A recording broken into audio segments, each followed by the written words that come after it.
You all can't just keep turning up without an invite. Emma's gonna get mad at me for just having people in the front room with me all the time. Like, I do think that they're being duped to think they're at Antarctica. I mm. don't think Union Glacier is really at Antarctica. I think it's at a different location, and it's placed as Antarctica. Flat Earth expert Mark Sargent thinks the moon landing was a hoax.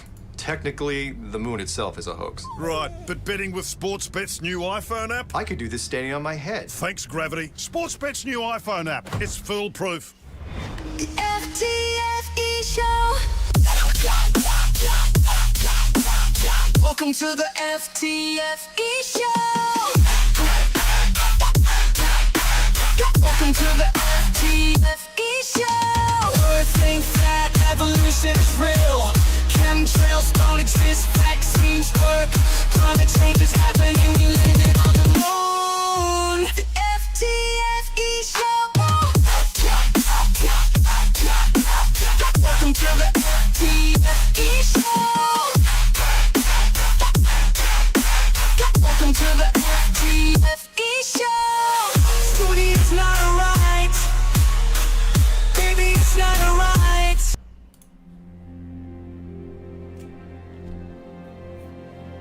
We're living on a disk, floating through space, with a tiny sun.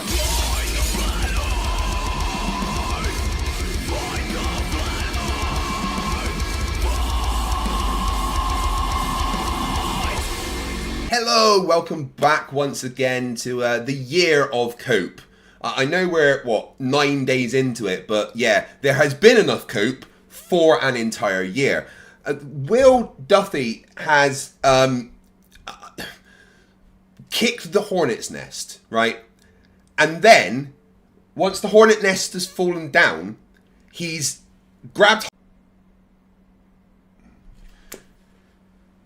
Buffering stop, refresh. Yeah, no, I tried the 1080. Yeah, it didn't work. Yeah, so what Will Duffy has done is fuck up Flat Earth, right? He's really, really kicked the hornet's nest and caused massive chaos within the Flat Earth community. I've never seen so much infighting with idiots calling other people idiots. It's just absolutely hilarious. And we've got a bunch to cover tonight.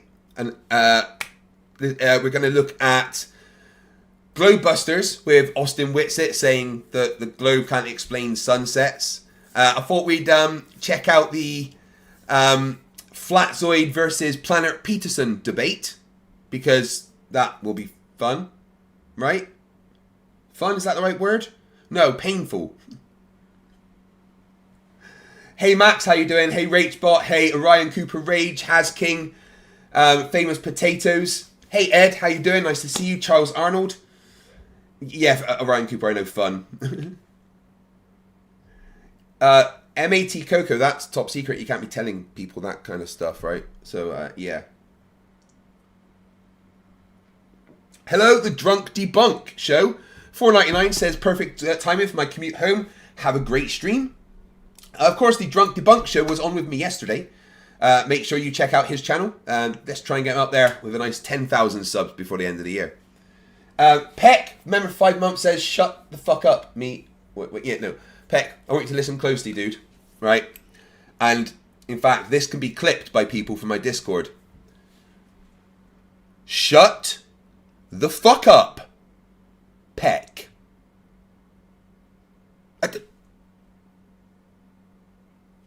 Okay, yeah. Everyone in the chat, please tell Peck to shut the fuck up. That would be very much appreciated. Right, so yeah. Tomorrow, I will be streaming after Jeranism does and covering his announcement. Probably, or maybe I'll do that on Saturday because I do my Star Trek thing on Friday. Because obviously Jeranism has already said that he's no longer a flat earther, but he's going to go live tomorrow and do his full announcement, and it's going to be fucking hilarious because it's going to make the flat earth community implode even more. So we're going to cover that tomorrow or Saturday, probably Saturday. We'll see. I'm going to do some kind of stream tomorrow because there's still so much I want to cover.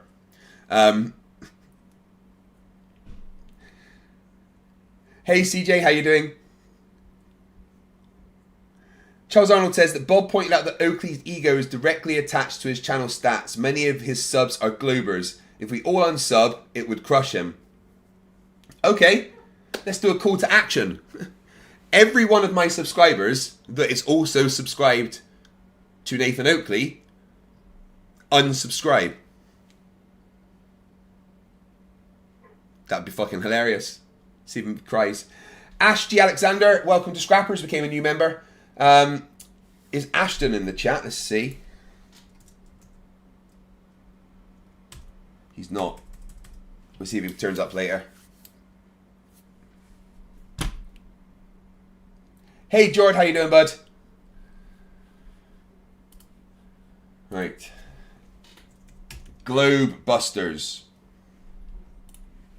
Of course, Globebusters used to consist of Jeranism, Bob Nadell, the Morgile. Yeah. Not anymore.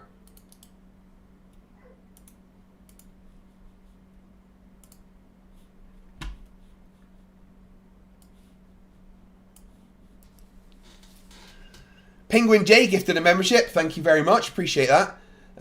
Hoax Police became a member. Nice. Ashton's not here, so we can't abuse him.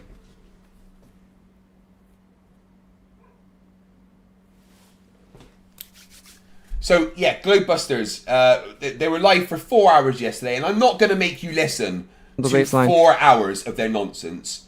But we are going to go through the end of their stream, where some incredible things are said by Witsit, considering he just went to Antarctica to kind of prove the globe model is correct in a lot of ways.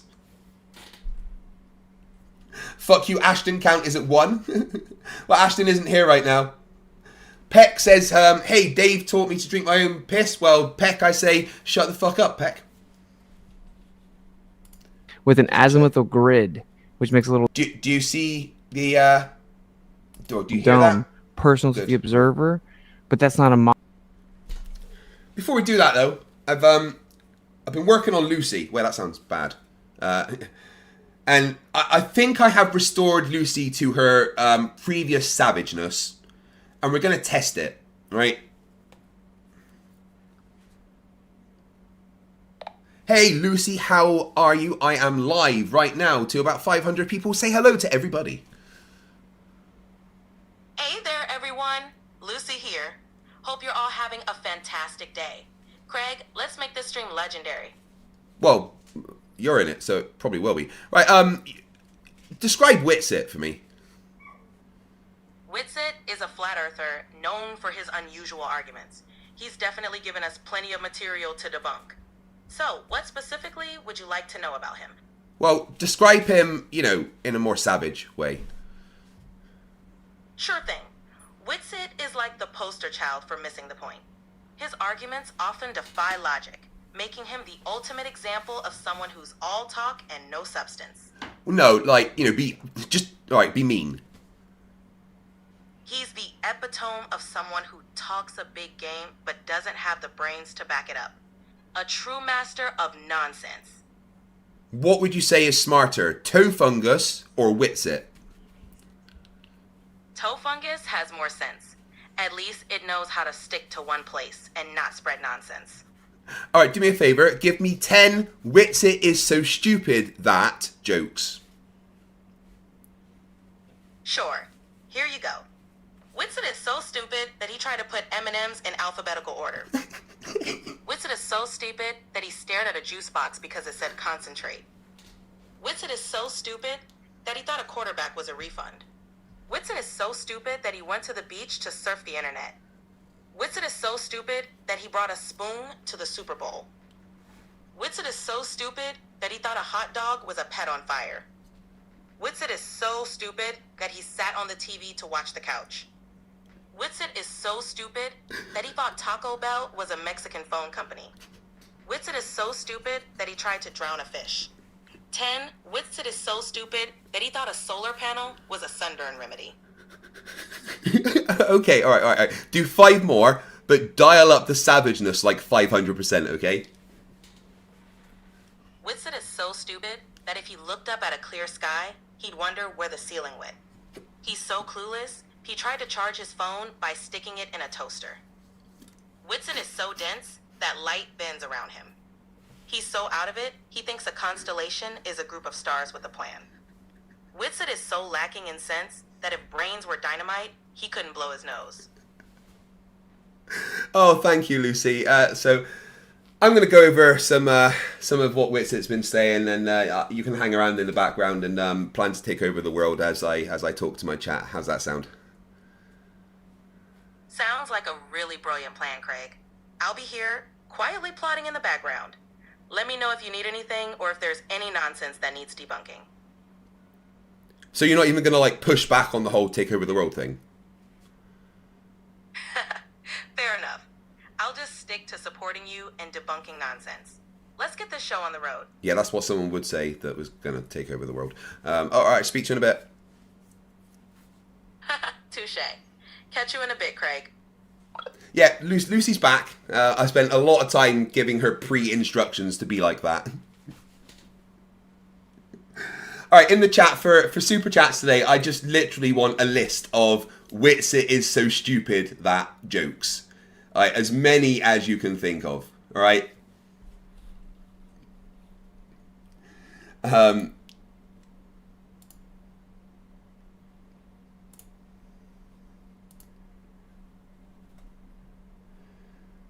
Okay, I am planning to go for like 3 hours today.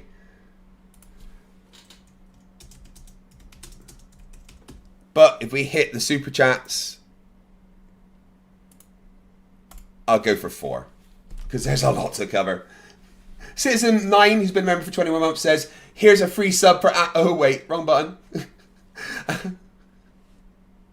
Golden Knight, who gives their 10th super chat, says, for $5, Witsit is so dumb, he let Nathan Thompson hold his billfold. Yeah, Witsit is so dumb, he let Nathan Thompson into his home. Rochi for $2 says, tried both accounts. Not sub Nathan Oakley 1980. Good job. Yes, Joe, read my name. Read it. Yes. Louder. Yes. CHF for $5. 5 CHFs, sorry, says, listen, it's 11 PM. I'll go to bed and rewatch tomorrow. What's the plan for tonight? You guys all have fun, by the way. Joe Hamby debate one day. Joe won't debate me because I'm a Globe zealot. And I didn't give you permission to go to bed. If I don't get to go to bed, neither do you, okay? The Turtle Moose for $2 says, FTFE was so fat, he sat on a beach and Atlantis sank. Ow. That's mean. I was fat though, you're right. I was a big fucking chunky chunk. And I need to ask you all guys a favour to never ever let me get like that again. If you see me starting to get a bit chubby chub, my shirt's getting a little bit tight. No, don't worry if they're tight around here, that's allowed. But, you know, if you see me becoming fight the tight shirt again, let me fucking know. Hi, Godaz. He was, you're on Flatso's live an hour ago lurking. They were so utterly stupid, and Flatso has creators high with his momentarily fame. Yeah, he doesn't realise that it's just us all mocking him. Right. So, Globebusters. We're going to watch like the last half hour because it's painful. If you get enough research into it, and yeah, the sky it's wild, man. It's hard to try to wrap your head around. Really the thing about it is like they'll try and take what you... It's not. The sky isn't hard to wrap your head around. We understand it perfectly. Our model predicts every single phenomenon in the sky 100%. Monkey Cat Pat Pat for $2 says, Witsit is so stupid, he stubbed his toe on his face.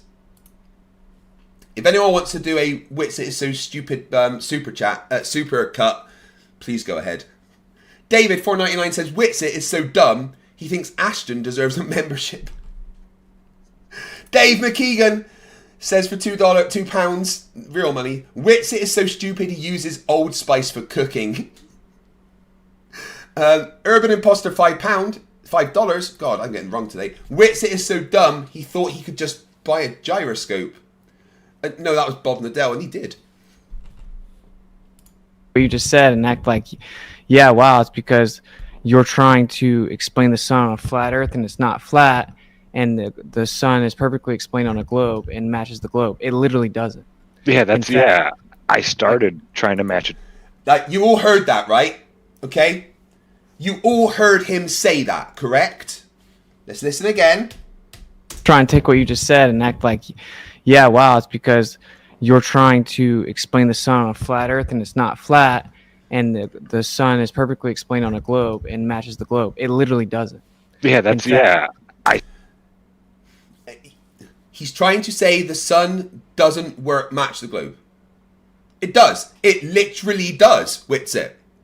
The sun, everything we see about the sun 100% matches the globe. And the fact that you just went to Antarctica and checked one of the predictions of the Earth being a globe and what the sun would do, and you saw it, and you still got the fucking nerve to go on Globebusters and try to say that the sun doesn't do what the globe says it should. I mean, how do you not see that you're the laughingstock right now? Not just of the globe community, but of the flat earth community. No one cares about Globebusters. Right? You're on there because they're the only ones that will have you, mate. Like, every flat earther is making videos about why they don't like Witsit and how stupid Witsit is. As well as every glober. And, when it was just the globers, you could probably deal with it. Right? Because you could do your videos and all the flat earthers would agree with you. But now, Witsit, you can't. Because whenever you pipe up, there's going to be flat earthers just spamming hashtag vapegate at you. And you're going to sit in the shower, holding your knees to your chest and sob.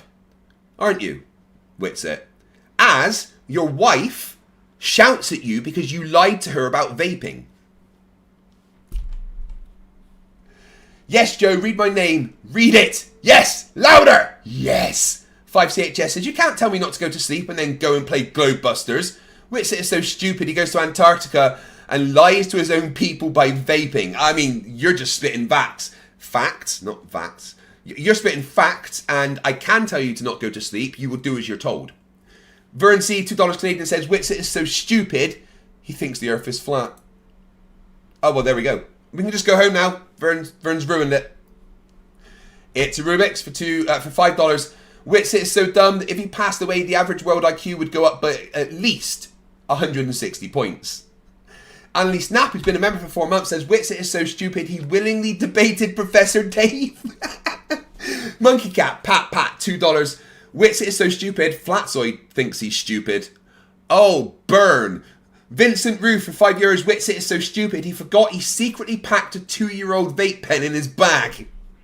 Rosie, $5. Witsit is so special, Airlie had to paint their plane yellow to fly him to Antarctica. He had to sit in the back of the plane as well. I started trying to match it to the globe first. And I was like, well, this doesn't make sense. That does. Oh my god. It doesn't make sense to you because and I'll be clear here, you're a flat earther. And flat earthers are all fucking idiots. Doesn't make sense. What's going on here? So yeah, Like, it's an anomaly to me. It's just like a fact that nowhere does there exist an actual globe model. Literally. That's not just like something to say. And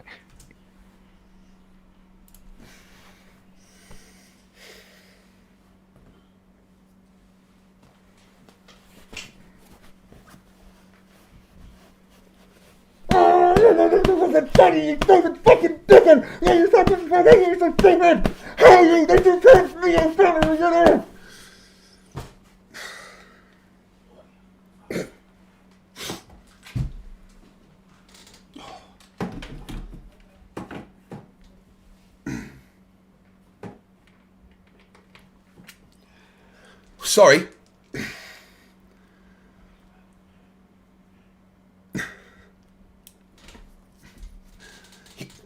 He just said there's no globe model. That there doesn't exist anywhere a globe model. You know, just after going to Antarctica. and demonstrating the globe model is correct.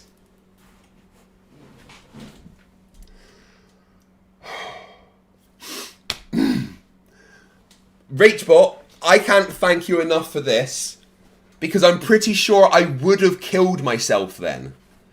Wow. It's I don't know, it's like some kind of ancient force shield.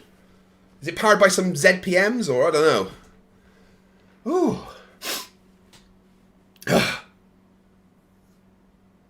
Yeah, he did say...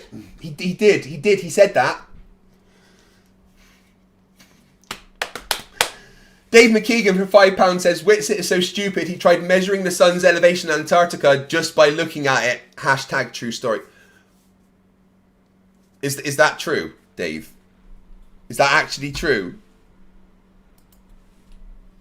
Oh, Dave. I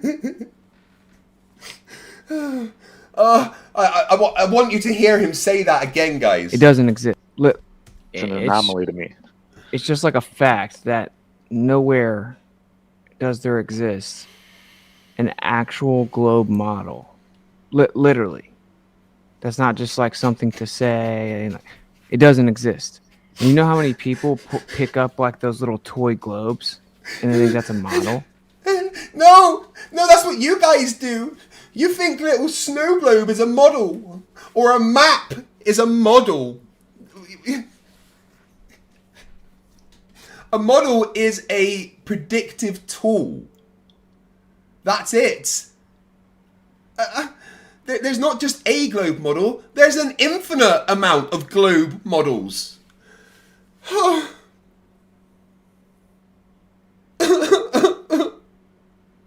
My brain is sad. Deadpool 2028 for $2. Australian says Google Earth equals globe model. Boom, we're done.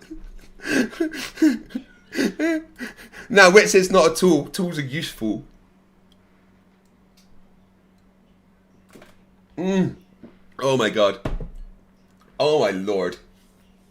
Let's play, while you're out there, guys, let's play Spot the Tomato Probe. Zoomy knows what that means.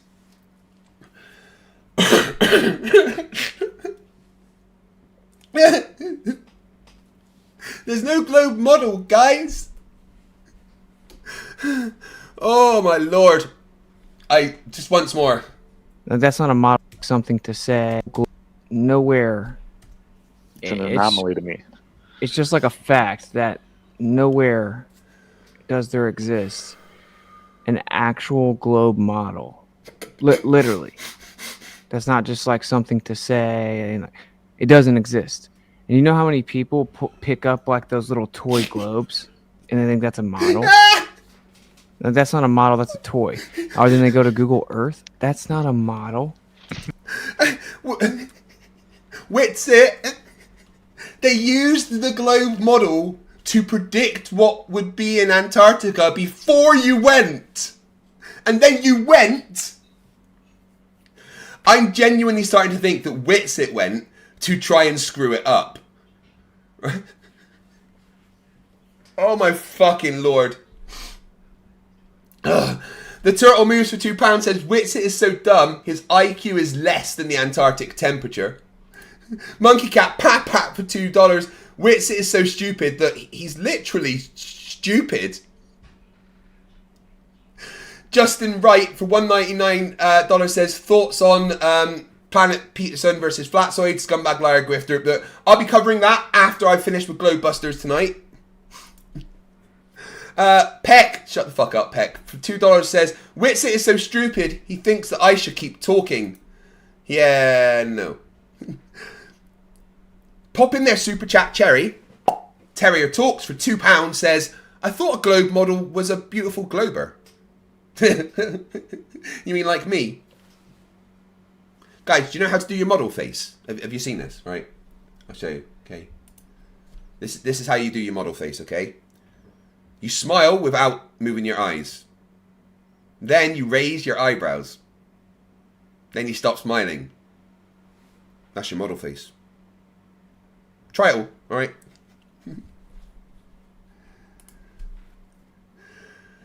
Vern C, $2 Canadian. Witsit is so stupid he sold his car for gas money.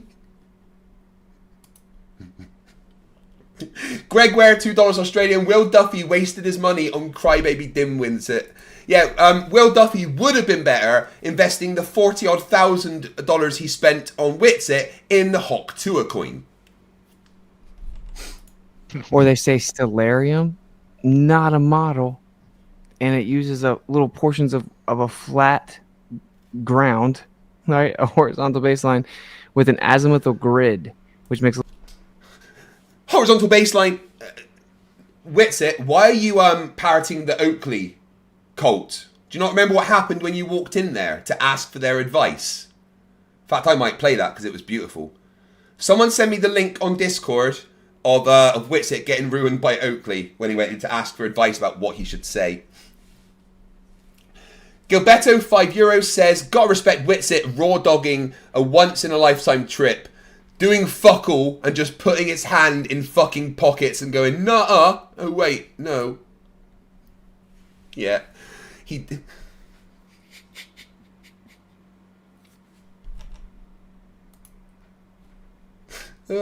Dave, do me a favor and just tell me in Discord briefly about how Witsit tried to use his eyes to measure elevation. Mike Goatkiller for £2 says, Witsit is so stupid he super chats to FTFE. He did once, actually.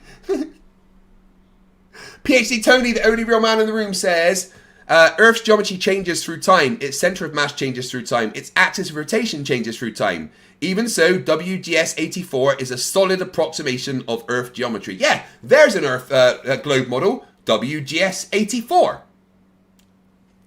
Dave McKean, £2. Witsit is so dumb he went to Oakley for advice. I know. a little dome personal to the observer, but that's not a model. Literally, they were like, where's your flat earth model? Where's your flat earth model? A globe. Yeah, Witsit, where is your flat earth model? Where is your predictive model based on the earth being flat that allows us to describe all phenomenon that we see in the sky? It doesn't exist. Unless you can incorporate magic 180-degree bending light or some magic superfluid and sky daddies. Honestly, how is anyone listening to him? He went to Antarctica. Everyone knows he lied whilst he was there. Model does not exist in 2025 as the consensus propaganda that has been shoved down our throat. It literally does not exist. I want someone to show me a 2-scale globe model with a globe. That's not. See, he's just got. He's just proved that he doesn't know what a model is.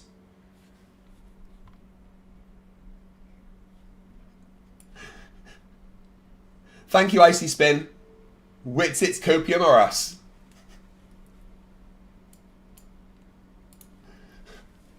Right. So the fact that he's like, I want to see a 2-scale globe model. Well, that's him saying that he wants this.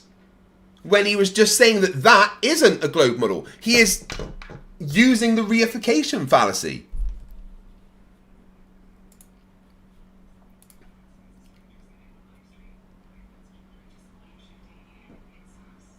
Oh, right. So Dave McKean says that Witsit was walking around on a Discord call, looked up at the sun and said, the globe predicts the sun shouldn't be higher than 34 degrees in the sky, but it's way higher than that at the minute.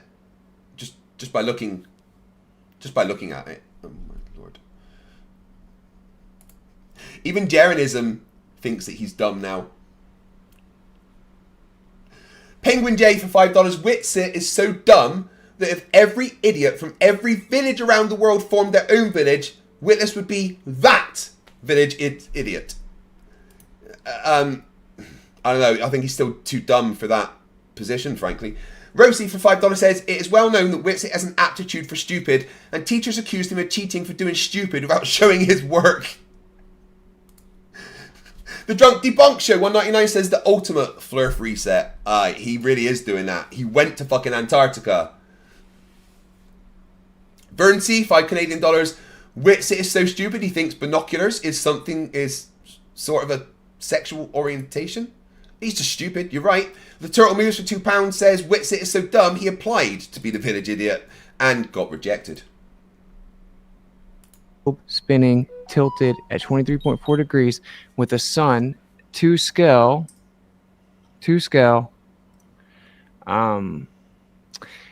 at 93 million miles away, to scale size and distance wise based on that angle of the earth tilted, and I want them to show me the proper angles and directions of sunsets that we observe. Okay, no worries. Let me just press this button here. I'll just quickly change this to display 1. And here we go. Let me see here.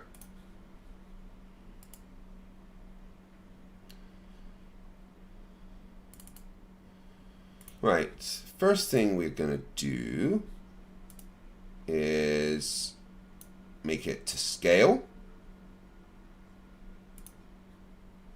And then we'll click on Earth.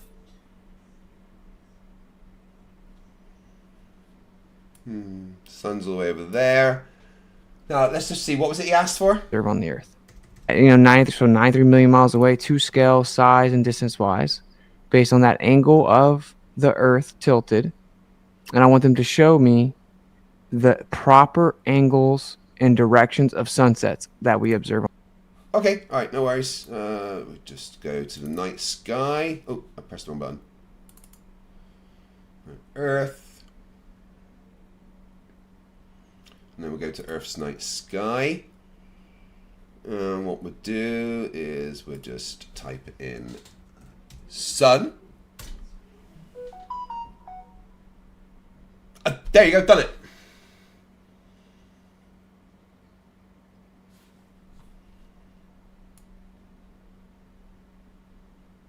There you go. That's the correct angular separation between the ground and the sun. I'll tell you what we'll do, Witsit, is we'll go forward a bit in time. Let me stop here. Oh, right. There's another. The correct angular separation between the sun and the ground. Obviously, well, so 1 second. Let me. Where is this?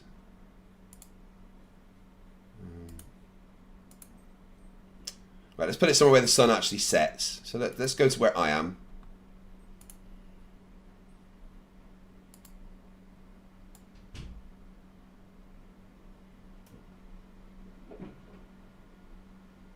Yeah, so this is where I live, in Scotland, and our sunset happens at about 3 at the moment.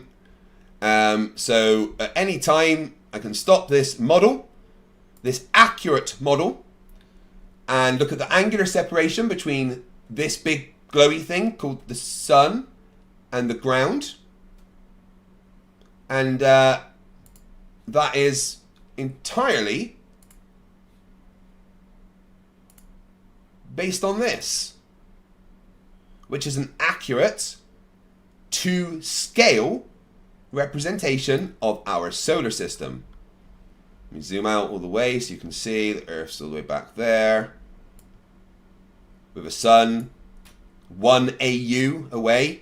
You see the green bit there, astronomical unit. 1 AU happens to be 93 million miles. So this is an accurate to scale model of the Earth and the solar system that we can use to correctly predict when the sun would set and the angles and everything included. So, Witsit, I've shown you this before. And you're just a liar. Oh yeah, I guess so. The CGI, I guess I lose. Jesus Christ, guys, I turned my screen off for 2 seconds to bring the model up and I got like 1,000 super chats. What are you doing? Vincent Brew for £2, €2, rather. Witsit is so stupid. No kidding. Sky Captain for $2. Nitwit Witsit. That's his new name forever. Hashtag Vapegate. With their 10th super chat on the channel, Brock Blocker for $5 Australian. Witsit is so dumb that he tried to hide vaping whilst being recorded by several cameras from multiple angles. Yeah. Yeah. Facts. Yes, Joe, read my name. Read it. Yes, louder. Yes, says for 5CHF. Witsit makes ads for detergent as shit stain. Witsit is so dumb, he laughs at the ugly guy in the mirror. Good night now. Bye. See you later, Joe. I'll let you go sleep this time. Patak Ovac for 20 CZKs. Witsit is so stupid that there's a song about it. I mean, there really, really is a song about it. What is a full moon and what is a new moon on your model? Probably like a magnetic cycle, and just like the center of a barrel cell image of a magnet.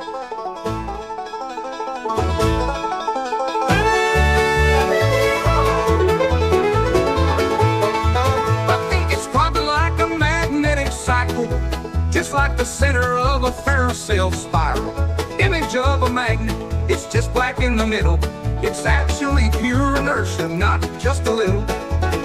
In the ferrocell cell image of a magnet, it actually goes into its inertial state, then charges back up. It becomes like etherically displaced. Yeah, you start to see it charge up once more, and it goes back like it did before. Once it becomes like etherically spaced, you see it charge up and take its place. Oh, shucks, ain't that so? That's how moon phases work, fam. Pass the dresser. In the magnet's heart, centrifugal divergence flies. Centripetal convergence pulls. Defying all science, etheric whispers sing. Light and shadow blend, magnetic cycles spin, where physics seems to end. In the ferrocell cell image of a magnet, it actually goes into its inertial state, then charges back up. It becomes like etherically displaced. Yeehaw! Grab your partner, swing around, magnetic cycles up and down. Either song in the air, hillbilly science everywhere, cause it's like etherically displaced. Yeehaw! Yo, belly on up to the Witsit word salad buffet. Who has light vinaigrettes?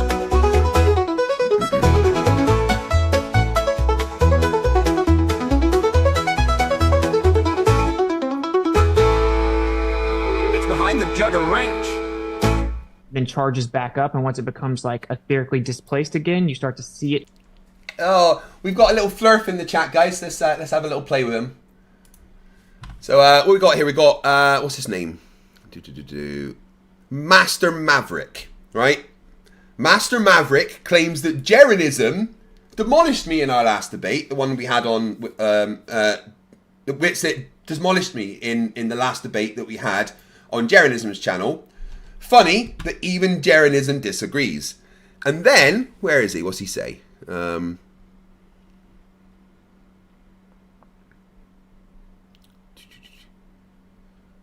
Master Maverick.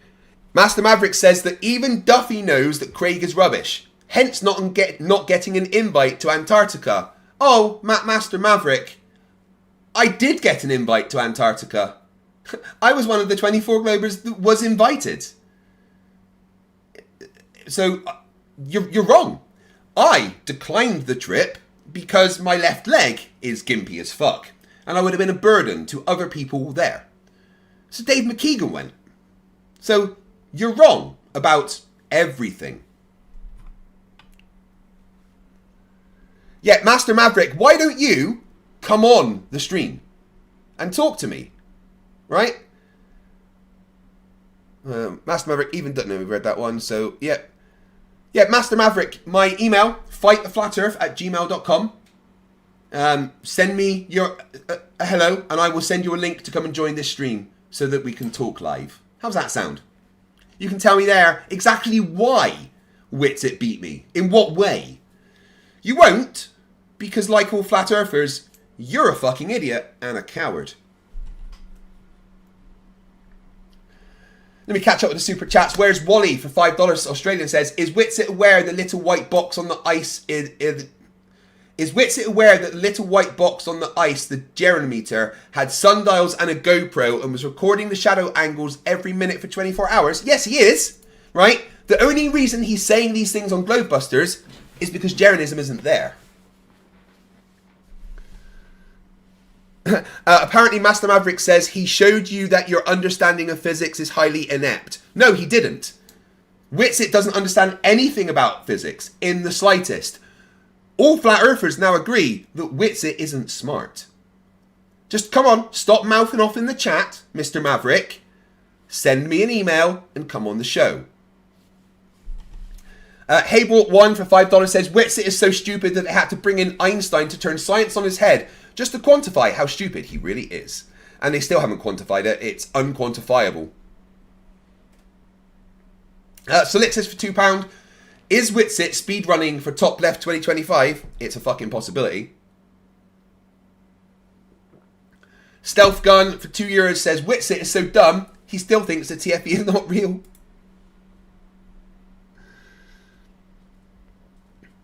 Come on, Master Maverick, I'm waiting. Yeah. Guys, everyone in the chat, let Master Maverick know that he is a coward. Mark Boots for €2 says, Witsit is so dumb his IQ is measured flat. Icy Spin 199, Witsit still denies having vaped to his lady. Does he really? Well, even though it's all over the fucking internet. Master Maverick, I notice I don't have an email from you. Weird that. No, not really. I'm not really surprised at all. David, $4.99. Excuse me. Witsit is so dumb that when he sent in $1 to pay his brain bill, he got $5 charge. Then complained that Duffy didn't pay it for him. Nope, nothing from Master Maverick, not even in the chat. Golden Knight, $5. Craig, how much of a burden would you have been to TFE when Jaren had to carry Witsit?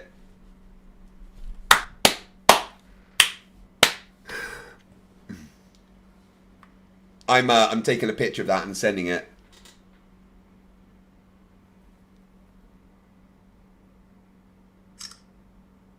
I'm going to send that to Jaren. Janos Tacos for 1,024 huffs. Witsit is so stupid that he mapped a dual fisheye video to a cube map and he released it to YouTube and it's still on his channel. Take a look. I believe you. David Villar. David Villar for $5 says, Flat Earthers cannot defeat the 5 anti-Flerf postulates on Twitter. This is destroying all of their attempts to recover. I'll come on the show. Get a Flerf to debate, 100%. Maverick, where are you? Crypto Roast for £2 says, McKean could have carried you, Yoda style. Michela199 says, we need a live reaction to the object the link Peck posted. I don't see it though. Iceman with their third super chat on the channel for $1 Canadian. Thank you very much. Just make sure I've not missed any. Nope. No, thank you very much, guys, for the amazing amount of support so far.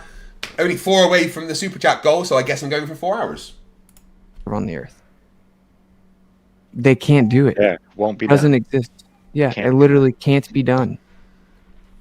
How hilarious is that? And like people just assume It can be done. You're lying. Let's just listen again what he's saying. The proper angles and directions of and distance wise, to scale. At, 93 million miles away. Well, Clark says that Master Maverick is a coward and wants to debate me in the chat. Well, in that case, guys, all my mods, whack a troll with Master Maverick. Scale, size, and distance wise, based on that angle of the Earth tilted, and I want them to show me the proper angles and directions of sunsets that we observe on the Earth. They can't do it. Yeah, won't be done. Doesn't exist.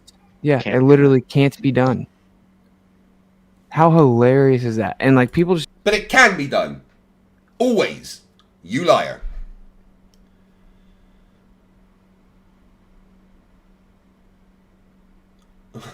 I just got sent an email that proves that Joe Hamby lied about everything he said. Janos Takos 512 Huffs says, Craig, seriously, take a look. Link in Discord. Slivery likes Nathan's balls.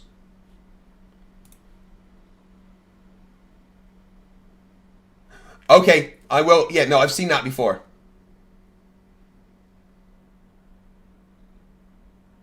Oh my god. No, I haven't seen it. So, oh, right. So he's, oh god. That's bad. Assume like when they hear this, a Glober hears this, they just assume I must be wrong. So they'll like laugh and mock and because like if what I'm saying is true, like that would make them so uncomfortable. They can't even. But it's not true. You're lying like you lie about everything.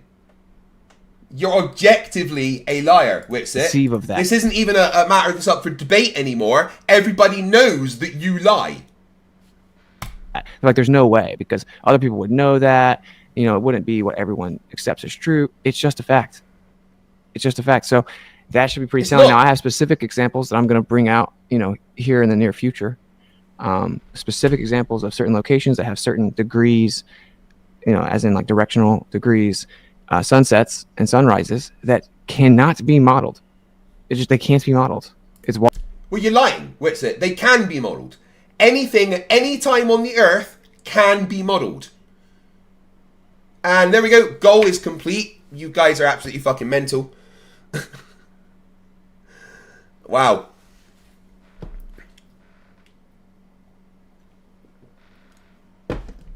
Well, the 4-hour streams, we've met that.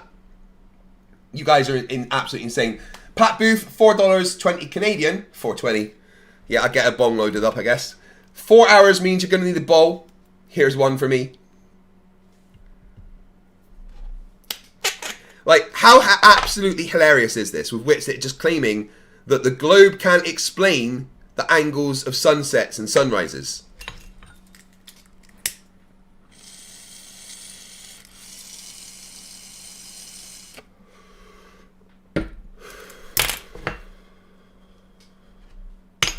It's absolutely fucking mental. Thanks for that bong, dude.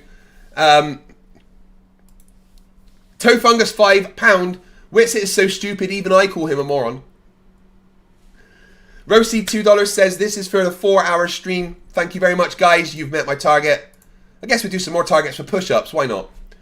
Golden Knight for $10. This is for a 5-hour stream. I mean, do you really want a 5-hour stream? Penguin J gives the membership. That's, you know, the third fuck you to Ashton, even though he's not here. Speed Beam for £2 says, now on to the 5-hour stream goal. Fine. If that's what you want. Right, one's in the chat. If you want me to set a goal to go for 5 hours. It's up to you guys.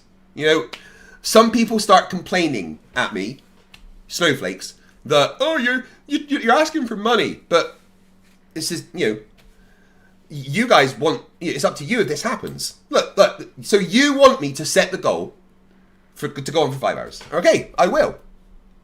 Because I am your dancing monkey.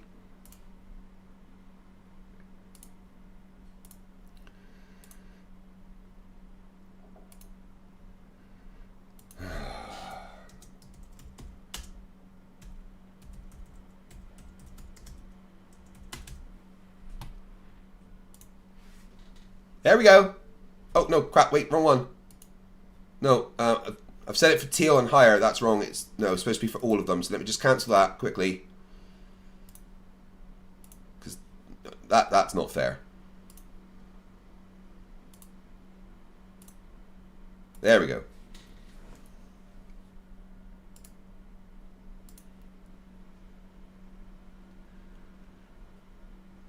Icy Spin says, I vote you run a mile on your hands backwards. I'm not quite at the handstand level yet. Solix is £5. Pfft, imagine super chatting to this moron called FTFE. I swear it wouldn't be me. I know, that's a stupid thing to do. In fact, guys, just stop super chatting now. No, actually, keep on super chatting because they have to be Witsit is so stupid jokes. Yes, Joe, read my name. Read it, yes, louder, yes! 2CHF says, show that handy email. Why am I still up?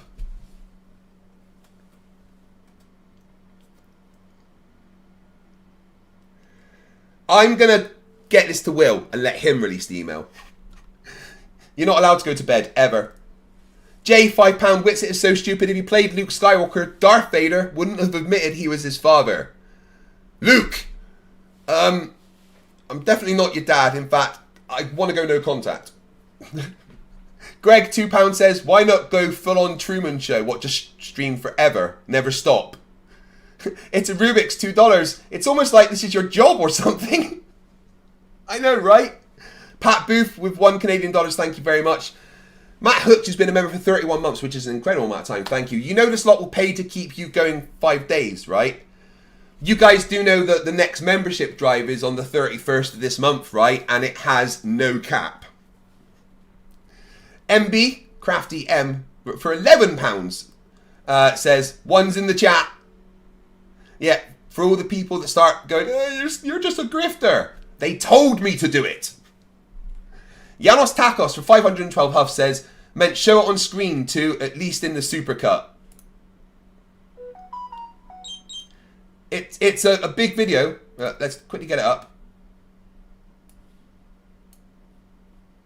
Right. So this is the 24-hour Antarctic sun from Witsit, and for some reason, he's mapped it onto a cube. It's like the worst, laziest way you could do it.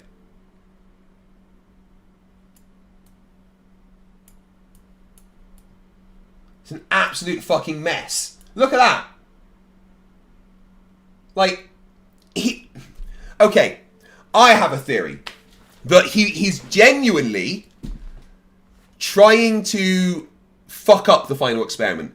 He screwed up while he was there, got caught vaping, did nothing, didn't take any equipment, comes back and releases this, and if you imagine this was the only evidence of the 24-hour sun, right?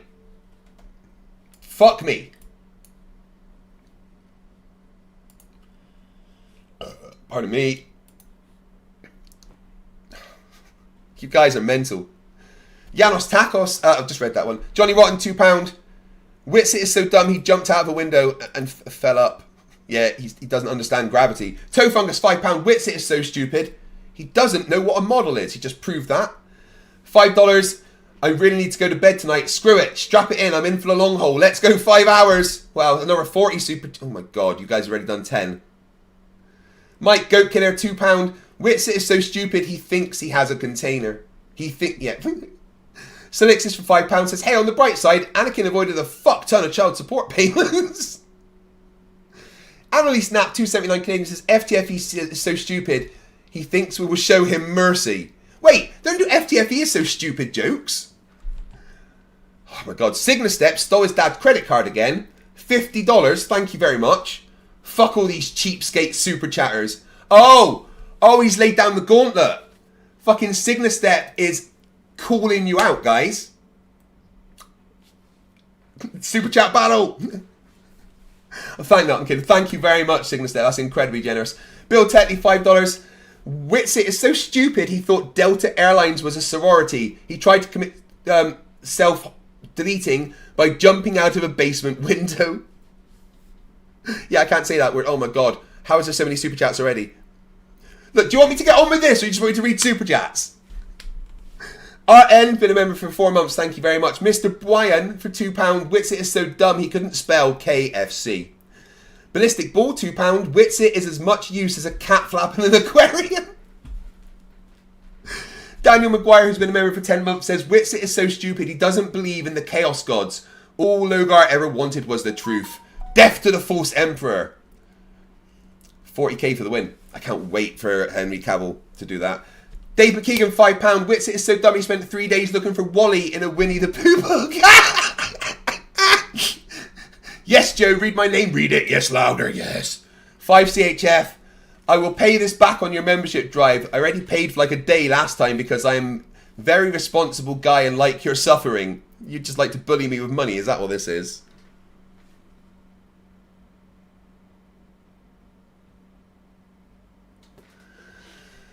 We are all... Art gifted a membership while saying, fuck you, Ashton. We're all Gogafrinchians, £5. Witsit is so dumb he thinks eating a gingerbread man is a cannibalism. Rosie, $5. Witsit is so stupid. Borg saw his cube map and refused to assimilate him. Like, Jesus Christ. Your pal Al, member for 11 months, says, Witsit is so stupid. When the computer said, press any key to continue, he couldn't find the any key. Specs has been a member for 3 months, says, Witsit is 2 6-packs short of a carton. Jan Rantuin, member for 10 months, says, 5 hours is no problem. I'm just starting my day here. Divids for €5 says, Witsit is so stupid he makes Flatzoid look... Wait, no, that ain't it. Back to the drawing board. Pat Booth for $2 Canadian. Craig, get a bigger chest if he wants $50. Craig better get a bigger chest if he wants... Wait.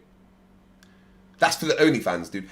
The turtle moves £2. Screw the derp. Just read the super chats. I swear that's what this turns into with you guys because you're so generous. Wild. And there is actually like times, like duration of the sun being observable that can't be explained either.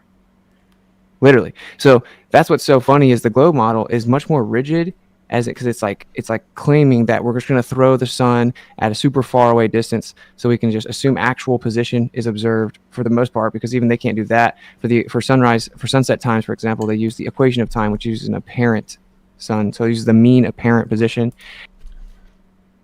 What did he just say? Claiming that we're just going to throw the sun at a super far away distance so we can just assume actual position is observed for the most part, because even they can't do that for sunset times, for example. They use the equation of time, which uses an apparent sun, so it uses they use the equation of time, which uses an apparent sun.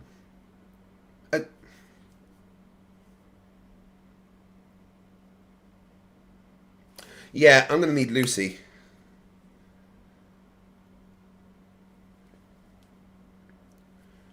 Yo, Lucy, I'm still live. Got a question for you.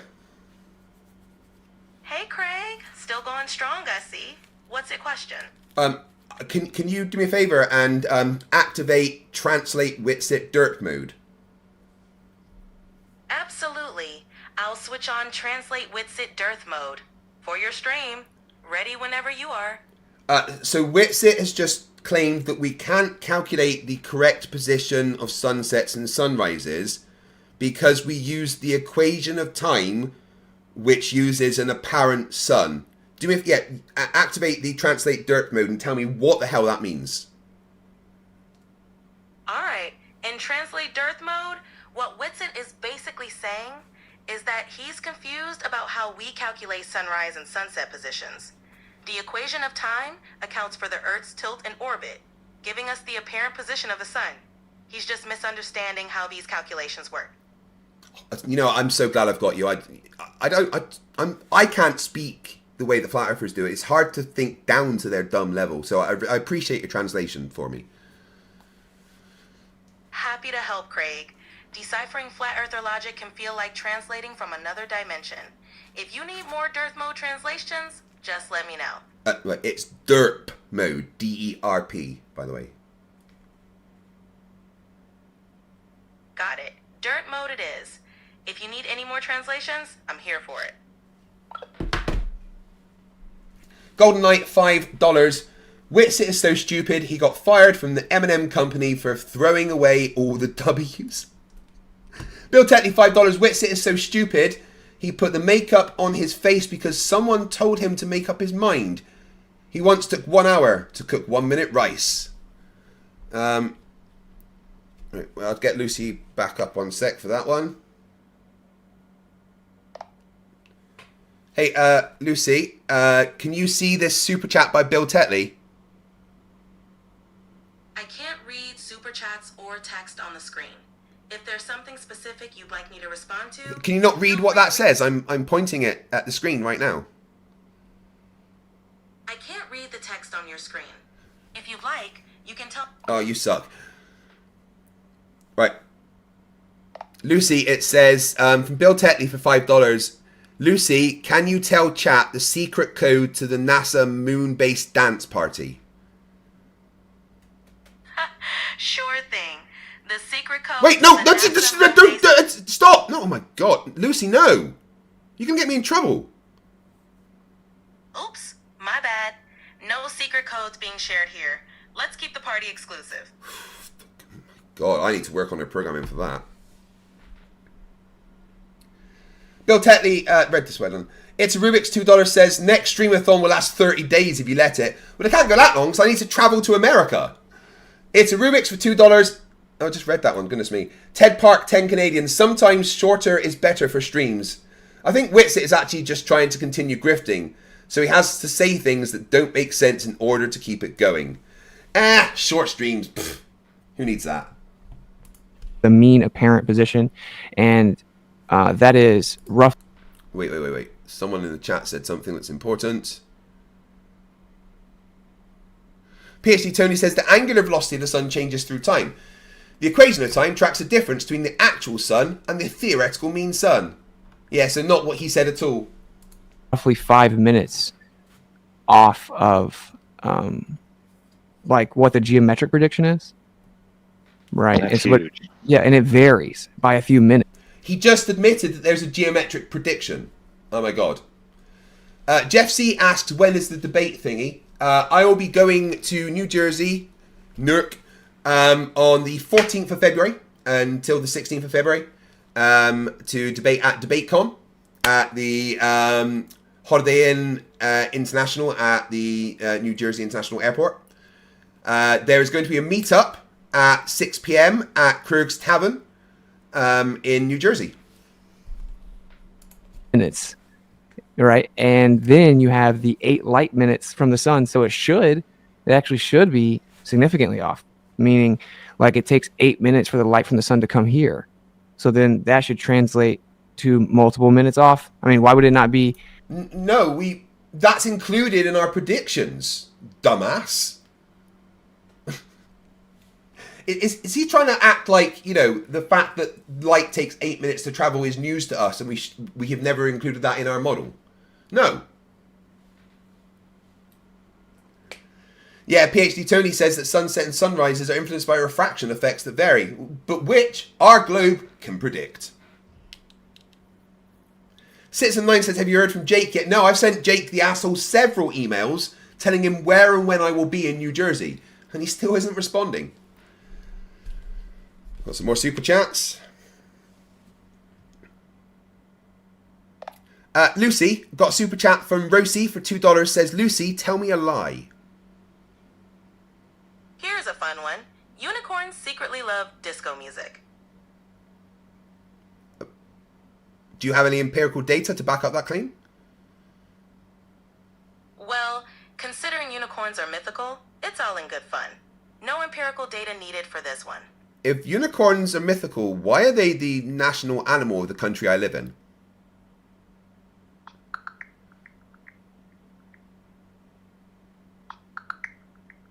Scotland's national animal is indeed the unicorn. It's been a symbol of the country since the 12th century, representing purity, power, and independence.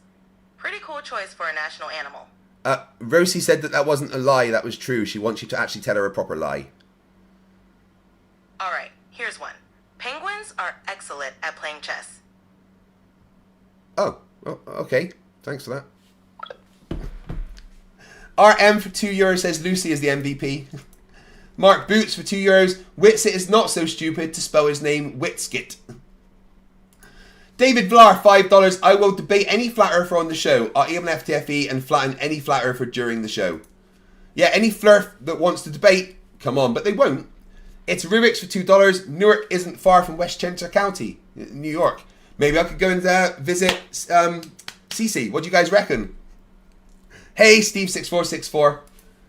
The 5 minutes from the apparent sun plus the 8 minutes, or is the apparent sun position based on those 8 minutes? Really, that wouldn't be apparent in terms of that wouldn't be apparent, right? That'd actually be a physical location of the light itself. But anyway, the point is that the globe can't even model it. You can't just take the globe like, okay, the globe is a ball and it's tilted and it's got this radius and I'm at this latitude, so I'm going to see the sun, and it's this time of year, so I'm going to see the sunset at this time geometrically. It'll never match the prediction. Like what? No, it literally matches the prediction every time.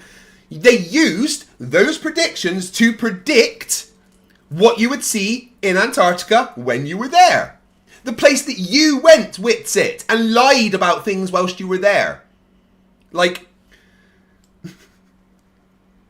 you're busted, dude. There's no coming back from this. We are all Goga Frinchins for £5 says Witsit is so dumb that he thinks that something that isn't apparent doesn't have kids. I'll get my coat. With their third super chat on the channel, Evil Producer 01, $5. Witsit is so stupid that he went to Antarctica. He destroyed the Flat Earth model by vaping the model glue. He's here. Oh my god. This is so dumb. He is here telling everybody that there is no predictions that the globe can make about the sunrise and the sunset and the position of the sun when they predicted it. And then checked the... My fucking lord. Actually happens will never match. There was a guy who he said he'd pay for all the stuff. He wanted me to do this. Get like, you know, a sun somewhat sized and do it out in like a football field. And have the sun a big giant light source and then the earth would be... Yes, Dave, I 100% would.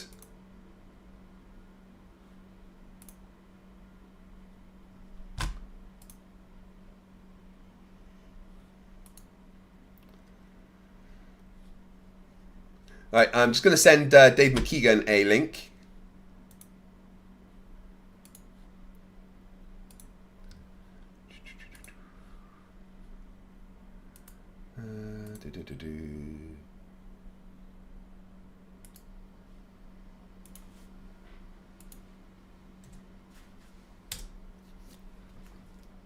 Who doesn't want a Dave McKean on their show, right? Whilst Dave is joining, I'm going to take a quick Riley.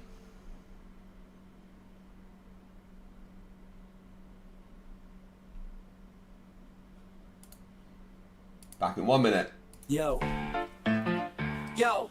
listen up, this your boy Dirch in the his house. Plan so slick, gonna make your pockets this house. I got an app that's gonna change your life, but before you download, let me slice through the strife. They say the earth's a globe, but I beg to differ. I'll make you believe, I'll make you shiver. Spectroscopy needs a container, that's my claim. I've got no clue, I just hang my head in shame.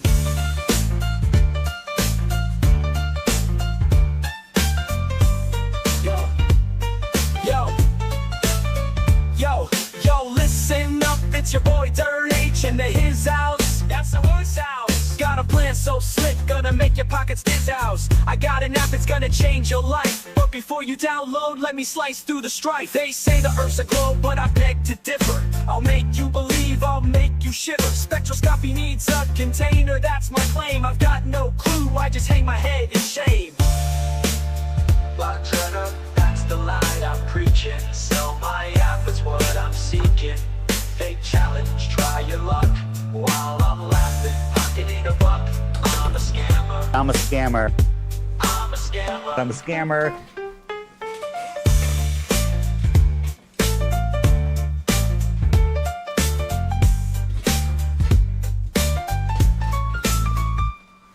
Flat Earth, that's the lie I'm preaching. Sell my app, it's what I'm seeking. Fake challenge, try your luck. While I'm laughing, pocketing a buck. I'm a scammer. I'm a scammer. I'm a scammer. I'm a scammer. Yo, Dave Weiss is a scammer. Talk about Antarctica, the icy place.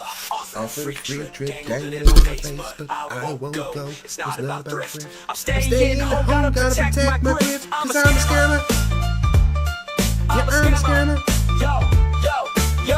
Yo, Dave Weiss is a scammer.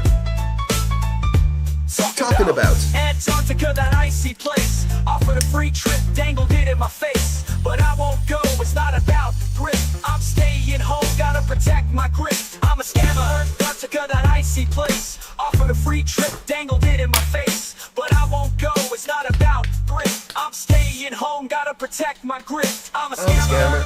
The scammer, I play the game. Gonna hustle hard, gonna rise to fame. But remember one thing, it's all a ploy to make that green, I'll be your decoy. So if you wanna join, come take my hand, but beware the tricks. It's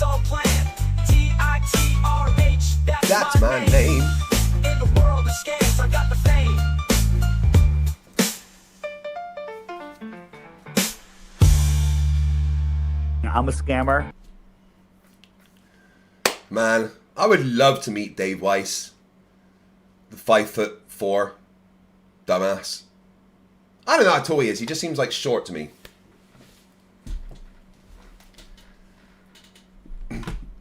Right, Dave McKean will be joining in a second. I will just catch up with the super chats. Your pal Al, $5. Witsit is so stupid that when he took an IQ test, the results came out negative. Roasty, $10.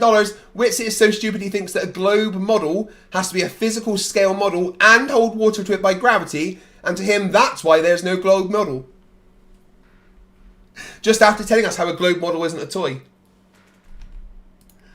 Signal Step, $10. Dave McKean should be man of the year. I fully fucking agree. Todd's Tech Tales, $5 says Dearth, Witsit and Oakley, working title for season 2 of the 3-body problem. Hey Dave, how you doing, buddy? I'm all right. Oh my god! I just thought it was easier if I joined because it's cheaper than super chatting you all the time. You know what? Just leave and carry on doing that. That's fine. So, turns out that even after going to the place on Earth that they went, after making predictions to check those predictions, the globe model can't make any predictions. Yeah, what's even more impressive is the fact that Austin outright said to my face that he knows the globe model better than Globers. So how the hell he knows a model that apparently doesn't exist is pretty impressive. Oh my god. But there's no globe model, according to him. Nope. There is no globe model. Even though they used $40,000 to sending to a place to test the predictions of the globe model. Yeah, there is no globe model that he knows better than the Globers, and yet 90% of the sentences that I heard that he directed to me started with the words, "How does the globe model explain this?" But there's no globe model. Nope. Oh my lord, Dave. The stupid burns.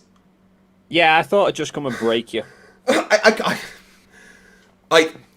You must be a man of extreme restraint, because, I mean, I would have forced Witsit to find a crevasse. I was tested at times, I can tell you that much. Yeah, oh my lord.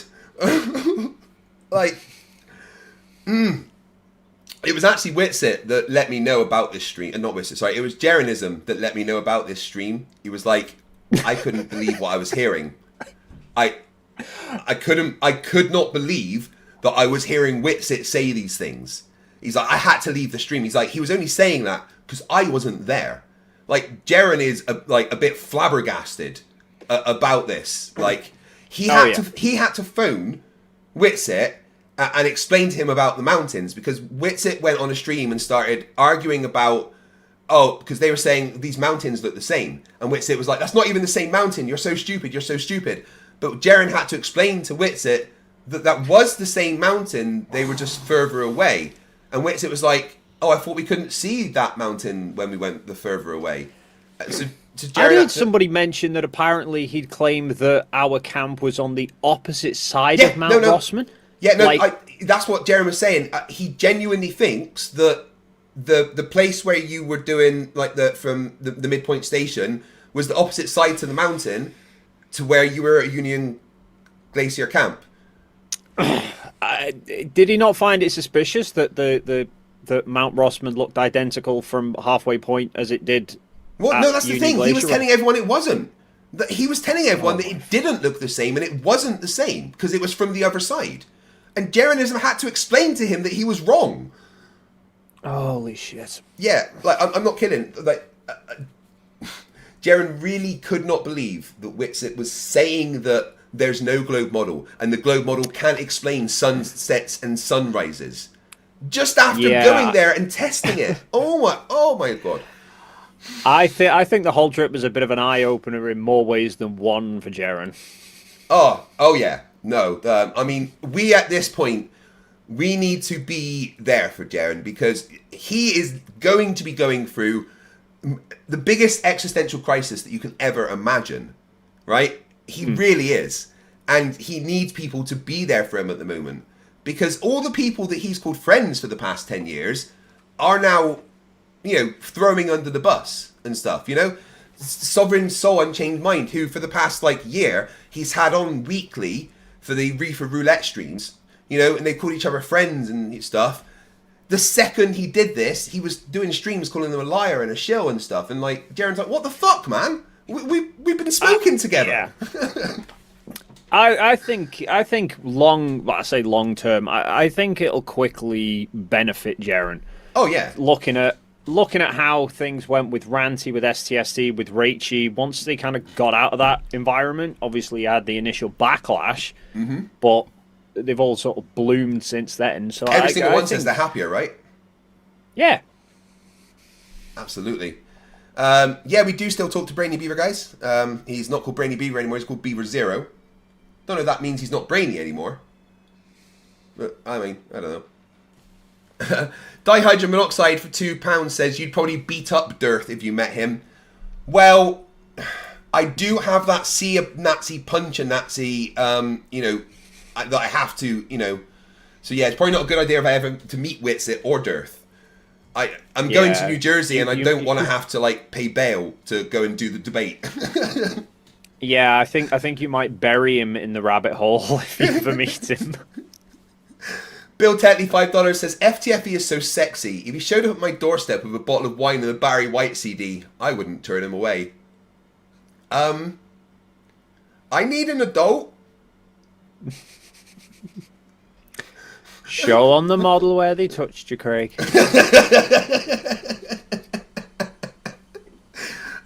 Ted Park, 5 Canadian, says, how did flat earthers get around the fact that the sun didn't go down during your trip?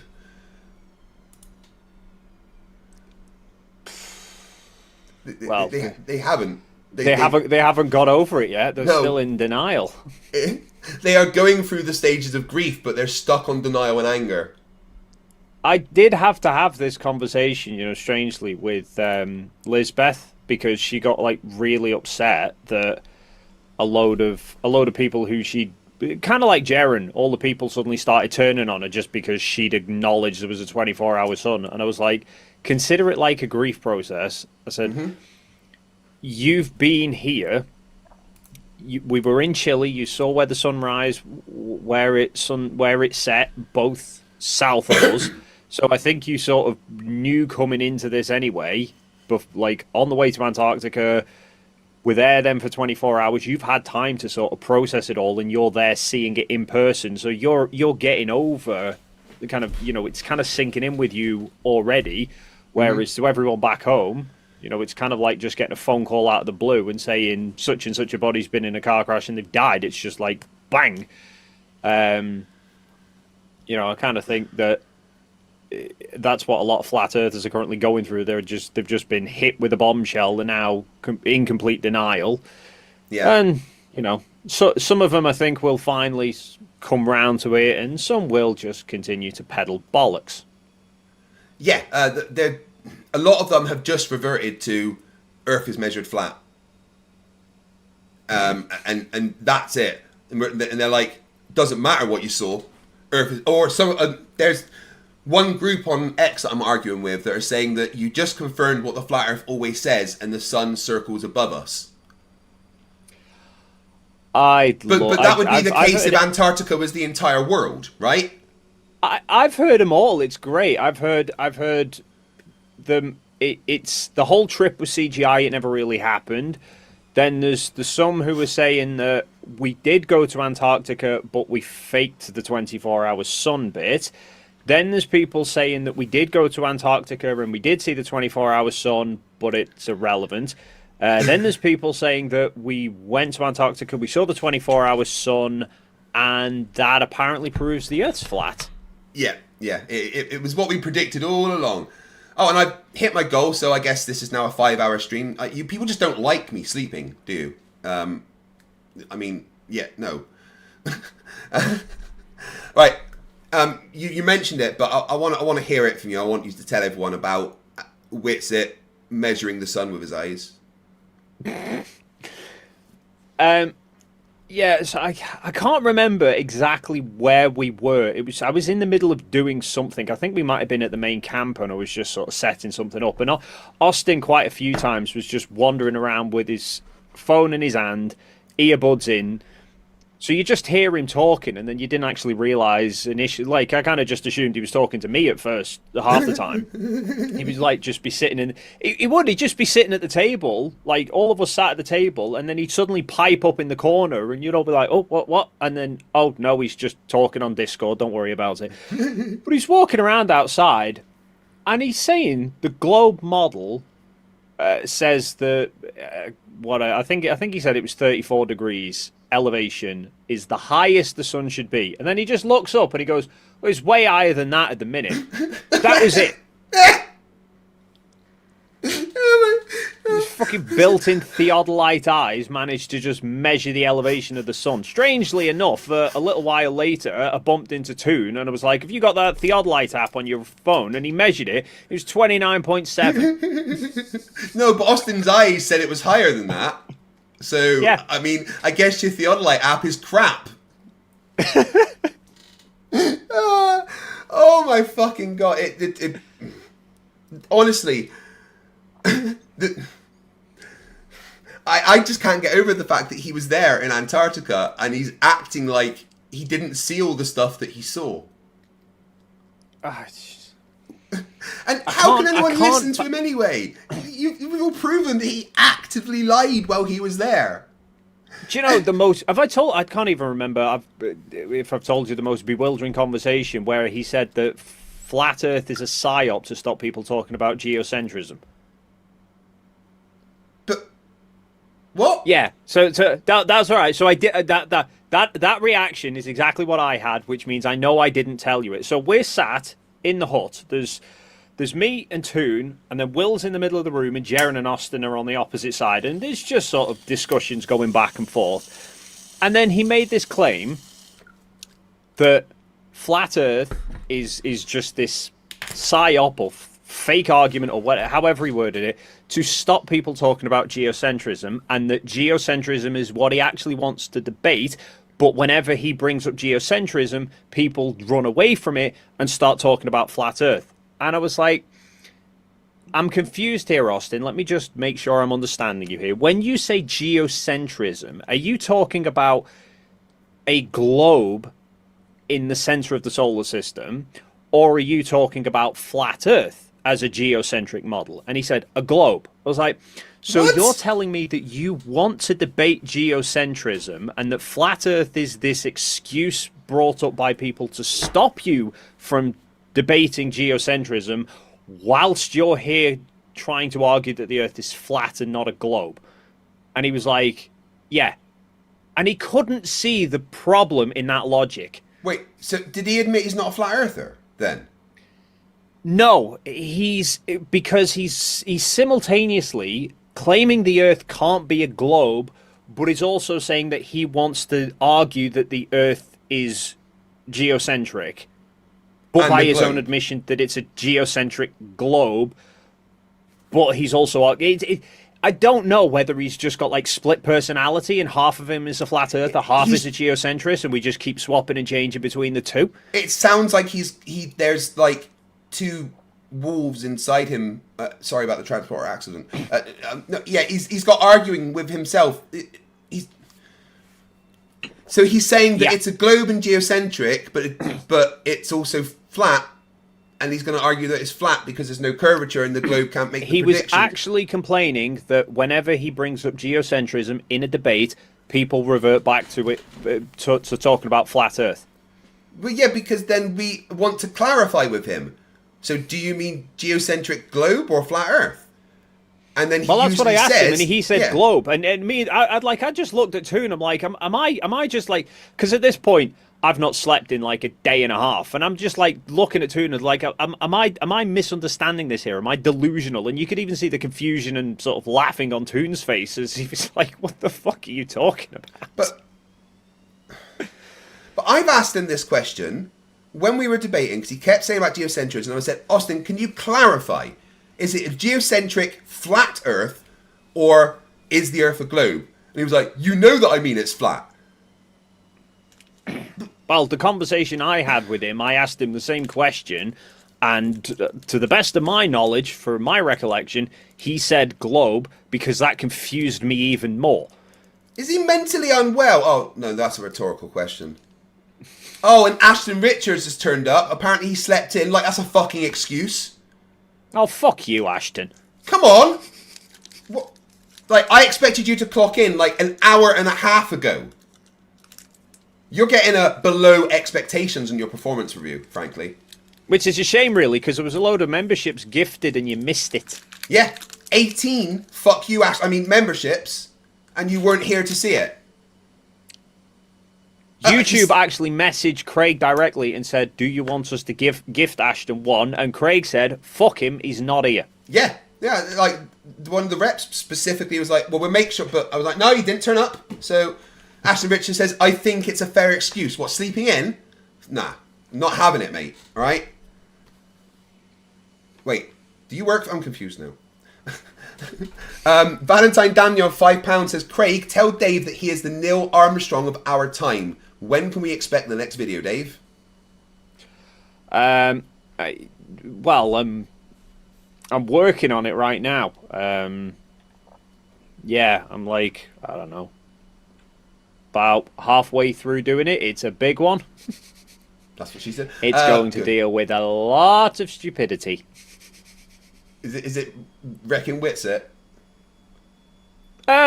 No, because it's the one that I was gonna just put together one long video tackling all the stupid desperation claims, and then Vapegate just blew up. So Vapegate was supposed to be within the compilation, and then I bumped Vapegate up. So this is like everything else.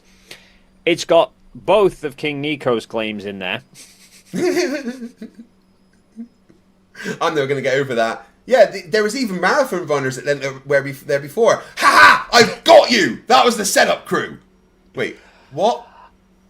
I swear to God, like they cannot. Flat Earthers really need to work on communication, because King Nico's made the claim that because I put a left boot under the table, that was a Masonic ritual, and then I found a video from somebody else showing in the stream where we'd all in the TFE stream where we'd all come on to defend ourselves against Steve calling us liars, and I showed the picture of Will's tripod doing the Candace Owens live stream, and it's got my right boot hanging on it. Somebody's done a video, apparently that's Masonic now as well. Yeah, I got told that some of you guys standing there with your tops off was Masonic, so apparently not wearing tops is a Masonic thing.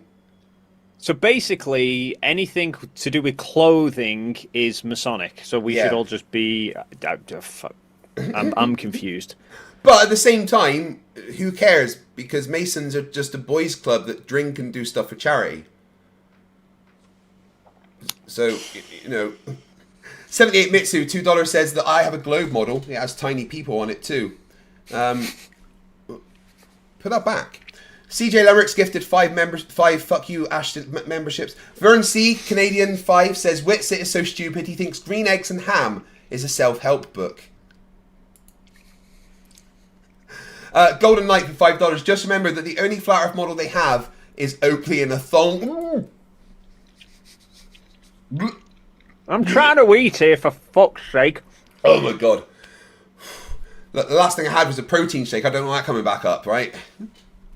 Greg Ware, $2 Australian. Please ask Dave to admit Dim Witsit was just lazy. I mean, he was. He was out a few times that I saw. He was. I mean, he did seem to spend most of his time on Discord. He was out a few times doing solar filter shots with the P900 or P1000 or whatever he's got. But yeah, they all kind of just admitted that they were underprepared. Although this repetitive claim I hear him talking about of, oh, we set him up, he's only allowed one bag, is the biggest load of bollocks I've ever heard. Yeah. He's just making all the fucking excuses. It's ridiculous. Yeah. Like, he's complaining, like, he's making out like had he known that he could bring a load more gear, that he'd have brought all this like. Well, you know how I know that's all a lie, that he would have brought more, is because the day before he was due to go, and I covered this stream, he did a stream begging for money because he hadn't bought any equipment. And he was on the way to the airport going to buy a laptop. And he only realised that day that one of the cameras he had was covered in rust. Now, apparently, here's also the story, right? Previously, he'd done another stream saying about when he was going, and somebody had donated to him an Apple laptop, right? That he was going to use while he was there. However, he had to pawn that to pay some bills. That's what he said in the live stream. So he was gifted a laptop to take to Antarctica, had to sell it, begged for money to get a new one, and then didn't buy one. We had a Zoom call, all of us together before the trip, because Will organised a Zoom call to go over all of the clothing to make sure everyone had the right clothing, that it was all up to scratch, that nobody'd forgotten everything. And the conversation of weight limits and everything came into play. Yeah. So Will was saying, because he's got this Starlink antenna, and he's just said, he was like, I'm just taking it on the plane. I'm going to put the antenna on the seat next to me and just tell Ailey it's happening, basically.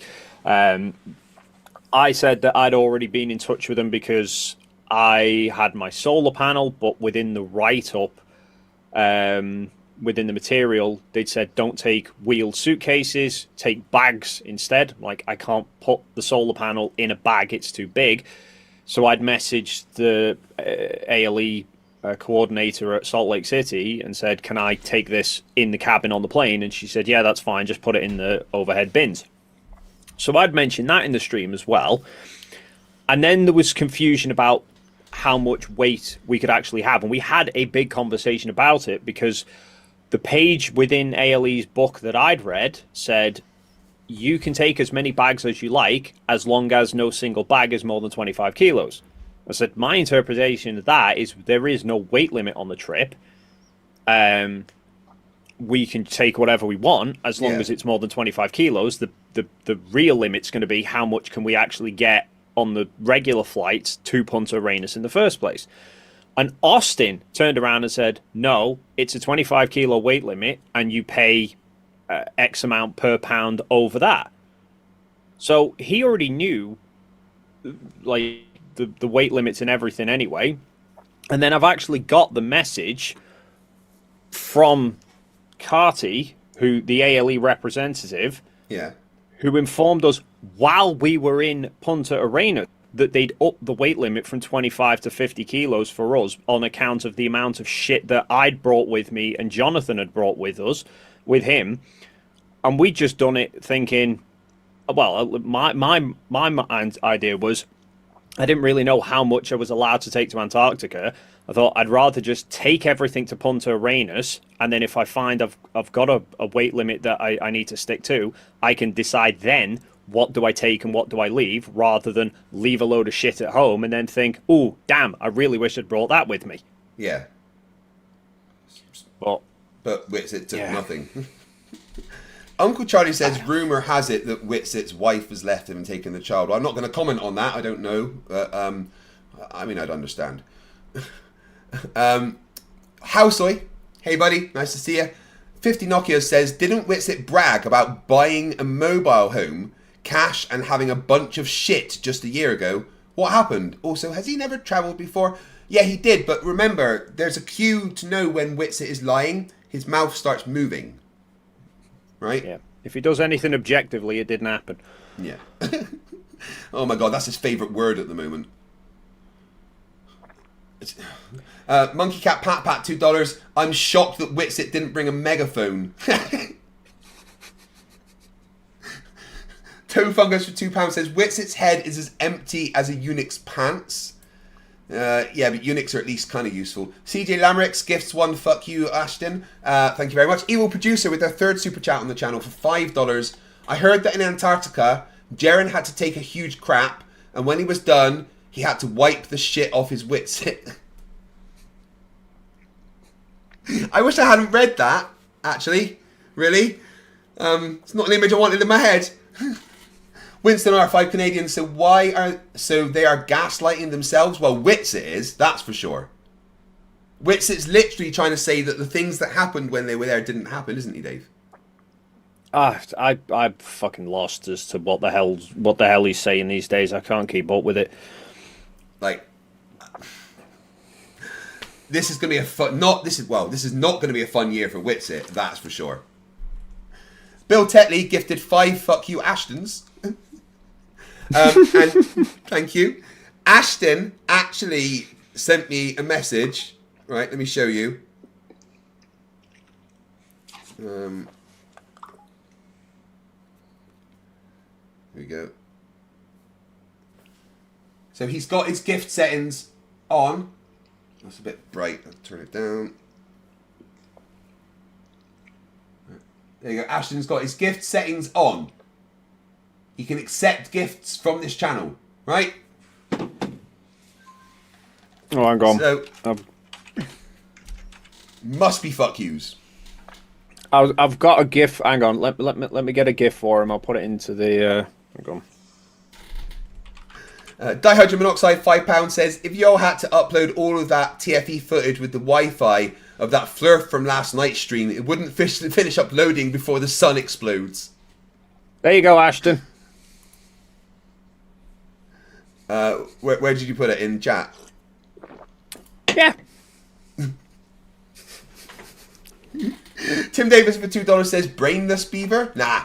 Beaver is extremely smart. That could be taken out of context. CJ Lamrix gifts 1 fuck you Ashton. I've now renamed memberships to fuck you Ashtons, by the way.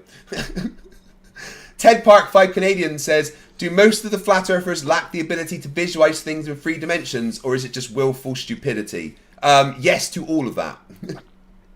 Steve 646. Yeah. Sorry, go on. I definitely think there's an element to it. So I was, when we were sat having a meal on the first night, and the whole argument of star rotations came up because Witsit's still convinced that you can view the star trails from the opposite side of the dome. And I started and I pointed out, it's like, you do know you can get the star projectors you could put in your room and project stars right the way around your room. I said you can stand in any corner of the room and they will all turn in the same direction. Obviously, Austin just immediately dismisses it and starts trying to babble off about something else. But you could see Jaren sat behind him actually trying to visualize it and work it out. Yeah. But Witsit just waffles the same thing and ignores it. He called me stupid for the video that I did, saying that you can't see the stars from the other side. And then he was like, no, you just don't understand. That explains it perfectly. I'm like, are you a human? What the fuck? My favourite Austin moment, because he just kept wanting to argue about things. Like, first night, all the fucking arguments come out. I'm there, like, he's bringing up Knickerbine, a system he knows absolutely fuck all about. He just knows, I say radio waves bend around the curvature of Earth, and he argues that doesn't happen. So I'm literally there with folded napkins on a table, trying to represent it, not necessarily for his benefit, but more for everybody else's, so that they could understand it. So he's just wanting to argue all the time.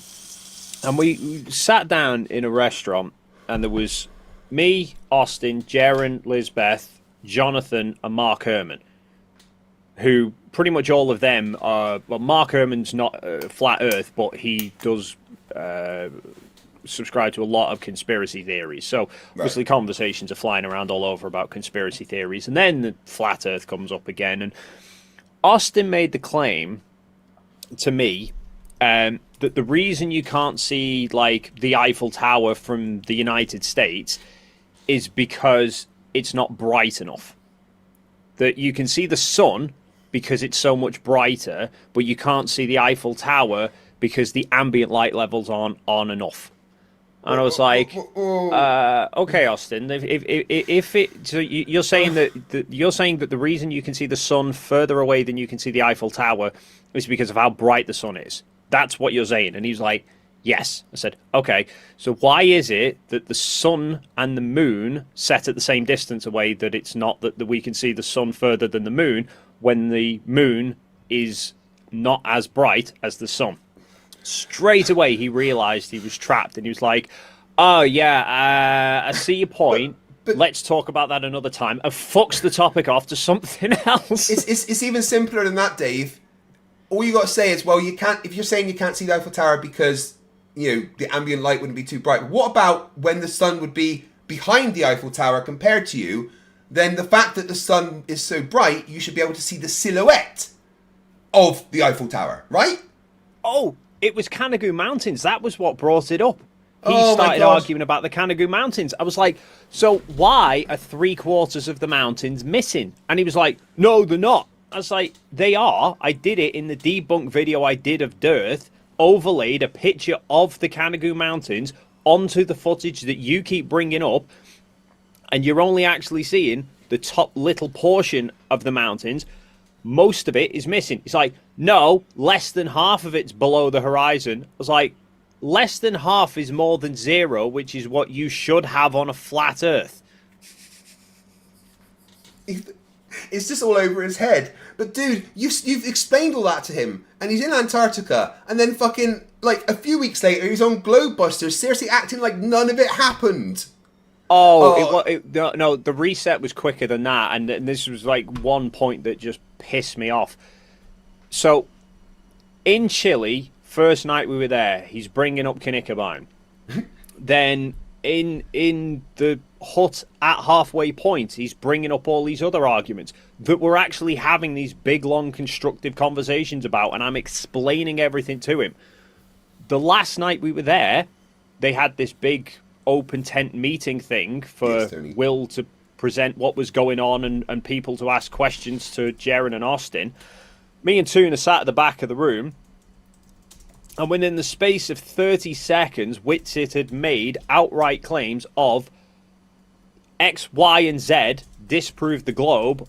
All three were topics that we'd been discussing the previous couple of days. I just went to Tuna, stood up and said, I'm fucking going, before I walk down there and punch him. I walked off, along with the meteorologist for the camp, who'd also got sick of his shit and walked out as well. Oh my god. How can people stand... How has he tricked a woman into marrying him?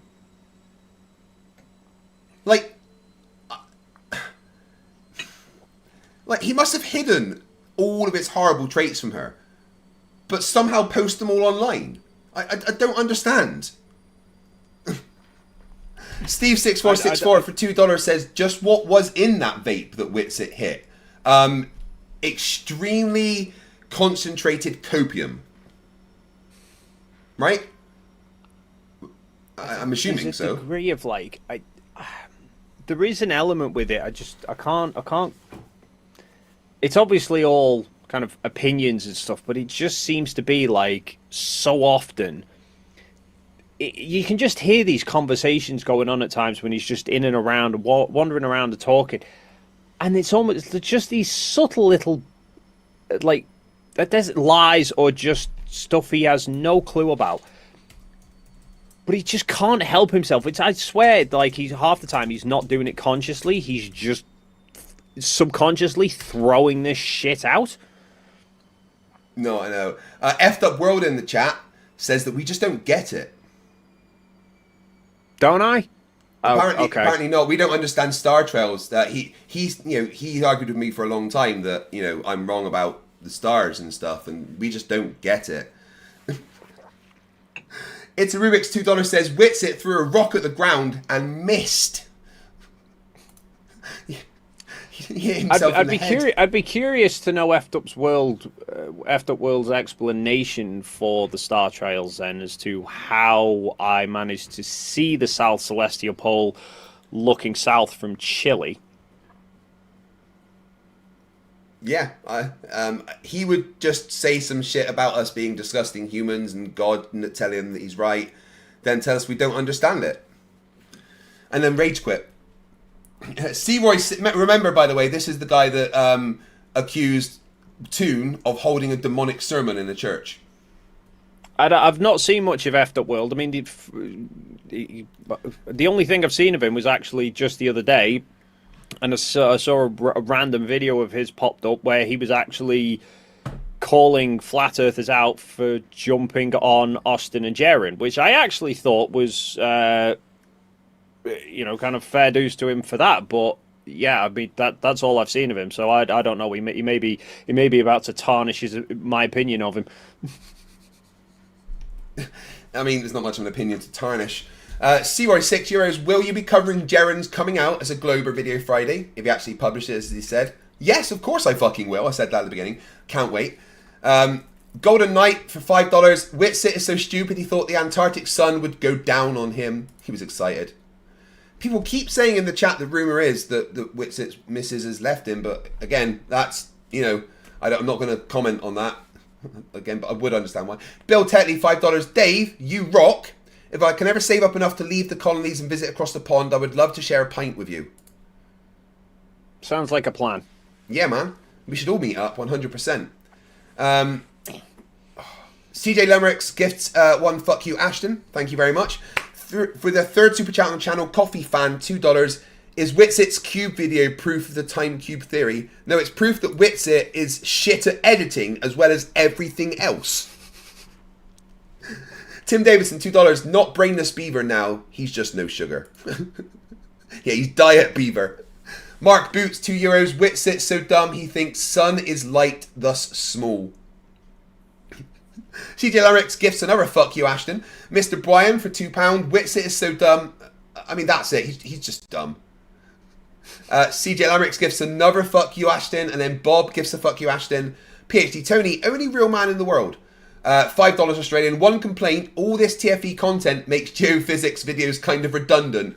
Yeah, sorry. They destroyed your job. It's like AI destroying the Fiverr economy. Randomly epic. There's going to be collateral damage from TFE, I'm afraid. Yeah. Like, Will has just, absolutely wrecked that place, honestly.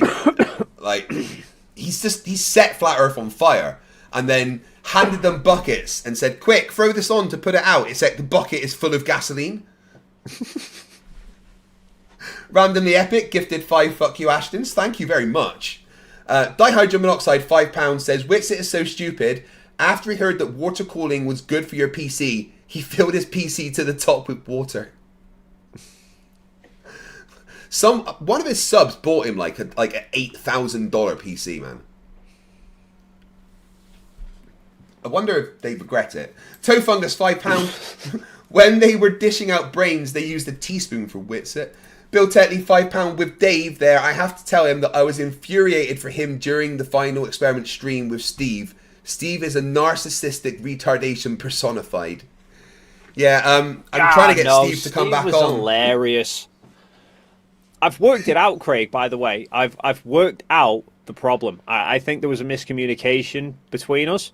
I do think Steve is a body language expert, but we forgot to clarify of what species of animal he could read the body language of. Is it chimps with Down syndrome? I mean, he's probably got Rusty down to a fucking T, but the rest of us he's not got a clue about. Bob, $5, says, Witsit is so stupid he thinks Newtonian gravity and relativity are incompatible. I mean, that's not funny, it's just true. Huge arse for $5 Australian. Of course the Flerfs were unprepared. To be prepared, you need to know what you're doing. Now, Dave, I am genuinely amazed that no flat earther died while they were there. Like, it's not a safe place, you know? And yeah, I think that's possibly why they kept ALE kept a member of staff with us at all times. It wasn't generally for everybody's safety. Yeah, they just knew there was flat earthers. Did you see the SOM video for him phoning ALE? No, I glanced through parts of it and then I saw him and I needed some material out of one of Flatzoid's streams and I was listening to SOM's bollocks before and yeah, it's just... So basically he phoned up and just harassed this woman and asked her about packages and kept lying, saying he was thinking about coming down. Kept questioning why they had to be there for so long. They couldn't just go there for a day and come back. And then he was like, "Oh yeah, so these famous YouTubers were there looking for the 24-hour sun. So is it the 24-hour sun there, or is it just daylight?" And I don't think the woman understood the question because it's pretty stupid. And she's like, "Yeah, it's daylight all the time." And you could see them there, like, "Yeah." And he's like, "Oh, so there's no sun?" And she's like, "Yeah, no, you see the sun all the time." And then like all their faces drop. I love that he's arguing there's no chance in hell that they flew us out of Antarctica a day early. Yeah. Because he cannot fathom the concept of what a scheduled versus non-scheduled flight is. No, I know. They decided to change the schedule of the flight to get you a day early. That can happen. I mean, yeah, you could have weathered out the storm and stayed there, but that would have meant that you would have been there post-Christmas and missed Christmas with your families, which would have fucking sucked. So it's literally why ALE say in the write-up, don't book your inbound flights to Punta Arenas sort of for the same day in and out. Give yourself 2 or 3 days either side of it because flight plans can change. Yeah, exactly.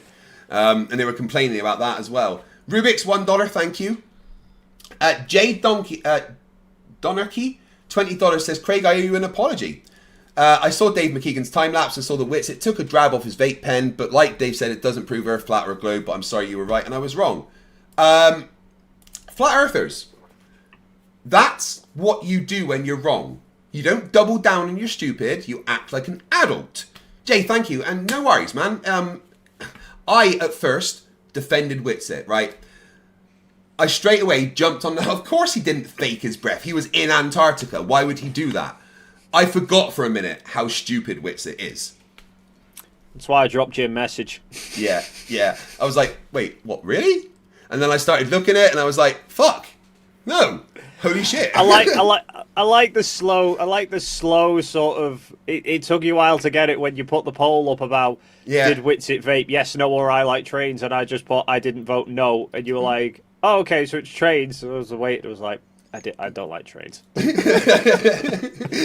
Rosie, $5. Witsit is so stupid. He's the only one who remembered to bring a flashlight on the Antarctic camping trip. Do you know? So I know. I went through all of the packing gear in a video before I went. And one of the things I highlighted that ALE had said to bring was a complete wraparound sleep mask because you're going to be trying to sleep under a 24-hour sun. And a few people said, I wonder if the flat earthers are going to bring a sleep mask or not. And apparently, Witsit didn't. Of course not. Of course he fucking didn't. He was waiting for the sun to set. Excuse me.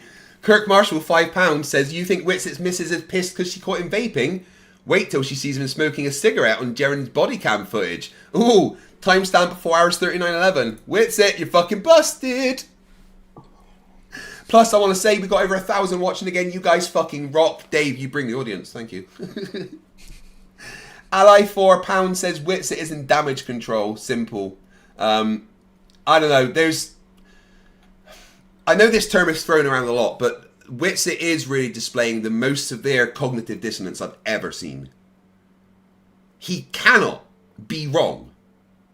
He doesn't have the ability in his mind to be wrong about things.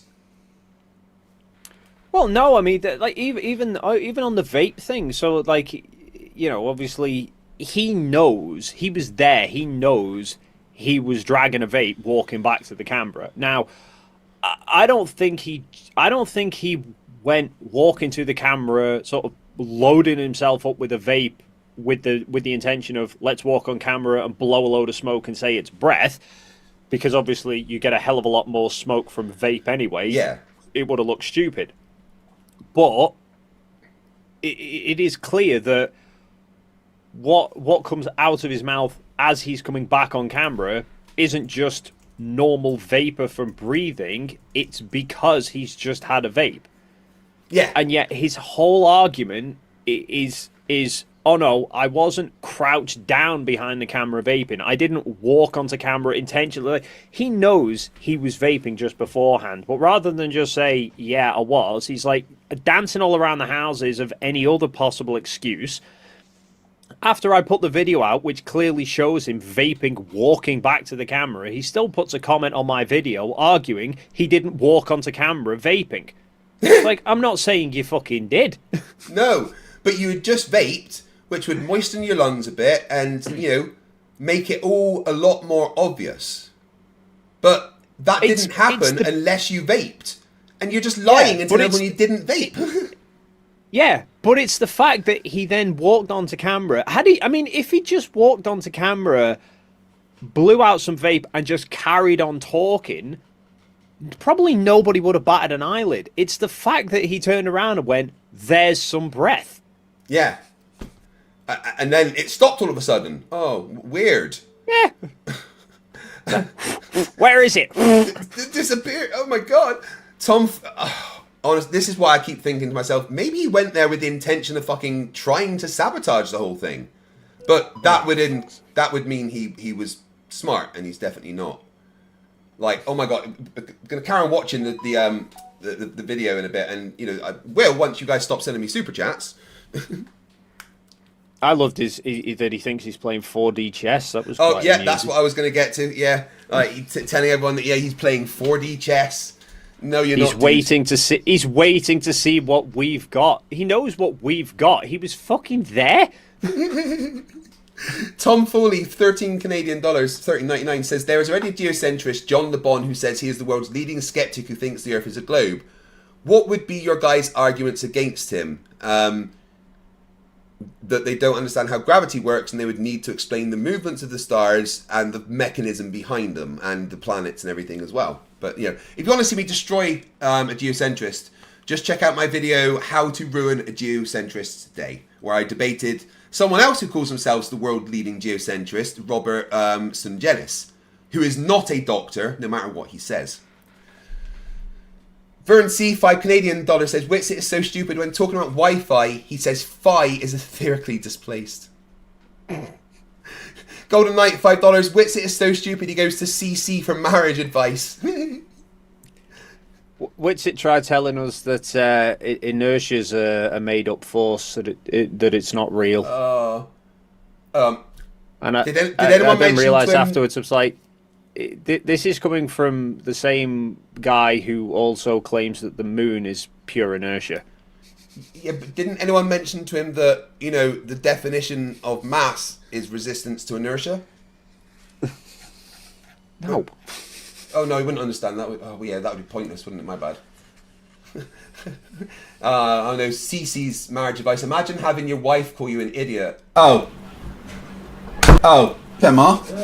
Tell him that you love me and you want me back. You're an idiot. Oh. Yeah, but at least you don't have to go and stream in your fucking car. No. Mark W, £50. Thank you very much. This is to see Dave and Craig debate FE versus Globe, but as well-known people. Must keep swapping sides, people, every 3 minutes for our fun and your confusion. Craig is the first flatties, no nutter allowed. Must be your best arguments proof that the games begin. That sounds like a fun stream. But I think I'd have to prepare for that. Do you know what? I tried to get organised in while we were over there, and it just didn't play out. I wanted to create a Toon versus McFlatty debate in person. Yeah, that could have been fun. How did you get out your basement for this? McFlatty kicked your ass in a debate, so we'd have done Toon, no problem. We're not allowed to talk about that. Steve Revel has been a member for 9 months, says, Fudge, 9 months, I've wasted so much of my life. Yeah, but you've loved every second. Ash G. Alexander gifts one fuck you, Ashton. From one Ash to another. Mission Apparition Power, member for 36 months, says, Hi, dude, Southmead Massive, love you too, Riker, Dave, and Rusty. Yeah, man, thank you, Southmead Massive, indeed. I do miss Southmead. Wait, no, I don't. That place is fucking horrible. Fletcher Boy, $9.99. Dave, just admit that Disney and Amazon converted Antarctica into a giant CGI green screen studio just to make Flerfs look bad.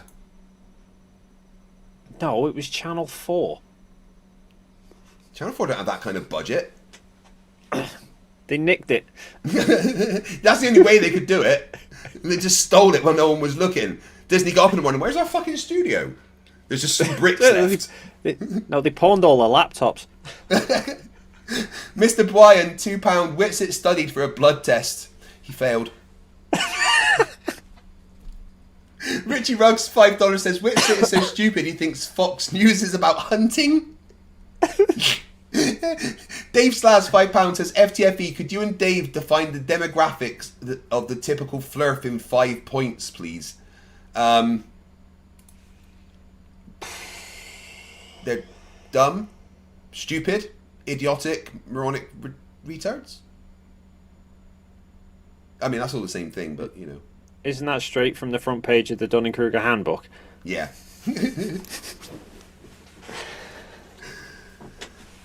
Flerfs are beyond quantification. That's the thing.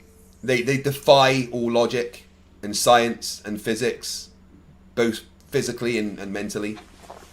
I think I don't know. I mean, it's you don't want to tarnish them all. I think there are some people who just don't grasp things or don't try to grasp things because they just need their special view of the world. Yeah. I do think a lot of it is just stuff that, like, me and you, like, I say me and you, I know me now since jumping on doing all these videos, I am constantly just walking around going, how would that work on a globe? How would that work on flat Earth? That's how I came up with the video about the undersides of planes being lit, is because I'd seen it 1,000 times before, but never thought, why is that? Yeah. It was only since doing all these videos and sort of drilling into this whole mindset of flat Earth that I now look at the world in a globe versus flat Earth kind of way, whereas most people don't do that. No. You know, so that was like talking to like Jonathan when I was out there, and it was a lot of the stuff isn't stuff that he's like been brainwashed into all this flat Earth stuff. It's just stuff that to him didn't really make sense because he's never delved into it really. Yeah, those are the ones that you could probably save if you got there early enough. Yeah, which is why when like people say to me, why do you waste your time? You're not going to change the minds. I'm like, I'm not interested in changing the minds of the people who are making YouTube videos. It's the people who go finding those YouTube videos that are then going to fall down the rabbit hole of the people I'm trying to save. Yeah, no, you're right. Chaz Everlast for $5 says, I think Witsit lies so much he didn't realise that he had lied about vaping. Yeah, no, he's just that stupid that he tried to prove that something wasn't a lie by lying and then lying about that. He's just that stupid. Like Flatzoid, who didn't think he was invited to TFE. You mean Fuckzoid? Fuckzoid. Yeah. That's a much better name for him. Nico Richard, €5.99 says, how about Fuckzoid still living in denial after Will's latest video and refusing to admit getting an invite? The circus is getting better every day. I know. Oh no, his standpoint now is apparently he wasn't officially invited because he wasn't emailed. As somebody pointed out, does that mean any time that he gets invited by friends and family to a party or a wedding or some sort of event, he's not going to go and say he wasn't invited because he didn't email him? Apparently so. That's his definition of an official invite. So, yeah, that's just how it works, apparently. He is the arbiter of what that is. Richie Harrod's been a member for 7 months, says, Witsit is so dumb, he sold his car for gas money. Megalo, 50 CZKs, what did I miss? Salutations from the Czech Republic. I'll never forgive Toon for saying Czechoslovakia in Antarctica. Yeah, that's 2 countries. Wait, it's not been Czechoslovakia since, like, the 80s, isn't it? Or something like that? Yeah, something like that. Mark W, £2 says, can MC2 moderate the Dave versus Craig debate? We'll see. That'd be carnage. Oh my god. I just... I can't get over the things that Witsit is saying. I think we should listen to a bit more of it. Teeny tiny, Yay. golf ball at the other end of the. Probably not even a golf ball. You probably couldn't even get a golf ball, and then have the moon and show. I was like, dude, it's not going to work. You're not going to see the stuff. The globe model isn't going to work like that.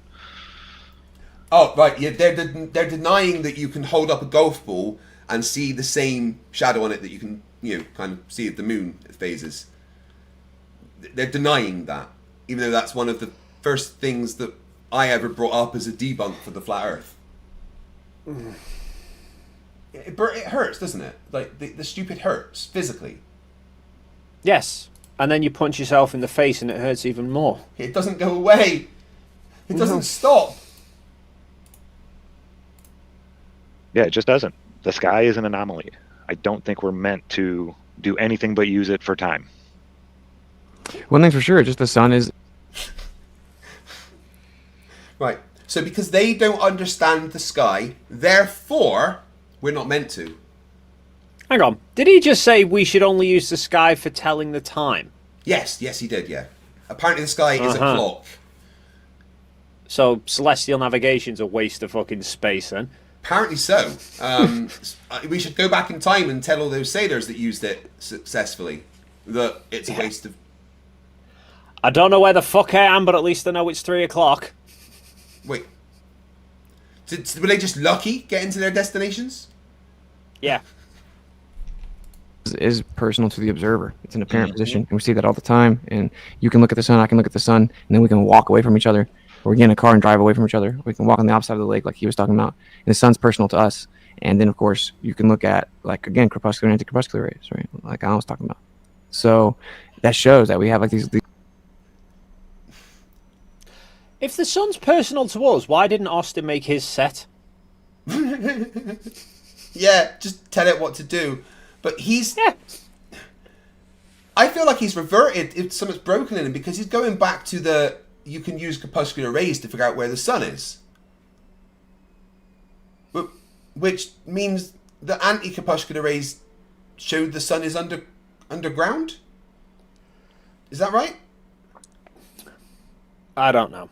I mean, that's what the equatorial mount demonstration that I gave to Jaren showed, and I mean.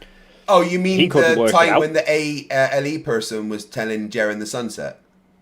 Yeah, that ALE person. These little like bubbles, basically, that we see within, and if you take that a step further, and we can cover all this later. Obviously, it's been a long show. As you start to go up, logically, right? If you're at the baseline, so it's splitting a sphere in half. You have the hemisphere, the dome above you of your vision. As you go high, you have to actually go pretty high for this. It's going to start to actually converge back down, right? It's going to start to converge back down. So now you have everything below you, like converging and compressing down. And they hijack these optical effects, and they start trying to claim that the Earth's a globe and it's physical. And then they just have to cherry pick the observations to even do that, right? Because they're like, I'll give you one more example. So he's reverting. The horizon is just an optical thing, and he's just lying and saying that Globers have to cherry pick observations to make them work.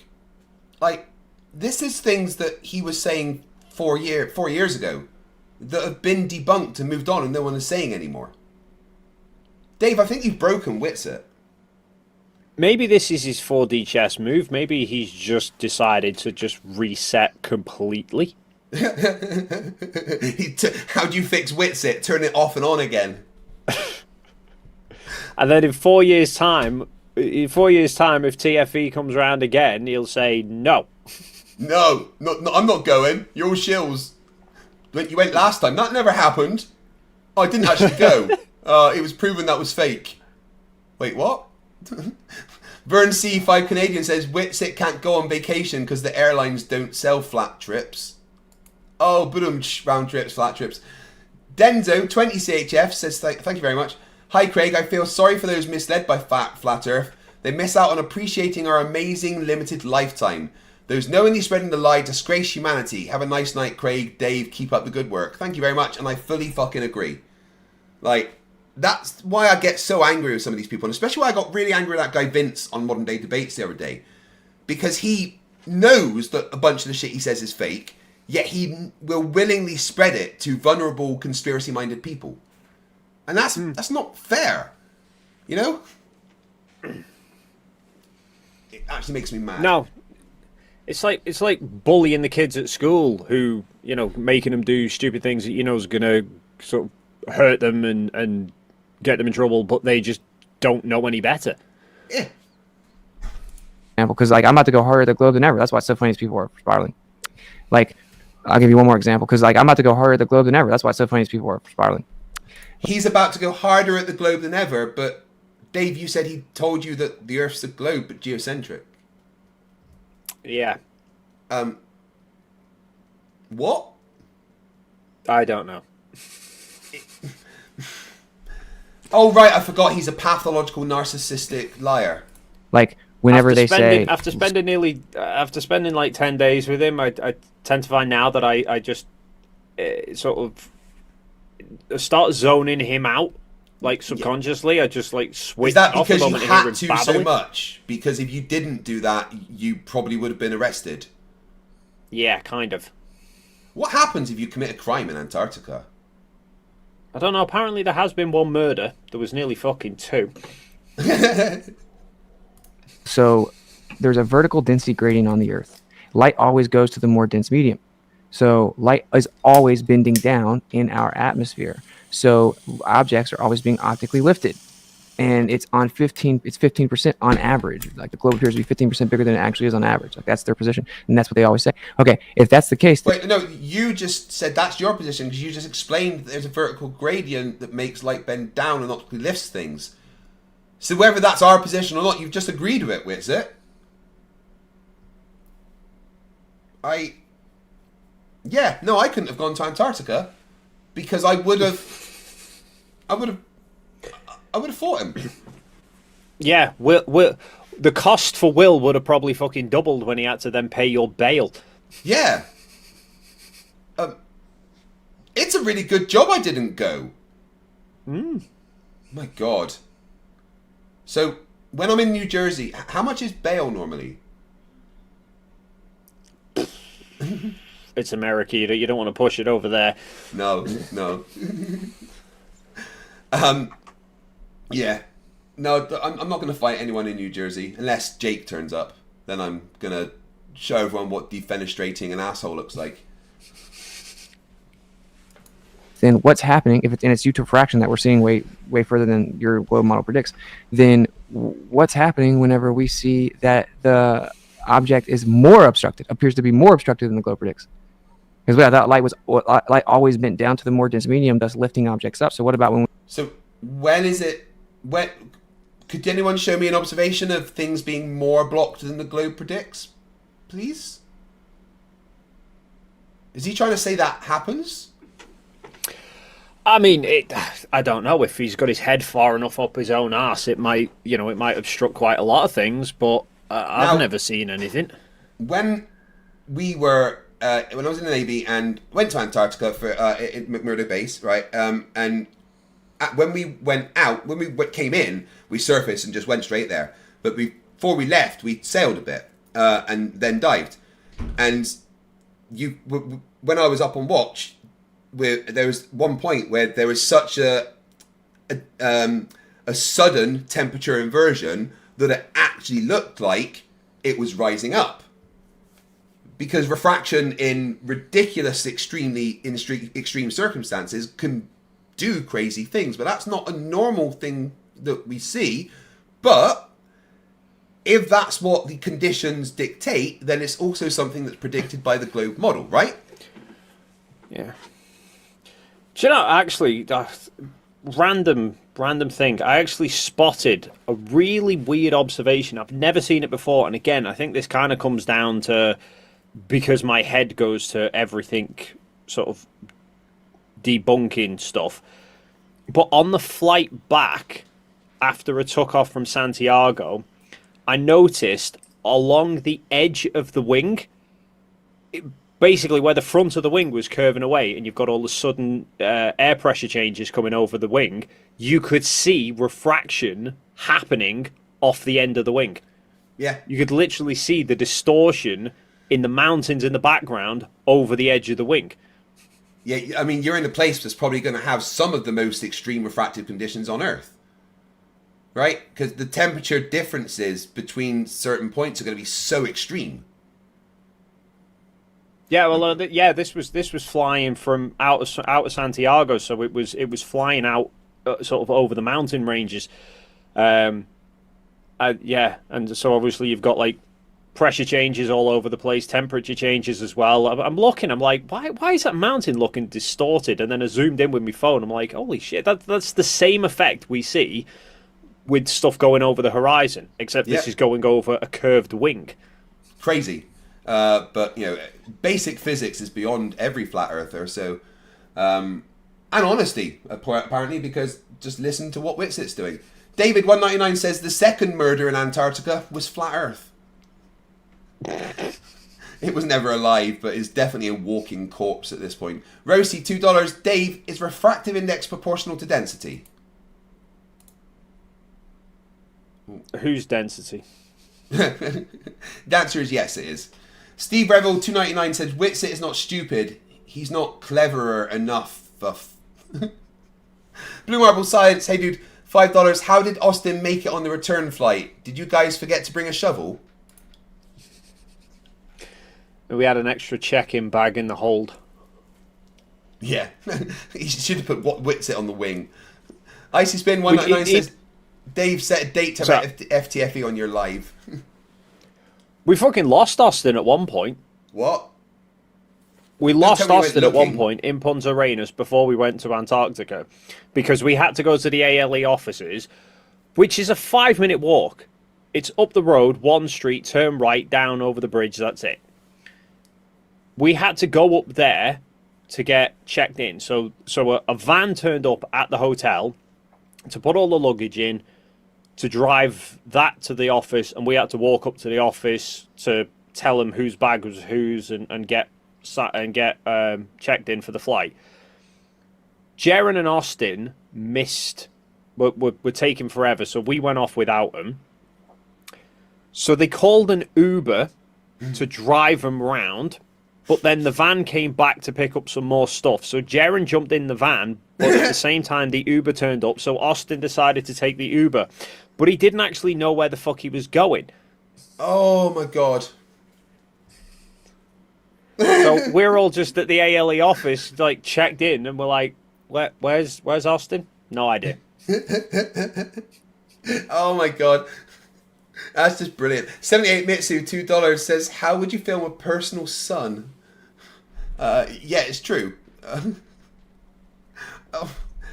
But here's the question. Did you look for Austin? Yeah. Here's the next question. Why? I said yeah. Take the opportunity when you get it, man. No, I think we should just get on the flight. We don't want to miss the flight. Quick, guys. Get on the flight. Get on the flight. Get on the flight.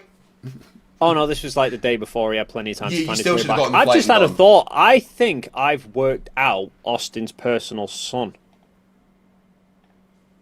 Go on, then. Hang on. I might need to screen share this.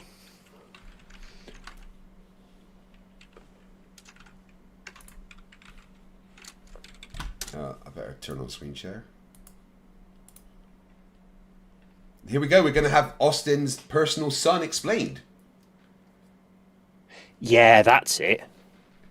Where are we? 1,000 watching, guys. Thank you very much. Smash that like button. Like it's there Austin's it is. face. Oh my lord.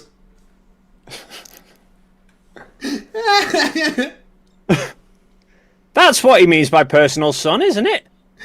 He's been watching too much Teletubbies. Tubby custard. Rosie, $5. Witsit is so dumb, he can't eat crayons because he keeps shoving them up his nose instead.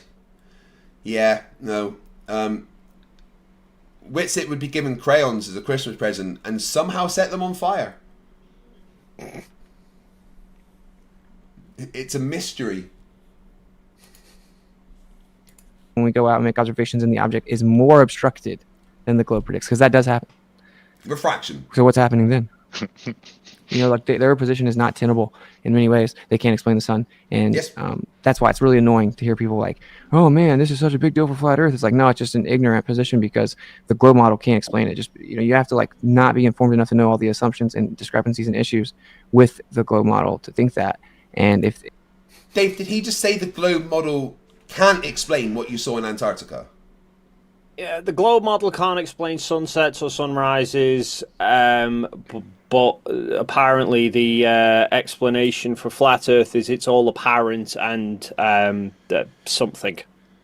Do you remember when Globebusters was like an important thing in flat Earth? Vaguely. Yeah. if there's like an overall tourist as field far that as has I know, something the biggest contribution that Globebusters ever made to Flat Earth was giving Professor Dave material to go after. Yeah, no, brilliant, absolutely brilliant. Because if you search Globebusters on YouTube, the first thing that comes up is Professor Dave. Riley Bow, $2.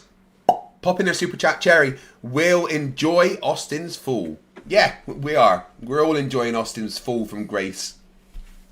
Because for so long, Austin has been touted as like the savior of flat Earth. You know, the flat Earth debater, the smart one. Oh, no, you can't debate Witsit because he's way smarter than you. He understands physics. But now everybody realizes that he's not only dumb, but an actual liar. Not only will the Globers be annihilating, but the flat earthers as well. And that's not going to be nice for him. Yeah, it's strange that before TFE, I had so many people commenting, going, oh, you should debate Witsit, you're too scared to debate Witsit. And since coming back, I've had nobody suggest it. No, in fact, it's like more like in my comments, please don't debate Witsit. He's not a good representative for us. My God. I can't actually, whatever the next debate he does is, I am going to spam the super chats. Like, if he goes on modern day debates and just says, like, and debates anything, I'm just going to fill the super chats with stuff to just mock the shit out of him. I don't think he's going to, at least for a while, because the first explanation, the first question is going to be, explain what you saw in Antarctica. Mm-hmm. He can't sort of play ignorant like the rest of the flat earthers and say it was fake, because he was there and accepted it happened. You know, he's made that much of a song and dance defending himself at the moment. He can't claim anything other than there is a 24-hour Antarctic sun. So until he comes up with, or until somebody can present a model that can explain it, I don't see he's going into any debates anytime soon. No. I mean, like, he's just said in what we literally just watched that it's not even a problem for Flat Earth. Yet when I was on debating him on Journalism's channel, and the Final Experiment super chatted, and so then I asked Witsit directly and Journalism, what does it mean if you see the 24-hour sun? And Witsit said, oh yeah, it's a big problem for Flat Earth. Yeah. Like, everyone heard him say that, but now he's like, it doesn't matter. Yeah, because it was only a problem when he thought it wasn't going to happen. I think, to be honest, his position was more... I don't think he thought we'd go to Antarctica and see the sun set. I think he was counting on the trip getting cancelled and not actually happening, and then he can claim it was Yeah, I think he thought that's why he didn't prepare. Right? Yeah. Or, I think he was going to try and weasel out of it some way, and then when Will asked for the money back, argue about it somehow. But he ended up having to go because he couldn't make an excuse. He tried to, with saying that he was skint and everything, but hey. Well, I think... Sorry, go on. I don't know. Sorry, I got sidetracked. What the fuck was I thinking? I did have a thought. Yeah, Carry on, I'll think of it that again. That happens at our age, Dave, that, honestly. Cheeky bastard, I'm not that old. How old are you? 36. Yeah, our age. You're about my age, just 5 years younger. Monkey in the Works, £2 says, Witsit is so stupid, he still thinks the Earth is flat. Which just proves he's a liar. Golden Knight, $5. Dave, is it true the only reason Witsit came back is because the Antarctic Treaty forbids you from leaving rubbish behind? Yeah, it is actually like highly illegal to leave toxic waste in Antarctica. So, you know. Monkey Cat Pat Pat, $5. I did say Witsit wouldn't go to Antarctica when the final experiment came out. That he wouldn't go because he's too stupid to travel. Guess I wasn't wrong on that one. No, I am surprised he didn't manage to get himself arrested at customs with the vape. Right? Because apparently it was just at the bottom of his bag. You know? Which... No, I don't believe any of that shit, man. 78 Mitsu, $10 with their 10th super chat on the channel says, you'll need about $2,000 for bail.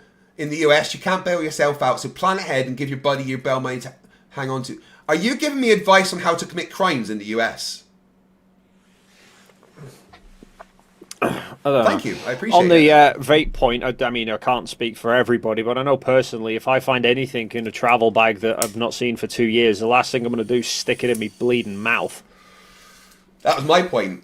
You're not going to fucking just hit a 2-year-old vape. It's like finding 2-year-old toothpaste. Ellie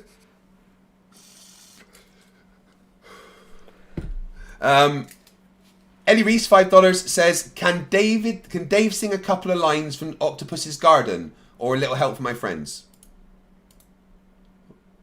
What? Could? Yes. No. Yeah, unfortunately, he's not legally entitled to do what the super chats say. That's just me. Penguin J gifts one fuck you, Ashton. Sorry, Ashton. Not sorry. Complexity, and they've hijacked that, right? Based on the assumption that there's a sphere that they've kind of reverse engineered. Well, then that explains everything. That explains why all other data points and empirical measurements of the surface itself shows us that the Earth is a plane, right? But that when you look at the sky after Sorry, I was laughing at the Trying Scotsman super chat. Both. Trying Scotsman, $5. Witsit is so stupid, he tried to drown himself on a pool table. Rachbot gives a fuck you, Ashton. But did you just hear what Witsit said? No, I was too busy. I years got distracted. Like I said, I'd fucking zone out of Witsit's bollocks. Well, just listen to this. Finding it based on the assumption that there's a sphere that they've kind of reverse engineered. Well, then that explains everything. That explains why all other data points and empirical measurements of the surface itself shows us that the Earth is a plane, right? But that when again, whilst in Antarctica, they used the globe, you know, the Kirby thing, to make predictions, and then they checked it. Several. Like a dozen or so, right? Because Austin saying the globe is reverse engineered, which is the same shite that Oakley spouts about the AE projection is a projection of a globe that's been derived from flat Earth. It's funny how you can transform any shape into another shape. So they reverse engineered the globe from flat Earth, but none of them can work out how to reverse engineer the globe back to the flat Earth that it apparently originally came from. Is it like when you do a copy of a copy of a copy, it just doesn't work anymore or something? Well, fucking Austin, I mean, in Chile, he tried arguing about this whole, oh, you're expecting me to survey the entire world. I was like, you don't need to. No. It's like, you've got Google Maps that can tell you the distances between any places. He's like, yeah, but that's all a globe. I was like, okay, so you're telling me you can't look on Google Maps how far it says it is from one end of this road to the other and then go and fucking measure it and see if it's right and do that at select random places around the world and does it match or not? But then the conversation got brought up about the measurements we were doing between lines of longitude. Do the lines of longitude get further apart the further south you go, or do they start getting closer together once you go past the equator? To which he said, yeah, but lines of longitude are a globe. It's like, yeah, but it's 360 degrees. So even if you then start saying, okay, the world's really flat, but we're going to just put this fake globe coordinate system on, that would mean that, like, once you go past the equator, all the lines of longitude are just going to randomly converge into a point, and 3/4 of the flat Earth's not going to have any longitude measurements for it. But he just wouldn't understand this. He went to Antarctica and did fuck all, apart from lie whilst he was there. He didn't have any experiments planned. He didn't bring equipment. Like, he just spent his time on Discord, hoping that people would treat him like a god. I don't think... I don't... Apart from the solar camera and a compass, I don't remember him using anything else.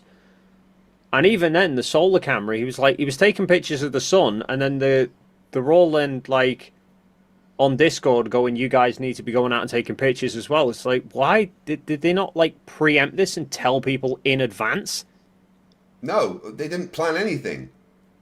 Like, I mean, we got inundated with fucking solar sunspots. But we told everyone beforehand what we were doing and when to do it. And strangely, you know, most people who have the kind of gear for capturing sunspots and doing that kind of thing are Globers anyway. But I did tell you what was really funny. At one point, Austin did actually bring up the big, I'm sure he said something along the lines of, the big telltale is going to be whether the sunspots are rotated or flipped or what. Yeah, he's right. And then did he comment? And then it came out and he fucking ignored it. Oh, right, of course. Yeah. What about because Lisbeth? I actually showed him before we left Antarctica. I'd already seen one photo of an email and had a quick glance compared to the photo, one of the photos from my back of my camera, and I'm like, oh look, they're the other way around. It's a complete 180. Yeah. Oh my god. And as soon as I showed it, you could kind of see this sort of bit of a deflation, and then yeah, okay, right, let's talk about something else. CY 6 years says, wait a minute, am I not completely up to date? Is Witsit trying to use Antarctica's observation in favour of flat Earth? Kind of, yeah. Like, he kind of is. Right, Dave, what about Lisbeth? What did she do while she was there? So Lisbeth had taken a GoPro with her that she... I don't know what the camera was that Jaren had. I know he had some camera that was automatically following the sun, which I think was some sort of a solar camera, but I don't know exactly what it was. And then Lisbeth had taken a GoPro with her that was on that rig going round with the sun. So I think she was basically trying to film a regular video of the sun going right the way around whilst Jaren did solar stuff with it. Possibly, but she was having a shitload of problems with her GoPro. She just couldn't get it to work. Jonathan was having a look at it. Jaren was trying to help her with it. Nothing was working. And then she had a Sony camera with, I think she had a solar filter on it as well. She was doing some solar photography and stuff. But all of them basically said afterwards, though, the three of them basically said afterwards when we were back in Chile, compared to what I think they didn't expect us to do as much as we were doing. I think they kind of just thought it was... I think they were going in with the mindset of just TFE's about seeing the 24-hour sun. Just go, see if there's a 24-hour sun, record that there is actually a 24-hour sun to show people when we're back there, and that's it. And obviously we went just like to the hills with everything. Yeah. But they prepared fuck all. Like, literally down to, like, Witsit not having anything the day before. It's quite sad. Monkey Cat Pat Pat, $2. Witsit is so stupid he thinks that people still like him. Only the really dumb do now. Kango 44, $10 New Zealand. Witsit is a genius. With an IQ of 160, you would think he could have thought of something to do in Antarctica. Instead he just whined like a turd. Don't mean to turds. Mission Apparition Power, £2 says, moved to Western Supermare last month. South Mead is shit, lol. You ain't kidding, mate. Kango44 New Zealand, $5. Witsit is just such a massive cunt. How has he not had the shit beaten out of him yet? I mean, it's something I wonder, honestly. Because he does speak like that to people in... I think the answer is because Dave has more restraint than other people. Yeah. I mean, he did say that to me at one point. He just, like, randomly in the hut at halfway point, he was like, Dave, you're in the UK, aren't you? I was like, yeah. And he was like, made some remark about free speech, freedom of speech and stuff. Where you're like, oh, you bet you've got free speech and stuff. And I was like, I can't remember exactly what he said, but it was some snarky remark that came from fucking nowhere for no reason whatsoever. And I thought, I'm not getting into a discussion. I was going outside anyway to check the camera. And I was like, yeah, you're fine, Austin. You said you can come to the UK. We're not going to arrest you for talking bollocks in front of Mount Rushmore. And just walked off out the fucking door before he could even respond. I think Toon was pissing himself laughing in the corner. Oh, that should have been recorded, fuck's sake. Glober's Life 499 says, Wits, if you can show me a flat earth map of accurate distances between LA, New York, Paris and Sydney, I will cut my own knob off live on YouTube and eat it. That escalated quickly. Riley Bow, $2. Illiterates not knowing how to science. Shocked. Well, actually, I'm not that shocked. We've got a Nathan Oakley fan in the chat, apparently. He says that Nathan lives... Bruce G says that Nathan lives rent-free in your Globers' heads. I think we mentioned Nathan Oakley once, and that was to vomit.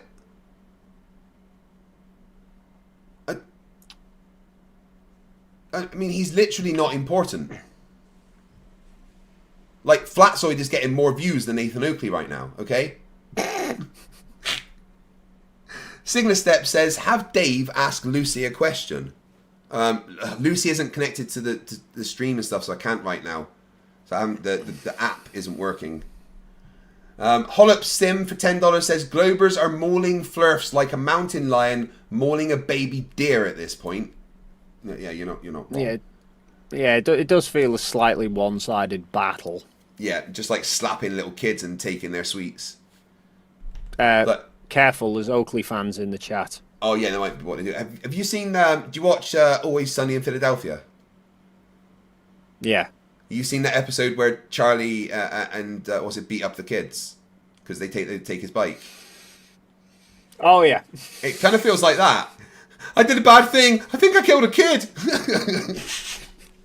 When you look at the sky, after hundreds of years of refining it and moving the goalposts and then like using apparent positions and fudging the data and fudging the numbers and just blindly invoking whatever they need to make it unfalsifiable in terms of optical displacement, that now after hundreds of years, there's relative accuracy. The fuck did he just... That sounded like 45 seconds of hypocrisy. I mean, I'm not wrong. You're not wrong. That definitely... He is literally acting like everything in Antarctica didn't happen. Like, I would understand why Jeranism would be mad at him, right? Honestly. Tom Foolery, 279 Canadian dollars says, Dave, did your guys weigh in Antarctic Circle? Did you weigh yourself? Well, they did do. Are they asking, did we weigh ourselves in the Antarctic Circle to see if we weighed different? I think so. No. No, but Critical Think did an experiment based on that, though. He took some weights that he'd also weighed in other places and compared it. Yes, he was doing something far more scientific with a set of weights that weren't constantly eating food and shitting. Yeah. It'd be really bad if weights that you bought did that. Like, could you imagine if everything was sentient and you had to like feed everything and like, you know, get rid of its shit and everything? Like, yeah, I was going to say, if I bought a set of weights that started eating and shitting, then I'd start to think I'd been sort of had off and somebody sold me a pack of hamsters. Try doing weight training with that. Of what we'll see in the sky based on what your GPS location is in the spherical coordinate system. So, anyway, I think this is cool. I've always liked this video, and I think that this video hits harder now than ever. And Yeah, Right. we needed that. He's talking. I wasn't going to show the video because it's just ridiculous. He's talking about a video that he calls a model of the flat Earth that is just pictures of magnetic lines and like pictures of literal pictures of ferrocell images of magnets, claiming that that is the flat Earth model that works. Of course. And now apparently it hits harder than ever. I mean, it makes me want to hit myself in the head harder than ever. That's for fucking sure. Steve Revel 299 says, Dave, did you get my email sunspot pics? Quite possibly, Steve. I did get quite a few. I'm pretty sure I got yours too. But yeah, that's just I'm snowed under with shit to try and do, and I'm not helping myself by coming on listening to this crap. Yeah, you guys might not realize, but Dave hates me because I'm the reason he kind of got into Flat Earth, because he watched one of my debates by accident, I guess. Yep. Yeah. How did that appear in your feed? I don't know, but if I ever meet the fucker who put it there, I'm going to punch him. I'm surprised you didn't punch me when you came and met me. I what was have you done tempted. to my life? You see what you've turned me into? My mum bakes cakes, $5, says Planet Pizza versus Flat Space is fake, epic stupidity. Well, because you guys like torturing me, this stream's going for at least another kind of like 3 hours, so I will be covering that. Dave will probably go to bed I'm at some going to point. see if I can find the fucking stream of yours that actually got me onto this. Oh my god. It should be built upon. I don't know what he's up to now. I don't know if you spoken to him in a long time or anything, but No, I haven't spoken to him in a while. I'm not sure when the last time Karen even spoke to him. I haven't heard his name in a while. He might still be out there, though. yeah, I don't know. Well, all right. That was my little rant here at the end. I will quickly check. I don't think we were getting a lot on Kofi, but I'll check real fast. Yeah. Run Boston Bear, $77. Very generous, brother. Thank you so much. Much love, man. My heart is overjoyed by the many real ones that are ignoring the drama and continuing to see the truth in all things as a family. The truth will set us free. Yeah, all the ones that are just ignoring the evidence against the flat Earth. Yeah, that's really going to set you free. Eclipse Chris, £5, says Witsit moved the goalposts so far they were theoretically displaced, denying reality, wasting Will's money, crying and whining and lying about the trip.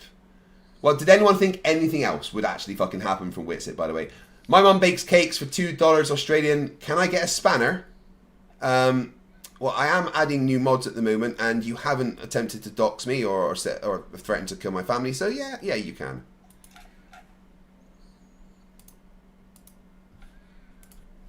Beautiful. Very true. Much love, brother. Thank you so much. And very true. Leland Will. Kofi kicks my car. Much love. Globus, you already read that one. Yeah. Yeah, I'm not sure what's up with that, but. All right. Thank you, guys. They got one super chat during their stream. Oh, bless. That did support. And consider following Globebusters on X. And we'll maybe start trying to like be active and make posts there and stuff like that. And I'll see if I can hook you guys up where Globebusters Tech can go there. Or you guys can just like, I don't know, make like kind of cool little posts, and then we'll get people in the Flat Earth community on X to like share it out. Yeah. And now being burned at the stake on X. I know. It's crazy. You aren't the Flat Earth community anymore, but All right, so you got this. Yeah, it's all good.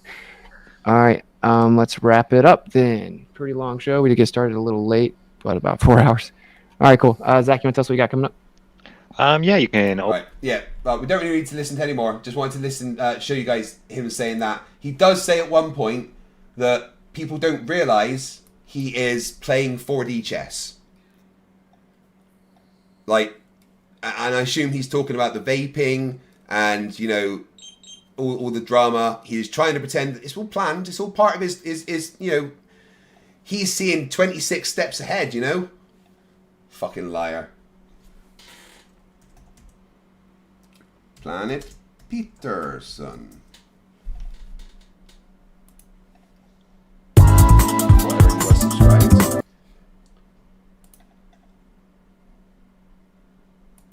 Where? Oh, right, okay. He just posted it as a video.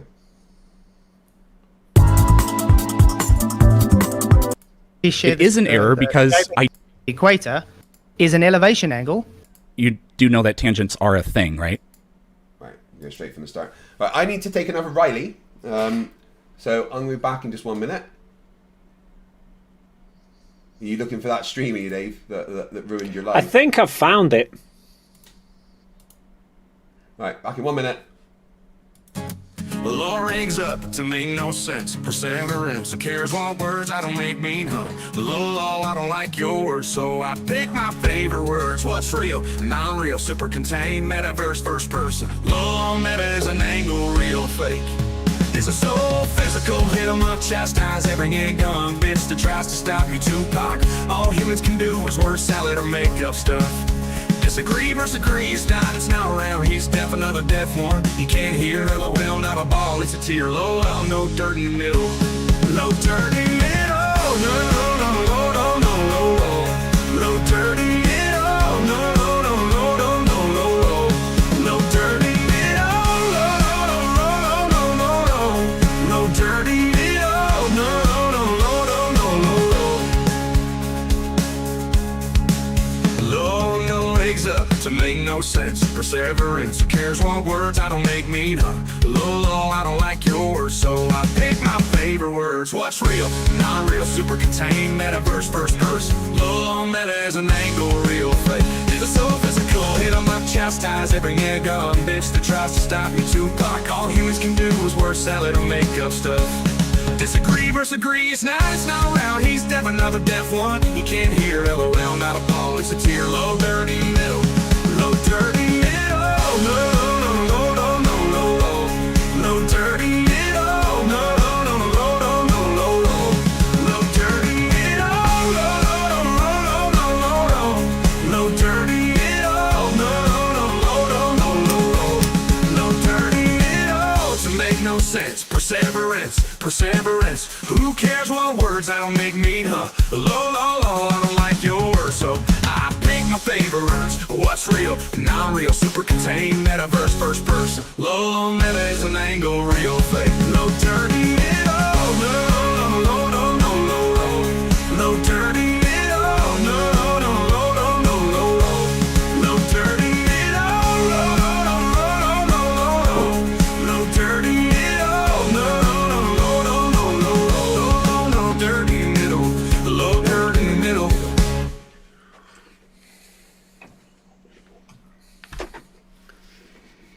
Ah, that song's so much fun. Riley Boom $2 says, "You what, Riley? I needed to take a Riley because unlike Riley, I don't like to stream whilst I'm on stream." So you found the video, Dave, that ruined your life? Yeah. Which one was it? Quite fitting, really. I've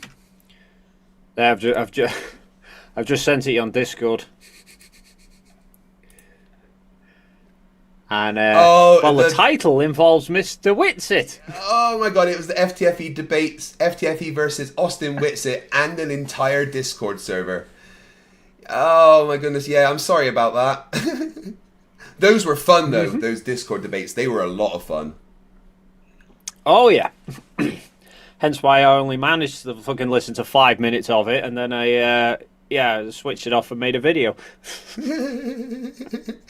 Yeah, and then that's it. Your life changed forever. And then 2 years later, I'm in Antarctica. You were instantly contacted by NASA. Oh yeah. Yeah, they were straight in. They thought, we've got to hire this guy quick. I've just been sent a message on Discord with someone saying, "Can you address this about the time that I beat up my neighbour upstairs because he stole my wife's bike?" Yeah, I have many times. How many more times? Yeah. Right, so Planet Peterson. Guys, if you aren't subscribed to Planet Peterson, you probably should be because he's pretty damn awesome. I'm going to try and get him on a stream sometime, actually. And he debated our old friend Flatzoid. Craig. Yes. I'm up for it. With Flatzoid, yes, absolutely. I'm just waiting to hear back from him about exactly what he claims is fake and what not. I think he still just basically says that you couldn't have been there and you lied about everything. I've heard everything from him. I've heard it's all fake. I've heard it's Antarctic. No. First off, he was saying we were at Union Glacier, but that's not in Antarctica. Then he was saying that we were in Antarctica, but we filmed the sun in the north. Then I heard him say that we went to Antarctica, and I think the last one I heard him say was that we went to Antarctica and that we proved the 24 hours, and we proved that the sun is local and the Earth's flat. Yeah, no, I can't wait for him. It's going to be amazing. That'll be the best debate ever, by the way. Riley Bow, $2 says, guess I can't visit your country now. No, you don't understand. It's not my country that calls it a Riley. It's just me. Because Sleeping Warrior, the flat earther, took a piss whilst on stream and claimed he was pouring water for his dog whilst doing this face. Do you know, I've not even fucking seen it. Have you not? Oh my god. It's just beautiful. I'm sure it's not. Eclipse Chris says for £2, don't diverge or converge too much from this video. Rick, $5. Witsit went on once-in-a-lifetime trip, saw multiple demonstrations of the globe and managed to come away less informed than before. I know, it's fucking incredible. Vern C, $5 Canadian. Witsit is so stupid he doesn't understand why he feels nothing after eating his Happy Meal. Yeah, MC Tunes here. Whoop whoop. Oh, bring him on as well. He's busy. Oh, Tunes live in 3 hours when I will probably just be finishing. Oh, hang on. I lost you. I'm here. Yeah, no, it's alright. What? Tunes busy at the moment. He is live in 3 hours. And this has to go for at least another 2 hours at the moment. So if you guys get that up to... if you meet the new goal, then I have to go literally until Tune starts.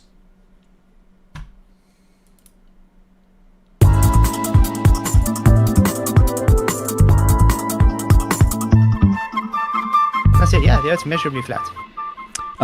Okay, can you substantiate that claim? Yes. All cartography is based on surveying based on horizontal datums. Go on. That's the substation claim. It's measured flat. When you measure and make maps and distances, it's based upon a horizontal reference frame. It's a plane. Dave, do you have facepalm protection, by the way? Shit, no.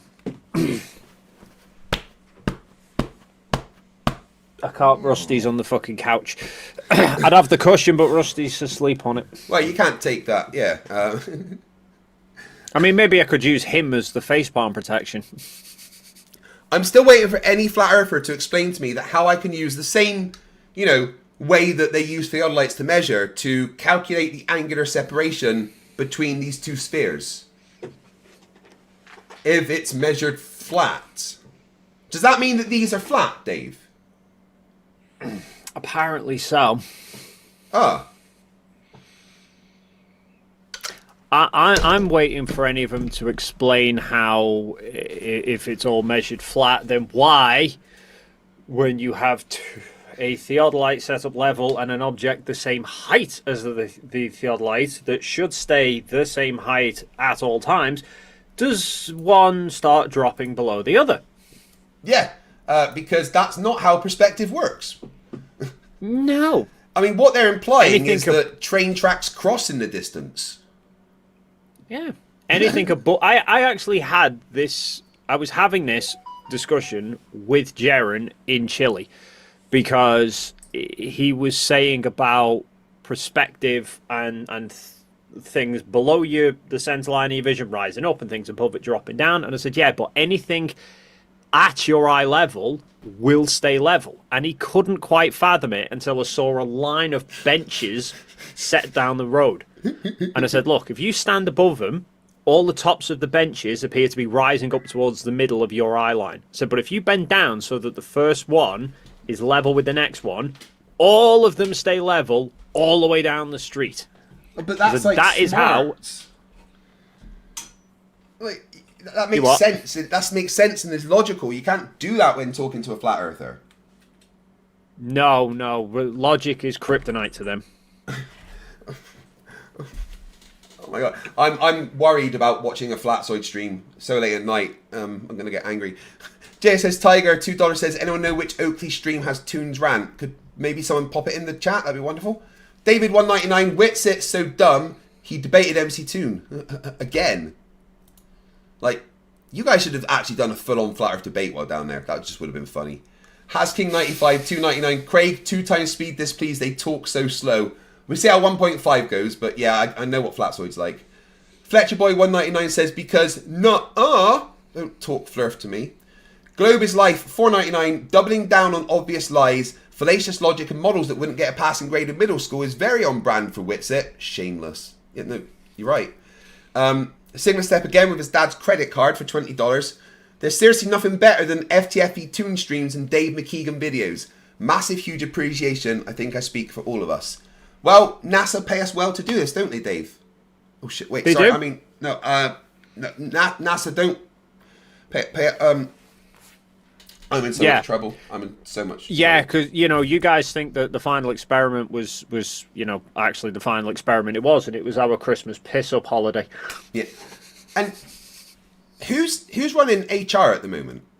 Is Debbie on holiday? Because how the hell did Bill Nye get that medal? Like, who let him out the cupboard at the moon base? I don't know. I think somebody left the keys on the side and he just got hold of them. Man, we're gonna have to catch him again. Can't out in public. He's a disaster. Davis Gentry $5 says, "Hey Dave, do your Toon have any plans to release the centered sunspots as a standalone video?" I may well do. I need to. There's actually a correction that I need to put together for that sunspots because I realised I made a slight error with the version of events that the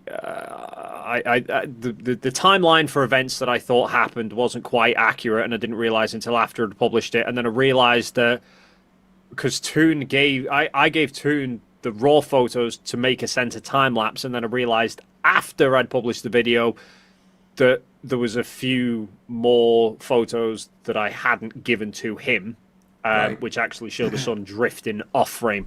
So I've sent them to him. I think he's going to do an updated time lapse, and then I'm going to do a follow up video just to correct everything, and then I'll probably publish the complete time lapse separate then.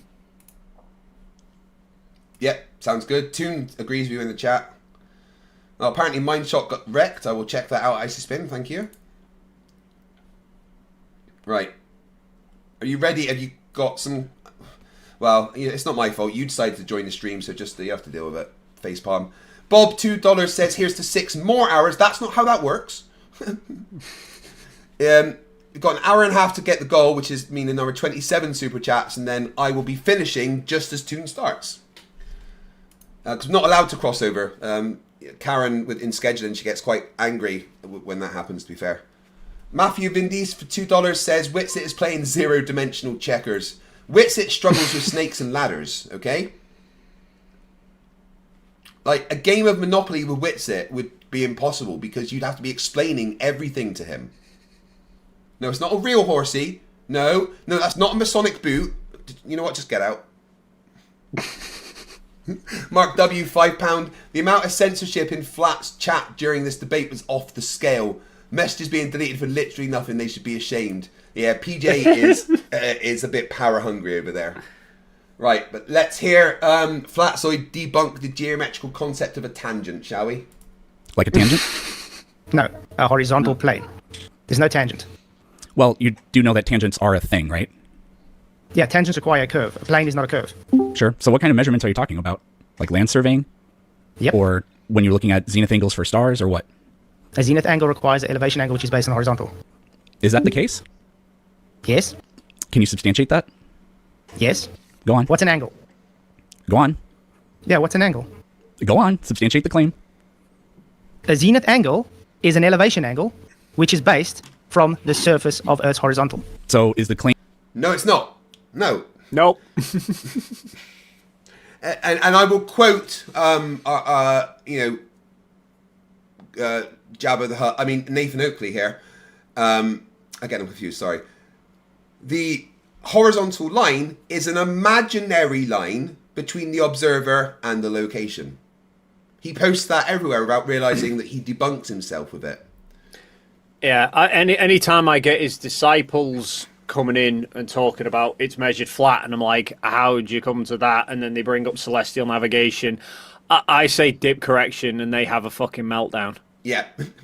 They're like, that's what you correct to make it look like it's a globe. Wait, what? I had one going in a fucking circular argument the other day because he was saying celestial navigation, and I'm like, you have to apply dip corrections, and the dip corrections are derived from a globe. And he's like, yeah, but maths doesn't prove the globe. I'm like, but you just brought it up. Maths is used to make the maths is used to get the dip values, and they use it based on a globe. If you apply dip corrections for the wrong shape to celestial navigation, you're going to get inaccurate measurements. So why don't you? And then he ran away. Yeah, they do that. You backed into a corner. They either call you some kind of like homosexual slur or just disappear. I really do. I mean, I have no problem with gay. Absolutely no issue with people being gay at all. But like, I just, why do so many flat earthers call me gay? No Globers do. Like, I mean, if they want me to be gay, I get it. I'm fucking sexy, okay?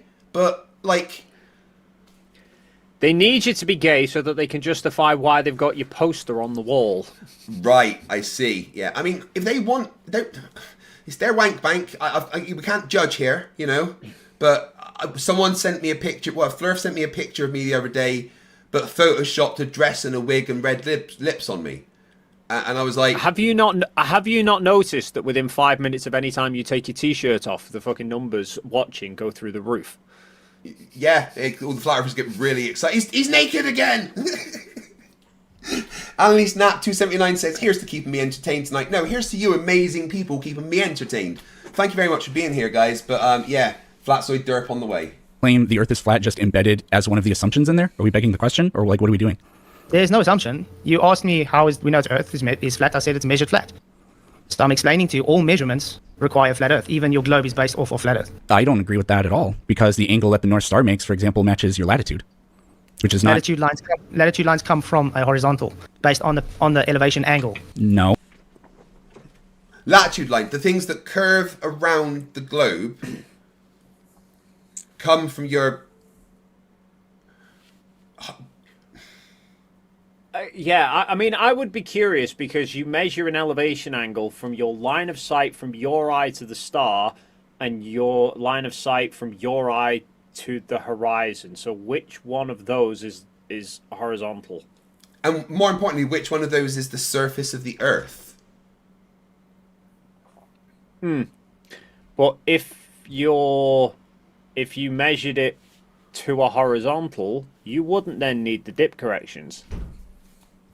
No, but you do need the dip corrections.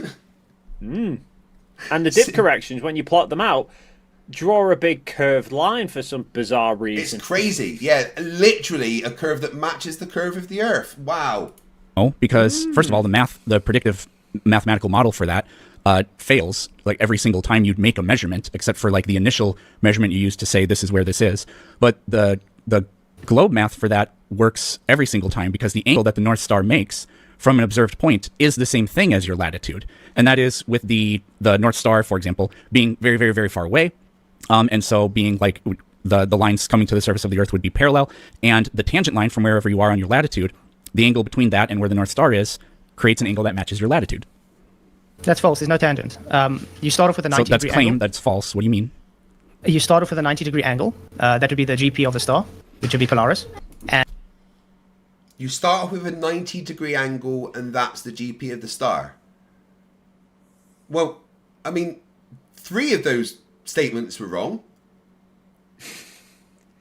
It's right. Just carry on. I'm just curious as to where he's going to take this claim. Yeah. So he's claiming you start with the GP of the star. But that's the thing you're trying to find when doing elevation angles. How would you... What? He's just tried arguing that tangents aren't involved, but he's already been talking about horizontals, and now he's talking about 90-degree angles to a GP. So is he going to say you find the GP and then you take 90 degrees to that, which is the horizontal, ignoring the fact that that would also be the fucking tangent if you were on a globe? I guess so. I'm just really confused how you start with the GP of a star. Like, that... You don't know that. No, Craig. No, Craig, you forget... Okay, the first 11 steps of anything, Flatzoid deletes from his fucking mind, so he's starting at the GP. Right, okay. Oh my god. And your distance from it determines its latitude. So if you are 600 nautical miles away, you will see Polaris at 80 degrees. If you're right underneath it, you'll see it at 90 degrees. So the further away you go, eventually when you get to the equator, you see Polaris at the horizon. Which is what the globe predicts, right? And okay, up to that point, no issue. Say you're just before the equator. All right, so flat Earth, globe, star falls down in sky relatively. But then, how does the flat Earth explain that it then goes below the horizon? Yeah, I'm confused. Are we doing flat versus globe debate or stating the bleeding obvious? Because Flatzoid seem to go from 90 degrees GP to then Polaris just does this thing that we see, but no explanation how on a flat Earth. Yeah, you just described what happens on the globe, ignoring that the next bit of that would be the fact that Polaris disappears and all of a sudden you can see the southern point of rotation. Golden Knight, $5 says, if you really want to get a rise from the Flerfs, Craig, just show us your guns. Okay, I mean, it was Arm Day, like, so got a pump on. Fucking show off. I mean, I'm impressed with how I've come on. I'm going to gloat, right? I got my first arm vein yesterday, and I was very excited. I don't know if I should be worried because I mean I've been doing the gym for the past sort of 6 months, so my weight has dropped a load. I've had loads of people commenting about how much weight I've lost, but then I've also had people seemingly very concerned about how quickly I've lost weight and thinking that I might be ill. Yeah, no, I had a lot of that when my audience has watched me lose 10 stone. So and there was a lot of people that would watch me and then maybe watch me again 3 months later, and they're, oh my god, are you ill? What's going on? And I'm like, no, I just haven't been eating and working out. It's fine. This is what the plan was. Yeah, I mean, I haven't lost quite that much. I think I've lost just over 2 stone, not 10. But yeah, I've had loads of people suddenly commenting on the last couple of videos, going, "Oh my god, hope you're okay. Hope you hope you're not. Dave's dying. You got something." I'm like, what? And why don't you see it if you go past the equator? Because then it's too far to see, and it's got to the angle it's delimited because it has diffracted into the horizon. Okay, so it has diffracted into the horizon. That's not how diffraction... It reminds me of that stream with conspiracy cats. Nathan, what's diffraction? Jump back a second. I just want to re-listen to what he's just said. You see Polaris at the way. You will see Polaris at 80 degrees. If you're right underneath it, you'll see it at 90 degrees. So the further away you go, eventually when you get to the equator, you see Polaris at the horizon. And why? Then what does he say about diffraction limits? Why don't you see it if you go past the equator? Because then it's too far to see, and it's got to the angle it's delimited because it has diffracted into the horizon. It's too far to see, the angle has got too limited, it's diffracted into the horizon. He made 3 claims there. Because he's just given... What did he say, 600 miles per 10 degrees did he go with? I think so, yeah. So that would be 5,500 miles, apparently, is the limit that we can see? Makes sense. Anything after that diffracts into the horizon for some reason? Yeah, except I know from the coast here, New York is less than 5,500 miles away, and I can't see it. No, but it's amazing that we can't see New York, right? But we can see the star that is just on the horizon, which would assumingly be further away than New York, right? Well, yeah, unless the star is above the Atlantic Ocean in between the two, in which case, why has no boats ever crashed into it? I just wonder why, like, all these boats that sink, no one ever helps them. Icy Spin White Knight says, Sea Lion Prime coming from Mindshot commentary. I don't know when I have time for that, and honestly, I promised my chat I would never comment on Mindshock again, because listening to three chipmunks in a trench coat hurt my ears. JSS Tiger $5 says, Dave, can you discuss the agreement with Disney for the Antarctic studio, or is that confidential? Nod if you can't speak. Yeah, right. Yeah, can you just find that person, please? Yeah, they're not allowed to super chat anymore. Right, okay, thank you. JSS Tiger, there's me a knock on your door in about 3, 2... Wait, yeah, you should go and answer that. Okay, so let me see here. There is a predictive model that you actually can do for this. So do you see the percent error on the top versus the bottom? Yeah. So you see how the bottom one, the error just grows extraordinarily large, and the top, the errors are really small? Mm-hmm. So the bottom one is the bottom one is the flat Earth model. No. Yes, it is. False. No, I've done this before. This is in a book I wrote. I did exactly. Right. Peterson's right. The bottom bit there is literally what he just explained. Right? That is just what Flatzoid explained. As you move away, you can't see it. So, yeah, that is the flat Earth model, because Flatzoid just said so.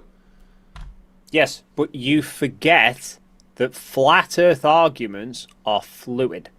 Right, yes, they can change whenever they need. Flat Earth arguments need a container. Yes, they can give an explanation for something, but the moment you test it and prove it's wrong, it morphs into nutter. Uh-huh. Yeah, Ghost Monkey, you can be deleted, because, if you want to do that with your dog, that's up to you, matey. What you talked about there. Measured the angle of the North Star, and then you check those angle measurements in different places. Okay, let's see if I can share my screen. I can't. Well, before we do that, let's go over something.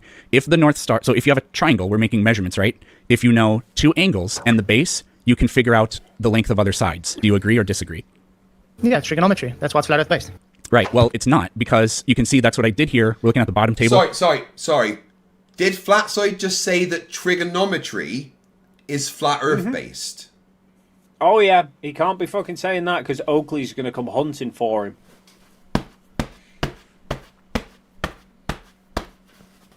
Ow!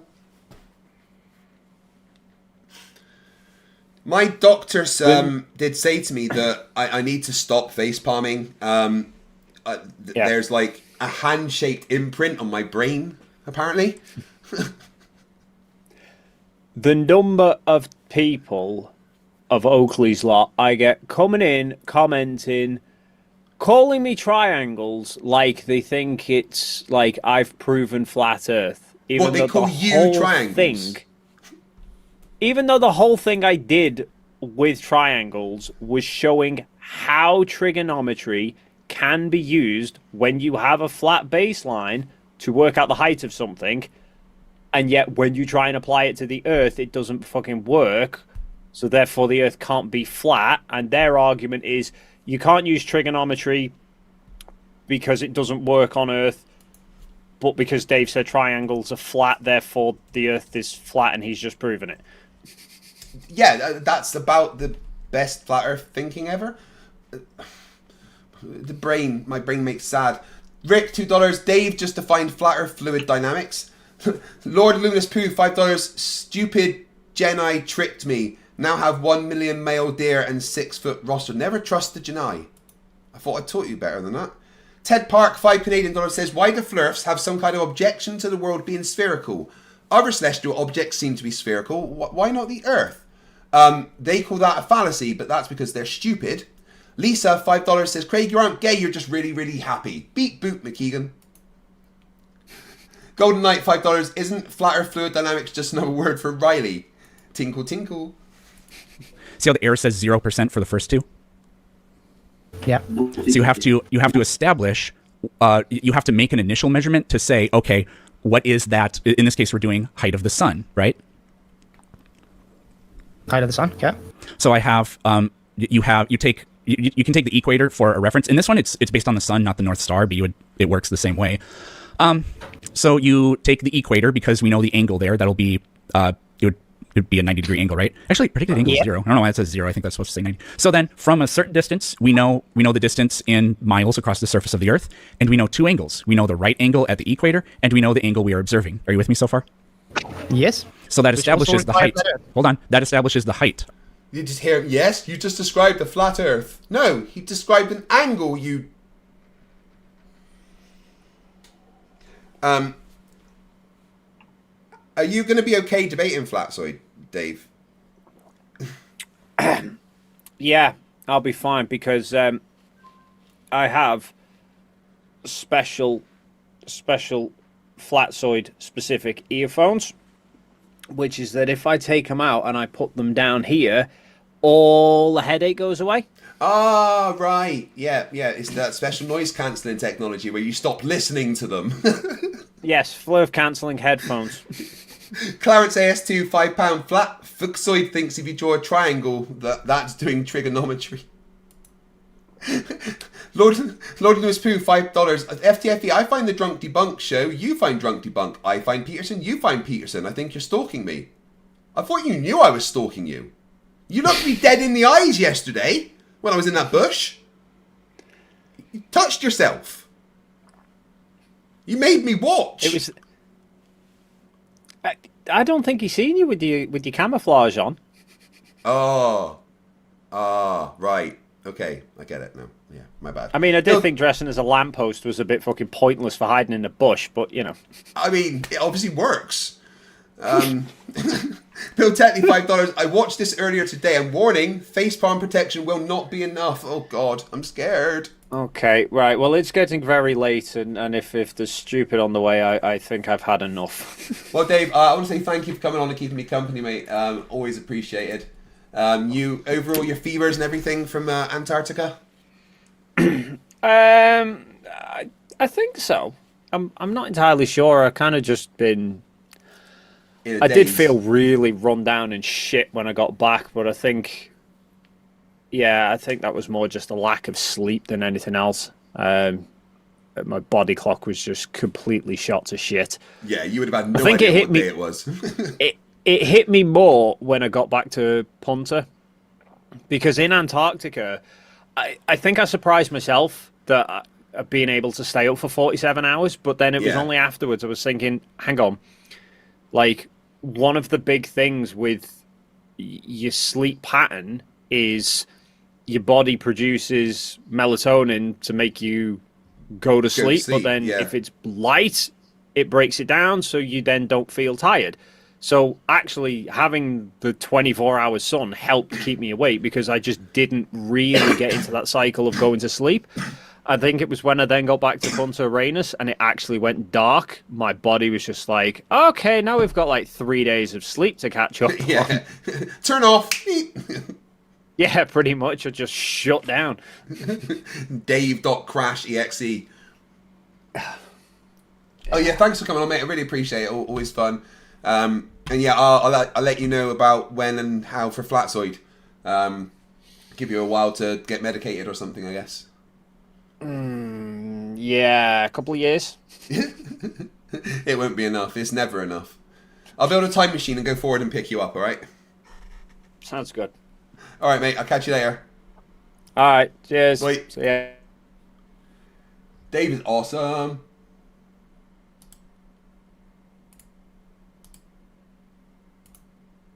No. Do the right one.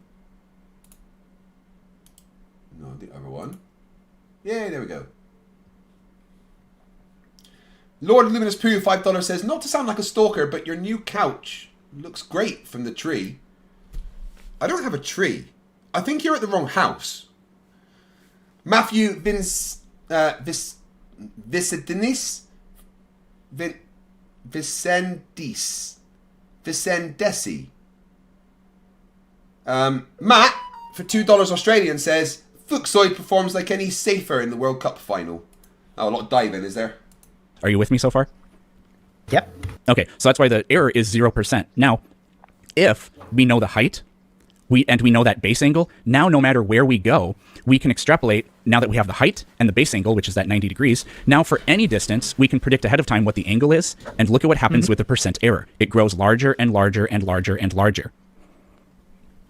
So, so the flat Earth math doesn't match reality. The globe math does match reality. So do you see how it says 95% error?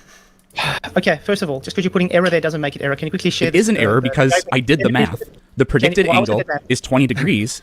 It's not an error because I don't understand what you're saying. Therefore, it's not really an actual error. FletcherBoy19 says, bring Max on the stream. I'm just going to carry on myself for now because I want to be able to get through this before Toon stream in 2 and a bit hours. And it's an hour and a half, and you know how it goes.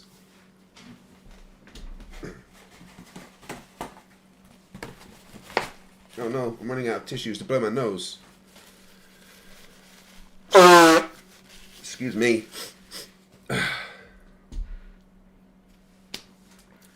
Chowzilla499, I heard that Flat Earthers got their hands on a new form of copium. I think it's called nopium.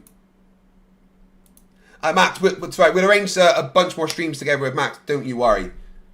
The actual angle is 39 degrees. Okay, I also put math. Can you quickly share that JPEG I put in the chat? So do you see that 90 degrees? Do you know what that 90 degrees stands for? A 90 degree angle? I don't know. I've never seen this figure before. Right, just like you said, yeah. So what happens is Polaris is that 90 degree. If you stand 0 nautical miles, you are directly under 90. So that's the zenith angle. That's Polaris. Okay? So that's the geographical position for Polaris. Every 600 nautical miles you go away, that is what the latitude is based upon. So it's the 90 degree minus the measured angle, because it's a measured angle. You can literally see it and measure it at 80 degrees or whatever. Okay? And then you take... Yeah, but measured from what, Flatzoid? Certainly not measured from the surface of the Earth. Because, you know, you're not actually lying on the ground when taking the measurement, are you? Golden Knight $5 says, definitely end your stream before Toon starts because you know what happens when you cross streams. Thank you for your 20th super chat on the channel. I really appreciate it. 9 more super chats and you will have met the goal to make me keep going until Toon does. And if Max is still around after I've done this, then he can come on for a bit more for sure before Toon. Take what's remaining and you times by 60 and that gives you your distance. This is all flat earth based. And it gives you perfect latitude and distance measurements. Can you see this picture where I'm doing the screen share? Except it doesn't, Flatzoid, because, again, as Peterson mentioned, you would have to also be able to calculate the height of Polaris, and every time you do that calculation, based on how far away you are in the angle, you get a different height for Polaris. Like, the actual physical height doesn't change. Trigonometry doesn't, like, work on perspective. The height of it should still be the same, no matter where you are. Because it's the height above the GP. Hearing? Mm-hmm. Okay, do you agree that this is what I was going over earlier? Is that the sun or the star? That's the sun in this case. So we have the equator, okay. And then we have that first, that position. It's not showing my cursor, but we have that first position there, and that's where we establish the base and the 2 known angles, so now we can figure out the height of the sun, right? Yeah. Okay, now as we go farther and farther out, those angles that the sun, the angle that the observation makes looking at the sun with respect toward the ground needs to be a certain value, right? Yeah, 600 nautical miles in between. Just like I said, for latitude. Yeah. Well, except the problem is every single time you do that, the errors compound. It's called perspective. No, it's not. Perspective doesn't change the physical height of something, right?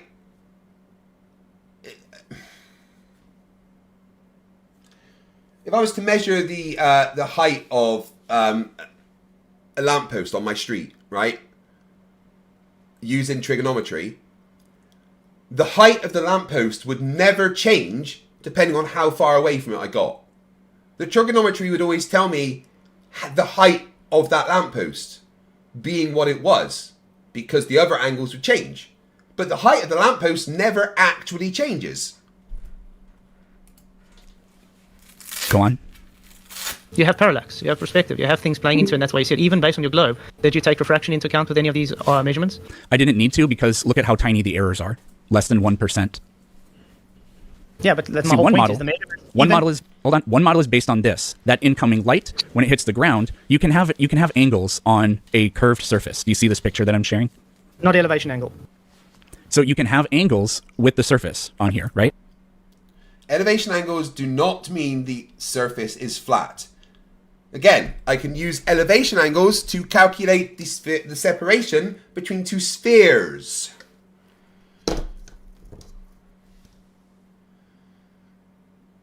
Eric Burns says a student who's been struggling in his astronomy class just got 98% on their test over what's probably the hardest unit of the year. Funny how studying help. I know, right? Fuck's sake. Guys, still 900 of you here. That is amazing. Make sure you smash that like button. Yeah, but elevation angle requires the surface to be horizontal. It doesn't require the surface to be horizontal at all. You can have an imaginary line, like a tangent on there, because that incoming light or information, whatever, strikes the ground, and it creates an angle with the ground no matter what shape the ground is. But the deal is we're dealing with literally a point. So a point has no angle because it has no base. So we create that... like I drew the line that distance. I could have drawn it 1 nanometer wide if I wanted to. That would still create an angle. You just can't see it in this case. This is just a reality with curved surfaces and lines that intersect them. You can create angles with this. So we don't assume a flat surface. You just create an angle by having, you know, a base with that line coming in. Okay, first of all, why are you making the sun's rays parallel? Because they are, and we know that they are. No, is the sun a sphere or is the sun a... Is the sun 93 million miles away, and is the cross-surface section area of the Earth with the sun extraordinarily small compared to the surface area of the sun? And Wait, is Flatsoid trying to claim that the globe shouldn't have parallel lines of rays from the sun? Because that's what the globe predicts. Holy fuck.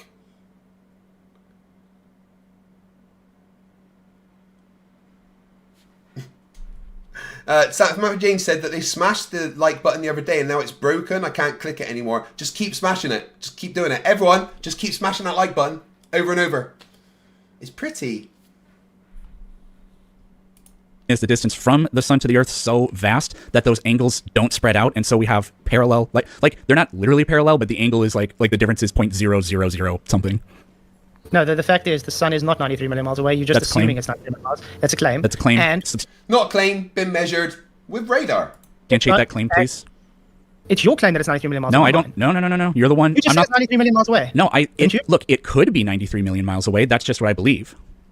So then that's your claim. How's that my claim then? Well, you're the one that claimed that it's not 93 million miles away. I would like to know how you know that. You haven't shown it to be 93 million miles away. So how can it be my claim when you're the one that just said it's 93 million miles away? Look, I'm just telling you what I believe. It could be this way. So then it's your claim. So then it's your claim. Do you claim that it's not 93 million miles away? I don't observe parallel sun rays. Have you ever tried to? Yes, you do. You're just too dumb to realize it. Like, it's hard to kind of... I haven't got anything really to do it with here.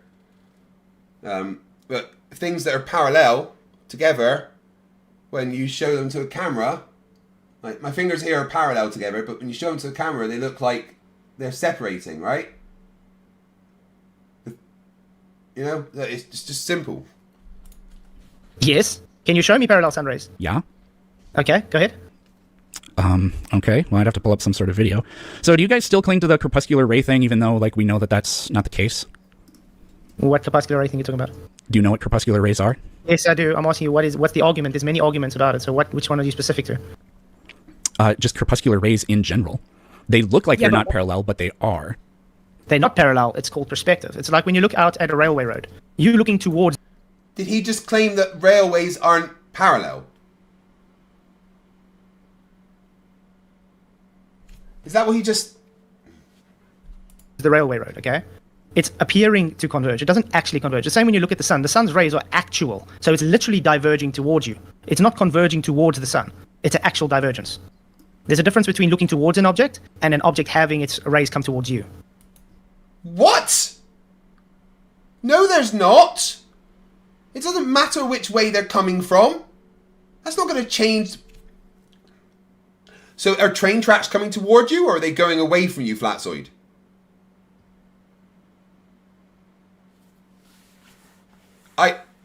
I need to listen to that once more. Literally, it's appearing to converge. The argument, there's many arguments about it. So which one are you specific to? Just crepuscular rays in general. They look like they're not parallel, but they are. They're not parallel. It's called perspective. It's like when you look out at a railway road. You're looking towards the railway road, okay? It's appearing to converge. It doesn't actually converge. The same when you look at the sun. The sun's rays are actual. So it's literally diverging towards you. It's not converging towards the sun. It's an actual divergence. What? The opposite of convergence is divergence. So if they're diverging one way, they're converging another. So if the sun's rays are diverging, then they're converging on the sun. What the fuck did...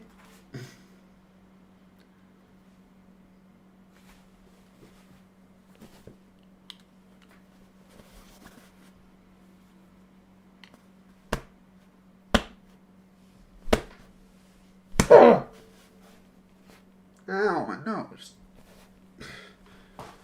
Rachbot, I'm worried that the facepalm protection is not going to hold up. Oh my lord.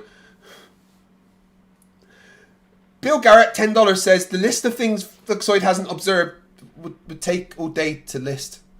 David says, for $4.99, Witsit is so dumb that we had to disinfect the thumb when he smashed the like button. Alright, 7 more super chats, and that means that I stay up until Tune starts. Yeah, you guys like to torture me, I guess. Thank you very much for the support. It is absolutely insane. There's a difference between looking towards an object and an object having its rays come towards you. I'm aware of that. Mm-hmm. No, there's not, though. There's not. There's not. It would make no difference to how they look. Bill Tetley, $5 says, I warned you, Craig. Go any further and you will break your facepalm protection. Well, Rachbot just says that it's the latest in facepalm protection technology. I hope so. I mean, what is the power source? It has to be a ZPM, right?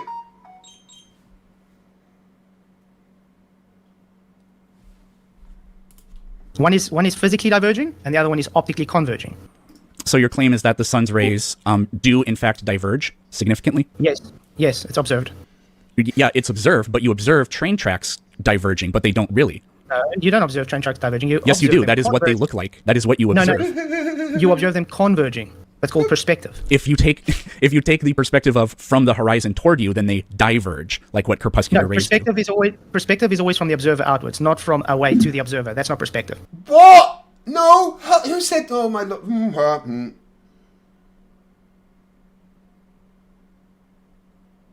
And from your perspective could be from anywhere, but from your perspective, Flatzoid, train tracks are converging. Just like sun rays that are corpuscular. Well, Bill, you warned me, but you didn't, like, you know...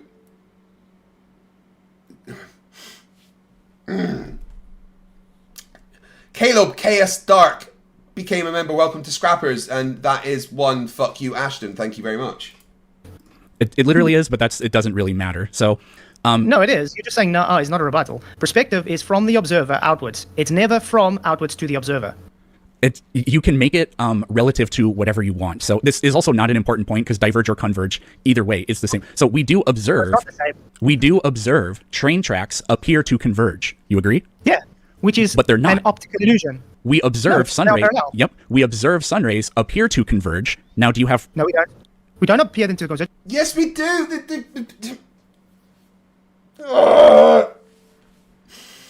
Deep breaths, Craig. Deep breaths, Craig.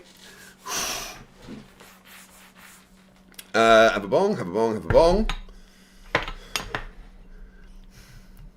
Why did you tell me to what? Has anyone checked on Peterson since this debate? Is he okay? Can we get like some kind of, welfare check on him? Please. Free Ron, $2. Fluxoid stupidity is about to become conscious.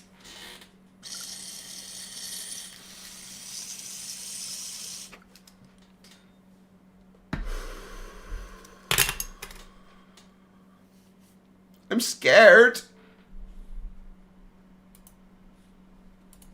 We literally see them diverge from the sun outwards. Now that's got nothing to do with. Why are you switching the perspective? Now you're saying that it's diverging instead of converging. We observe the sun. It's from the observer. Like, you're literally contradicting your own argument here. It's from the observer. No, does the light come from the observer or the sun? The observer observes. So you said it's from the perspective of the observer. I'm observing. The sun is not observing. At least as far as I know, the sun doesn't observe me. So again, this isn't super important. It's just really funny that you made that gaffe. So anyways, no, it is Peterson. You're right. Is this his first interaction with Flatzoid? Oh, poor boy. Bill Garrett, $5 says it's like The Exorcist, where the debunking demon has power, and chat is chanting, "The power of facts compel you."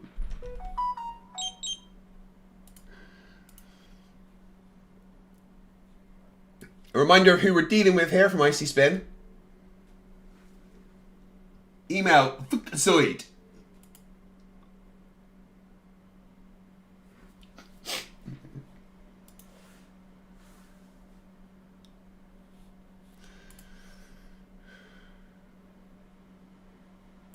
Yeah, you're just saying no. I'm not saying no. I actually explained pretty clearly what your problem there was. So we do observe light rays appear to converge the same way we observe railroad tracks appear to converge. We never observe convergence of railroad. There, it's diverging. You can literally say diverging. What you talking about converging? Why are you? I don't understand how you're not tracking this. When I said train tracks appear to diverge, you said Peterson. The simple answer is because it's Zoid. Like, he doesn't understand anything in the slightest. Like, he has no ability to think in 3 dimensions at all. Oh my god. Bill Tetley, $5. Okay, Craig. Whilst listening to this, I ended up breaking my lorry steering wheel with my face due to the dirt with Fuxoid, and now I'm in hospital. I mean, you knew it. Donald Trump's 34 convictions for $2 says, because fuck flats. Nico Richard, €11.99. Thank you very much. Says, I actually watched this video just before joining your live. It is definitely one-of-a-kind torture. Now, though, I'm truly enjoying while watching you squirm. Peterson handled this perfectly. Searoy, €6 and another hour for you. Suffer with us. Thank you. Yeah, you guys smashed the goal. Thank you very much. I have to go now for another 2.5 hours, which is when MC Tune starts. No, they appear to converge. That's what you said. Right? The difference is the sun's light is physically coming towards you. Okay? The railway track, you are looking out towards it. Do you understand the difference? There's no problem with saying the train tracks are coming toward you. But if we're talking about light specifically, then the light from the train tracks is coming towards you. Just like the light from the sun.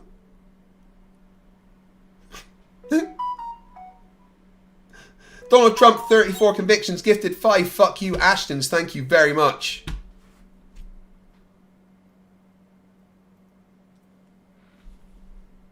Either case, like, you're just, I don't know what you're doing, so we'll just take a look at this video. It's called perspective. The point is you don't understand what perspective is. No, you don't have the slightest clue what... You seem to know what you're talking about, but you keep flipping things and arguing against yourself. I'm not flipping anything. Yes, no, Peterson, he doesn't understand what he doesn't, dude. In the slightest. Oh dear. Jay Donachie, $5 says, Craig, be careful, you're going to get CTE. Look it up. Not sure what that is. CTE. Chronic traumatic encephalopathy is a brain condition thought to be linked to repeated head injuries and blows to the head. Yeah, that's what my doctor's worried about. Pulasta Pareka, 1,000 CLPs, says, Fuxoid should realize that Earth is fuck and not flat. The world will see how you did that. So is the sunlight physically coming from the sun? Yes. Is it diverging physically from the sun? It does do that because the sun is a sphere, but from where we are, the light rays that happen to hit us come toward us so close to parallel that there's no problem with just describing them as parallel. Your claim. Yeah. That's again your claim. So you yes, just so agreed with we've me. got... Wait. I'm just agreeing with you. Wait. You agreed with me the sun's a sphere. You said, agreed with me again, the sphere that it is lets the rays physically diverge outwards. Yep. And we observe it diverging. No, it looks that way, just like train tracks look that way. In reality, train tracks don't do that. Now, your claim is that in reality, the sunlight rays that strike the Earth are doing that. So, can you see this video that's being played right now? The stupid burns.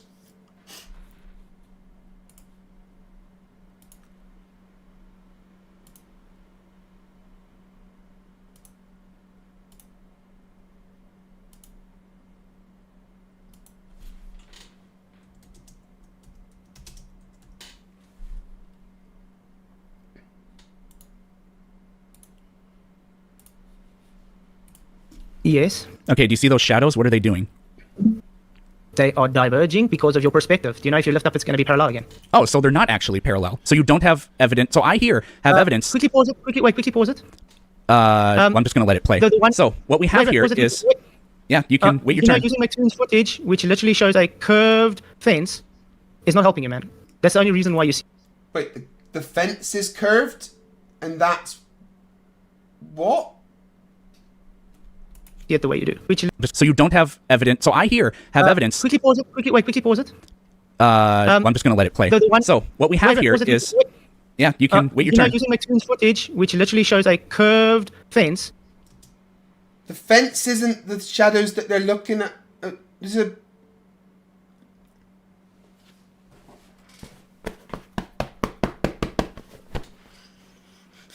Golden Knight, $5. Hey, Fuxoid, what would happen if there were a train on those tracks coming towards you? Oh, it's alright, it's not coming towards you, it's diverging away, apparently. You're fine.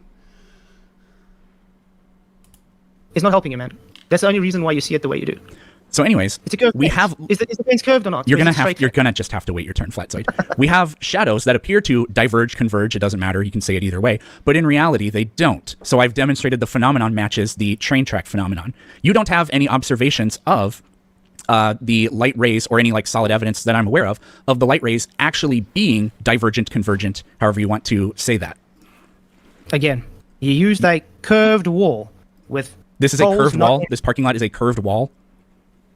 Can you see the shadows come from a different, how can I put it, position? The streetlights are in different places on the ground. Yeah, that's true. What are you saying? He doesn't understand is the fact that the shadows from the tall things are parallel. The shadows from the things couldn't be parallel if the sun rays were diverging. Make it stop. Mm-hmm. And is the sun source far away? Yeah. Okay. Can you get the same effect with a divergent light source? The sun is a divergent light source, but if the sun were as close as you say it is... So my point exactly. No. It's not physically parallel. So in other words, the light is physically diverging, so it's not perspective based when you are looking directly at the sun. So when you say light rays come in parallel, that is literally just based on ignorance and assuming because you want the sun to be 93 million miles away. If you put the sun closer, you get exactly the same angle readings. And again, the angles require a flat angle. Except he just showed you that the sun rays aren't converging. They're parallel.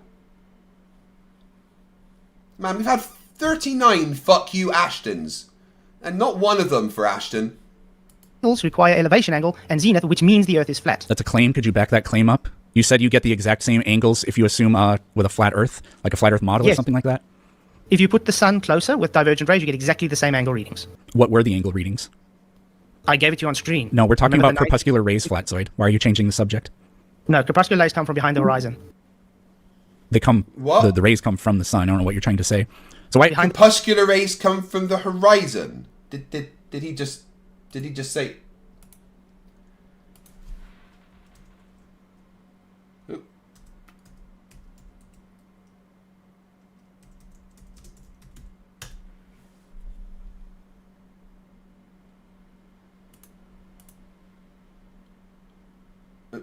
Crepuscular rays come from the horizon. So those rays there are coming from the horizon, are they? Are these rays coming from the horizon, guys? These ones here. I mean, Fuxoid said it is, so... Oh my god. And the horizon. Behind the horizon is a weird way to put it. Oh, my kitty cat won't leave me alone. So, why did you change the subject to zenith angles when we were talking about crepuscular rays? You spoke about zenith angles. You brought zenith angles up. No, yeah, at first I brought them up, and then I don't remember who started talking about crepuscular rays.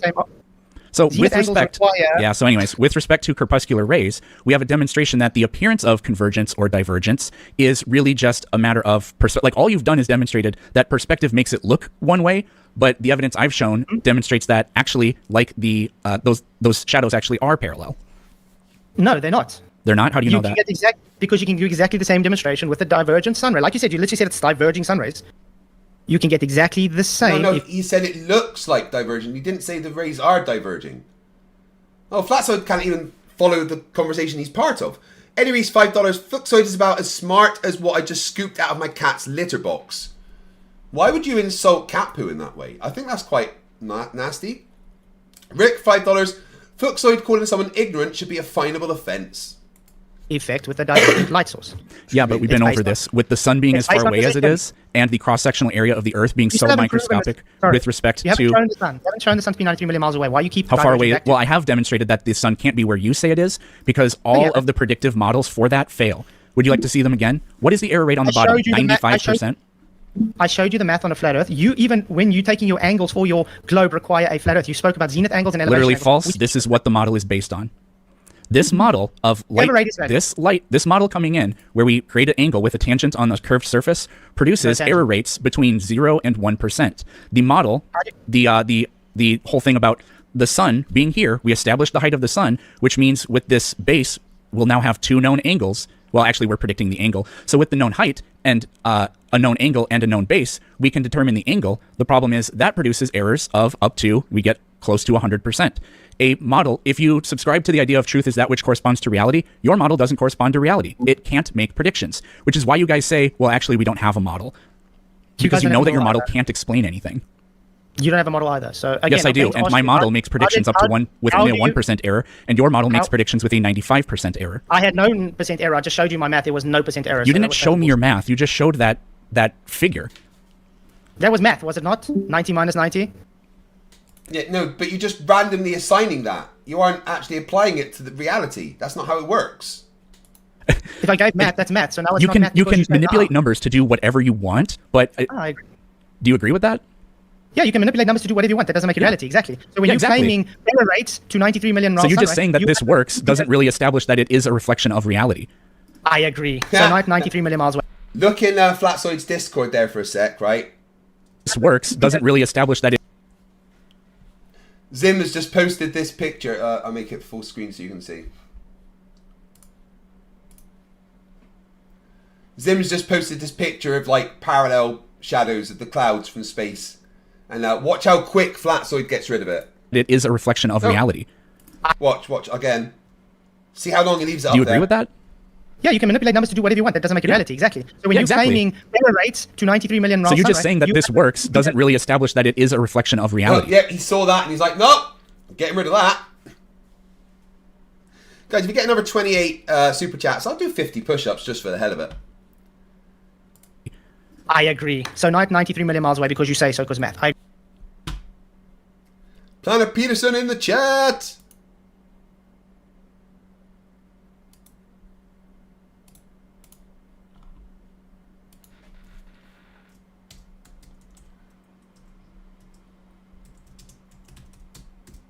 Yeah, I'm about half hour into this, Peterson. You're handling really well.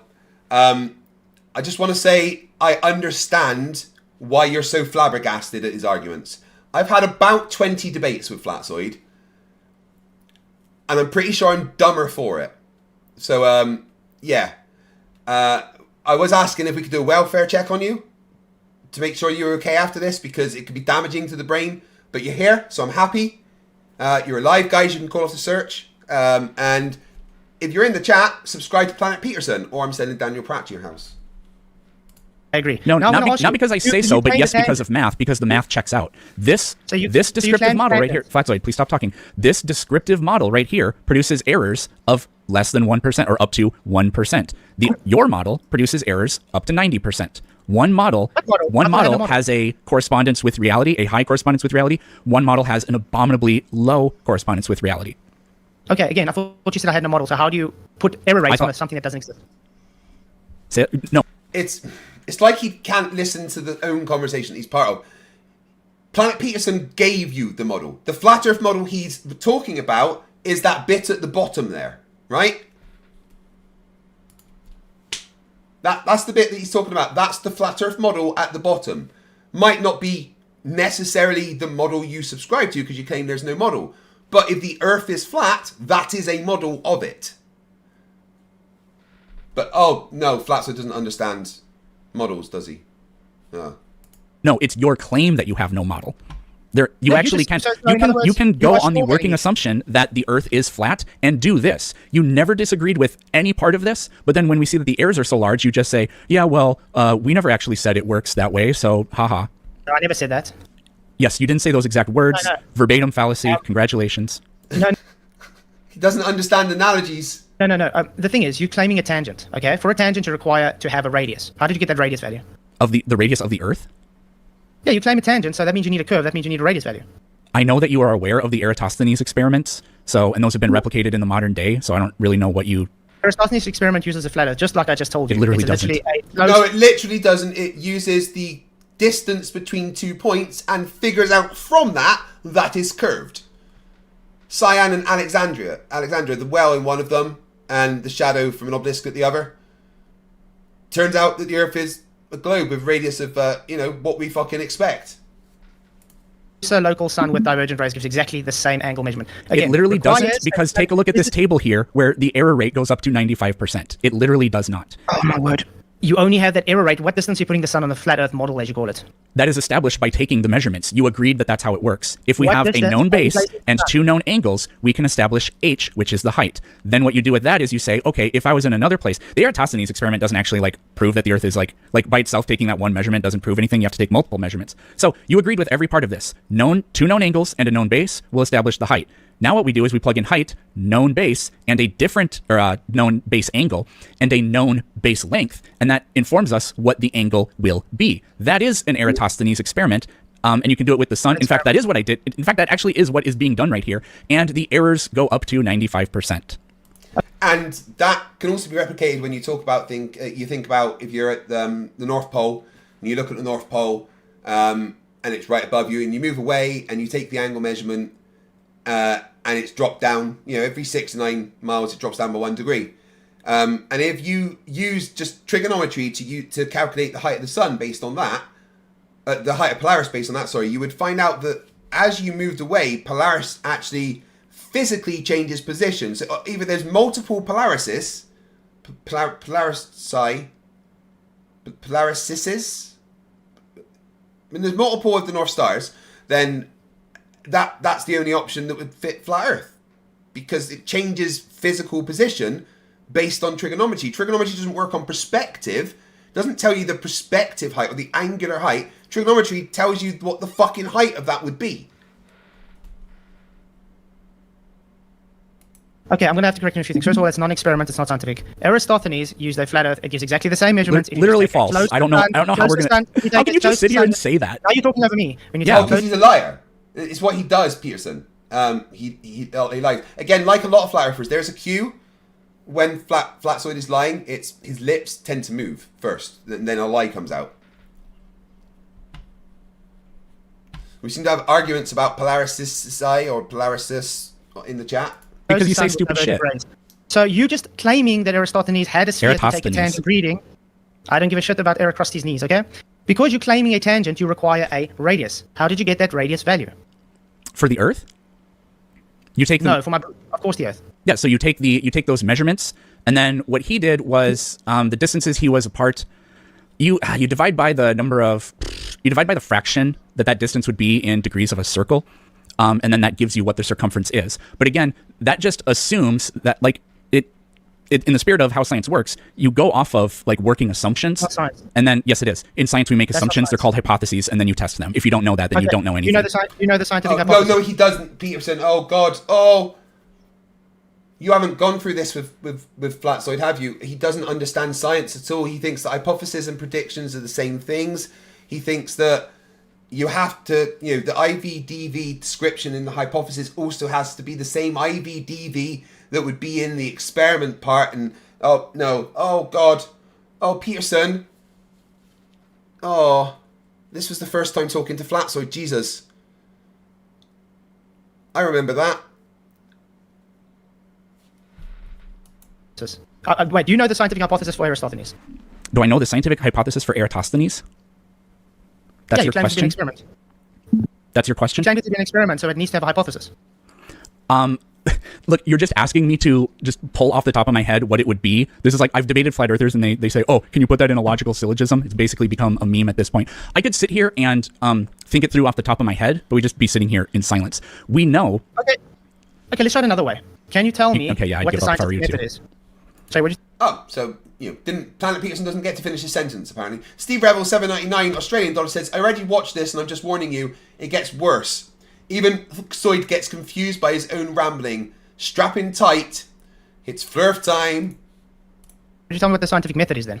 In general, the way the scientific method works is you have some sort of phenomena that you want to explain. Do we agree so far? You observe a natural phenomena, step one. Well, no, you have some sort of phenomena that you want to explain. You have some sort of question you want to observe it. You first observe it. Yes, that's the step one. Yeah, kind of, sort of, I guess. Then what you do is you make additional observations to try to inform you about what's going on with that particular observation. Research. Do we agree? Yeah, research is part of observation. Cool. You want to call it research? I just call it making farther observations. Then what you do is you come up with a tentative explanation for what's going on. Do we agree so far? Yeah, it's part of the hypothesis. Okay. That tentative explanation needs to be testable, or it just doesn't really count as anything that's scientific, right? Yep, and you would agree that that hypothesis has prediction. Yeah, such as if we assume this model, then we should be able to predict what the angle of that light coming in striking the surface is, and we find errors of less than or like up to only 1%. With the hypothesis leads to a prediction, not it is a prediction. The hypothesis is not the prediction, and it's actually kind of a really bad thing in science when people confuse hypothesis and predictions. The other one, we get errors up to 95%. Okay, so I want to ask you, what is the IV and the DV for the hypothesis that you just quoted? The independent variable and the dependent variable? Yeah. The dependent variable depends on the independent variable. So the dependent variable would be the observed angle, and the independent variable would be the changing in your distance. We could just say latitude, or we could say distance from equator in miles. That would work too. Okay, so in other words... Were you hoping I didn't know the answer to that? No, so you could say... what he's going to... Peterson, he's going to say that you're wrong about that and try and explain science to you when he doesn't understand science. It's going to be hilarious. My chat is warning me that I'm going to knock myself out because my facepalm protection isn't good enough. You don't know the scientific method. No. I'm showing you that it's literally not the cause for what you want. You're claiming the sun to be 93 million miles away, so you have to have the cause for that. You are claiming... It could be more or less than that, but we've proved it's not local. Cause for angle change is location. That's what you just said. Yes. The cause for the angle change is location? Yeah, that was your IV, location. Distance, ground distance, yeah. Yeah, all of that's fine. So and you can use that to establish that the local sun claim is false because the errors are... Keep saying the same thing over and over again. The errors go up to 95%. Okay, again, your errors reading is literally just making shit up because there is no error reading when you literally take the sun and move it closer with diverging rays. What? No. What do you mean move the sun closer?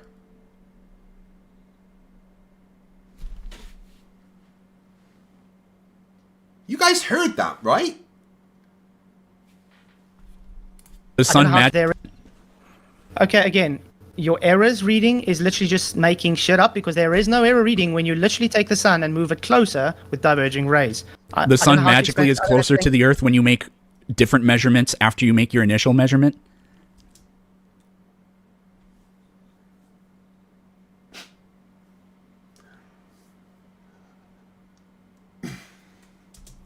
Remember when I just showed you that? What a wild thing to say. Remember when I showed you that graph with Polaris? You can observe it at different latitude at different angles, correct? Yes. For example, you can't see it in the southern hemisphere, which makes zero sense if the Earth is flat. Correct. No, it makes a lot of sense. Now, it literally doesn't. Let's, for instance, say you see light poles and you see them converging towards the horizon. Are they physically converging towards the horizon? No, they simply appear to. We went over that with the drone footage. Great. So if I measure a light pole at, let's say, 20 degrees and a one that's closer at 40 degrees, is that one at 20 degrees lower to the ground physically? I don't know what you just said, but I think what you just said is, I remember doing this in high school. We would go out and measure how tall telephone poles are by taking base, the 90-degree angle that the telephone pole makes with the ground. We would step a known distance away, and then we would observe it with an angle from the ground. That's the kind of thing you're talking about, right? Yeah, you did trigonometry. Yeah, which requires a and if you're... you take that initial calculation, and then you go, okay, well, it made a 45 degree angle is really easy. We're 50 feet away from the pole, and the tip of the pole makes a 45-degree angle with the ground. Therefore, the pole is 45 feet high. That's how 45-degree angles work. Now, what you can do with that is say, okay, if I like double my distance or whatever, based on, we know the height of the telephone pole now, or we assume we know it, and I'm now going to know, I know that base angle 90 degrees, and I know what my distance is going to be. Now I can predict what that angle will be. I don't know if the angle will be half or if it'll be, I don't think it'll be half. No, W just, no. But anyways, then you measure it again, right? We agree that's like how you would do that?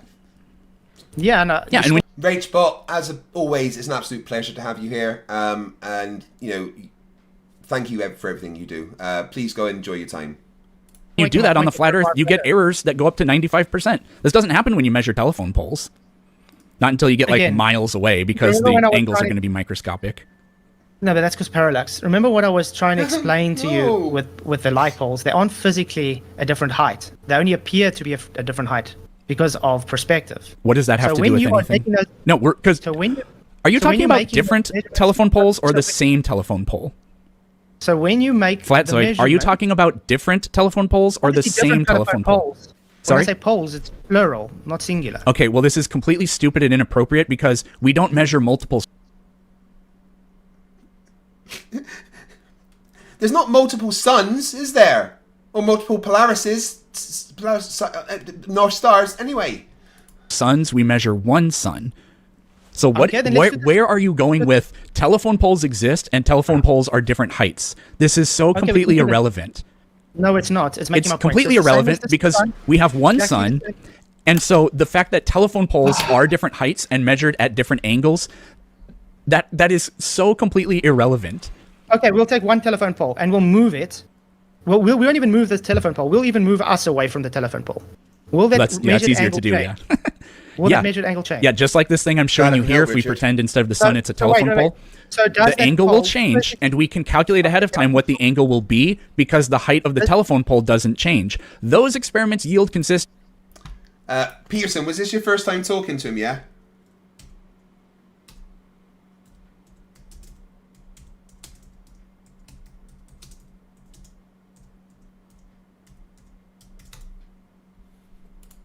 Results, but when you apply exactly the logic you're talking about to flat Earth, we get errors of 95% for the zillionth time. Yeah, I know. I was about to say that, Peterson, you have had to repeat yourself several times, right?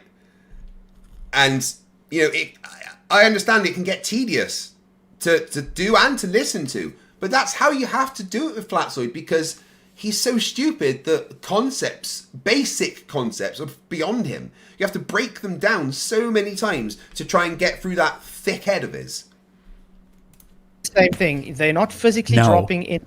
You are just measuring an apparent altitude angle. That elevation angle you're measuring requires a horizontal base. You made a triangle from you, the observer, away from that observation. Okay? Yep. It's not a literally kids in high school learn that you can trigonometry means this isn't really.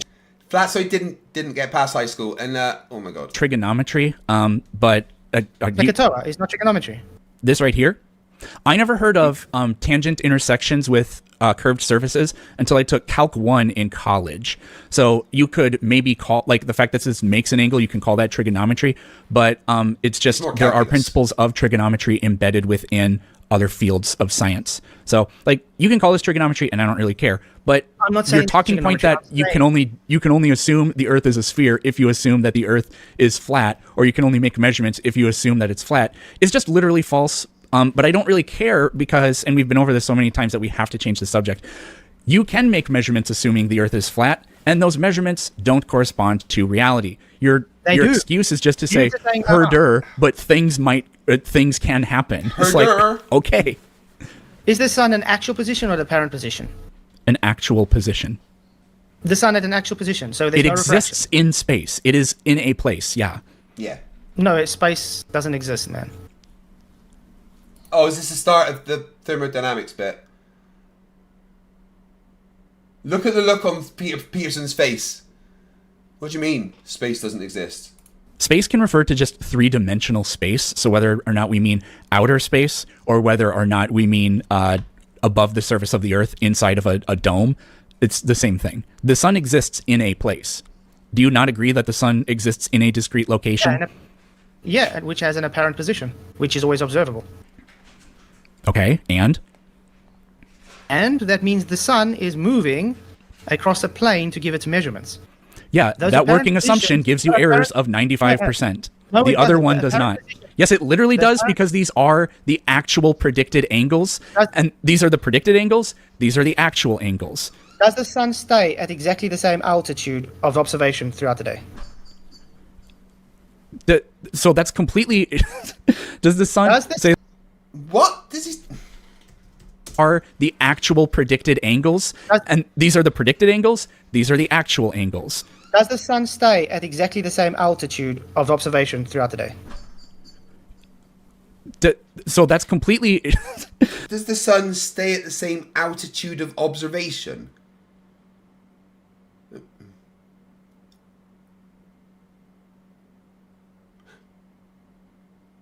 I think the dictionary just cried.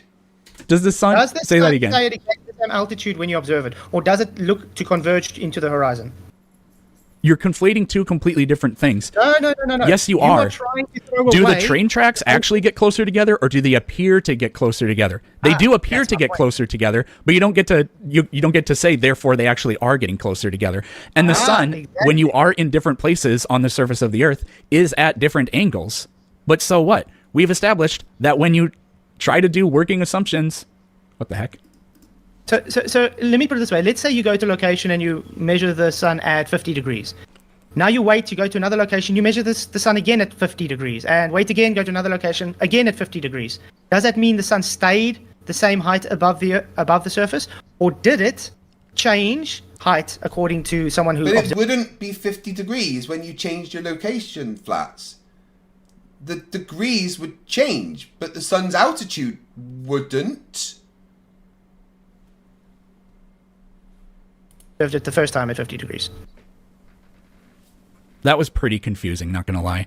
Different people on different places on Earth measure the sun at 50 degrees.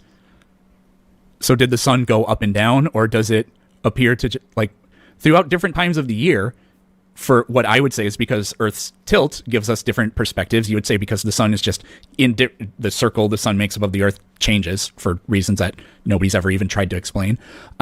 It will change throughout the year, but these observations are made on the same day of the year. That's a really important controlled variable in the test or whatever we want to call this. Okay. The thing is, you keep defaulting back to originally assuming there's a radius, you're assuming there's an Earth tilt, you're assuming there's space or whatever. You haven't provided any evidence that there is any of these things. And then you're trying to... You deny that Eratosthenes experiments have been replicated with consistent results. It's not science. There's no science, and you used trigonometry, which requires the baseline. Flatsoid, you wouldn't understand science if it kicked you in your vagina. You don't get to say what is and isn't science. Line to be flat. You haven't That's given a literally false, tangent. and I'm not going over how it's false for a 10th time. People that watch this and know how to think will just... Yes, everybody's watching this, and they're literally calling you a dumbass. Who? No one that was watching this that wasn't on your channel was calling you a dumbass. Anyone with a brain thinks that you're broken here. You aren't even making coherent sentences, Flatsoid. Yes, 250 people in my live chat right now watching you. Oh, and those thinking what's idiots? going on in Okay. the Yeah, don't worry about them. And actually, a lot of them are probably Globers. So yeah, and I've had over 1,000 today, Flats. So don't get you don't grow too big for your britches there. So what do you want to talk about next? Because we've been doing angles for so long that I just... angles is not I'm going over anywhere it. because you simply don't understand. You can't have the angle because you require flat Earth. So how about science? Because you... False. Just false. Right. We're about halfway through. I need to take another Riley. I drink a lot of water throughout the day because I'm working out. All right.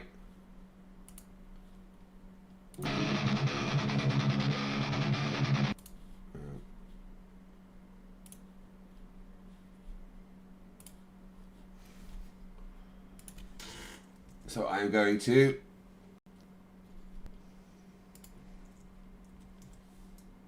Right, no, it's Zoomy Tomato I want to go to.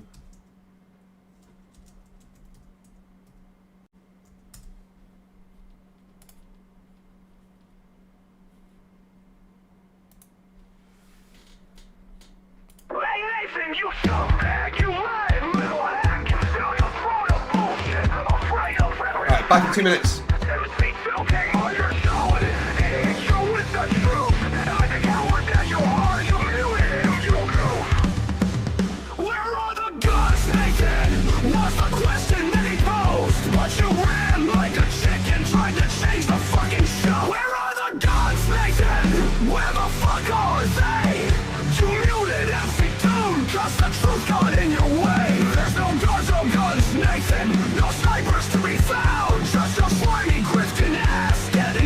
To the ground. Negative, you dirtbag, you lying little hack. You're stuck a fraud of bullshit, afraid of every fact, FTFE came on your show and hit you with the truth, and like the coward that you are, you muted him. You goof. Where are the gods, Nathan? Was the question they posed, but you ran like a chicken trying to chase a fucking show. Where are the gods, Nathan? Where the fuck are they? You muted MC Doom, cause the truth got in your way. There's no guns, no guns, Nathan. No snipers to be found. Just a slimy grifting ass getting dumped into the ground. You dirtbag, married to that mute button. Every time you hear the faces out for discussion, you're such a crowd convention. A sucker's full of lies, and when you got no answers, you just scream and demonize. A 24-hour sun, yeah, MC Doom filmed it himself, but you rather mute the truth and cry about something else. Where are the gods, Nathan? What's the question they pose? You can't even debate, you just cut the mics away. There's no guns, Nathan, just endless frozen sea. And the only thing you're armed with is your fucking idiocy. What the hell do you bother? You can't handle the heat. Mute button's your best friend cause you can't admit defeat. The earth ain't fucking flat and the sun still shines at night.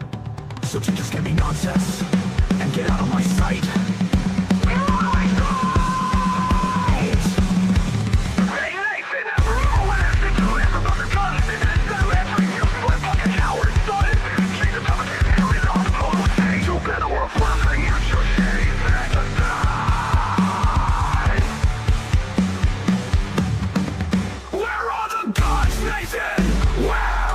Where the fuck are they? No guns, Nathan. Just your mute button and your lies. Face it, Nathan, you're not just full of shit. You're drowning in it like fucking drunk. Bang. Like hitting the ground.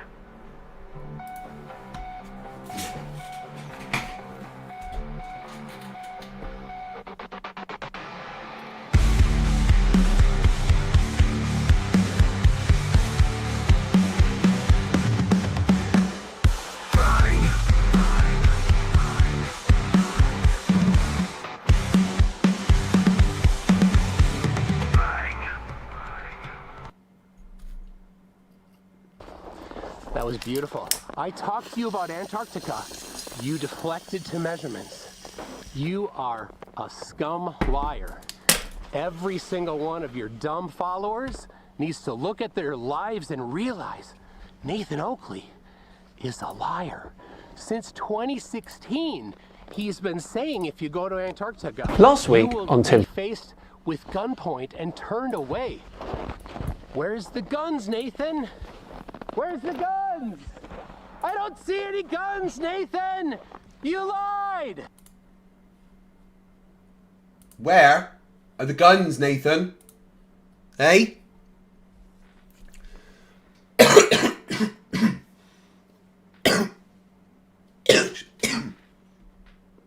Excuse me.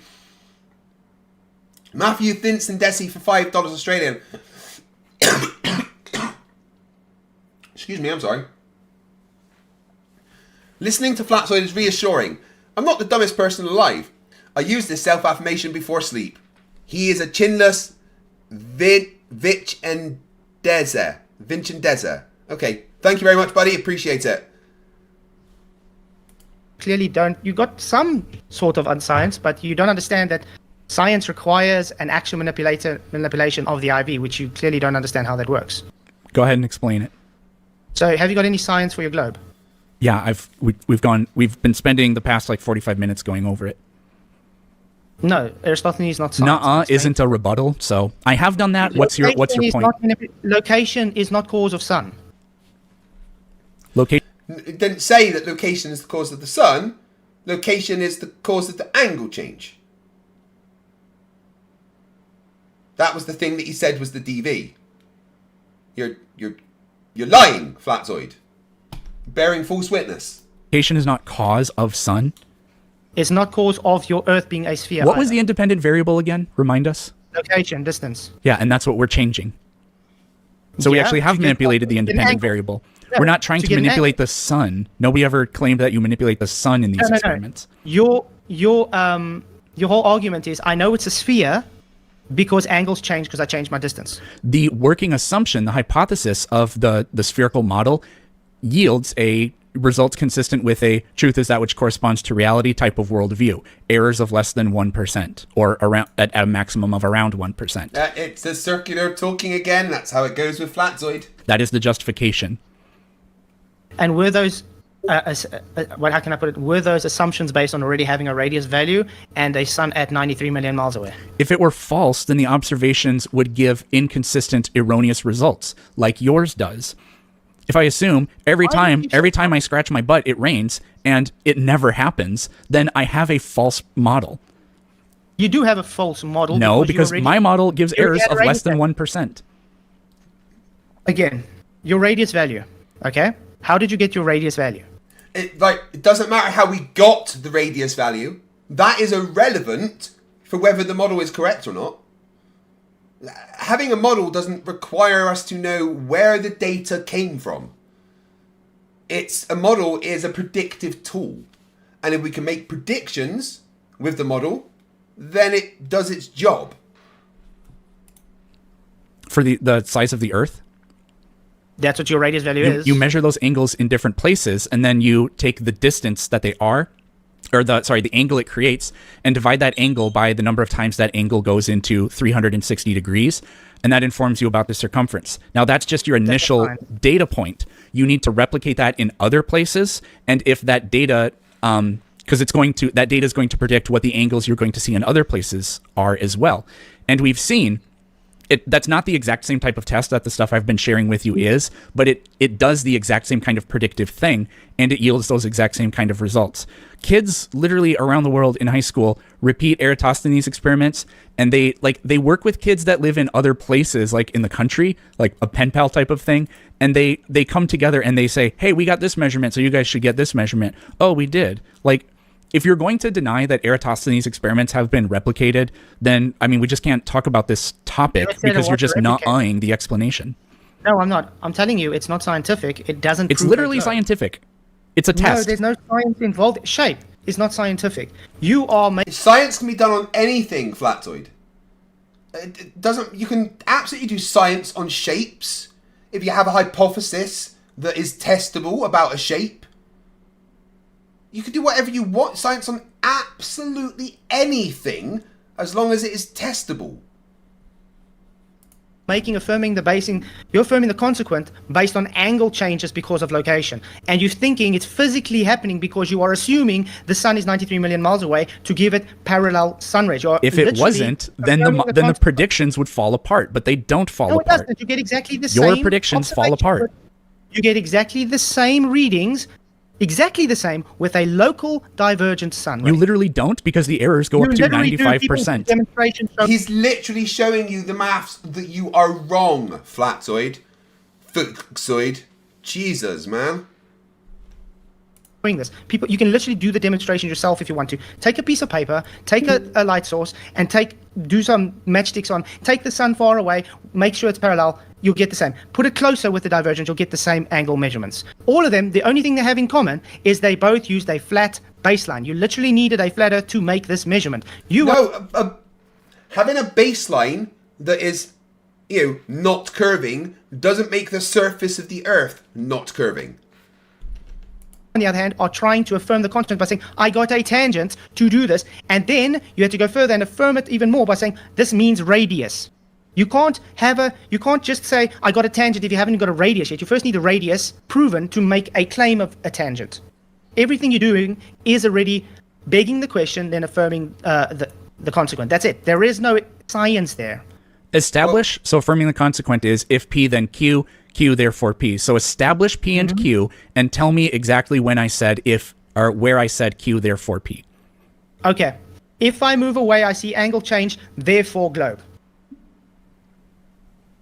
Where's Q? Where's P? Where did I do that's also it's such an incredible straw man of the models we've been talking about, but go on. No, it's literally I assume globe.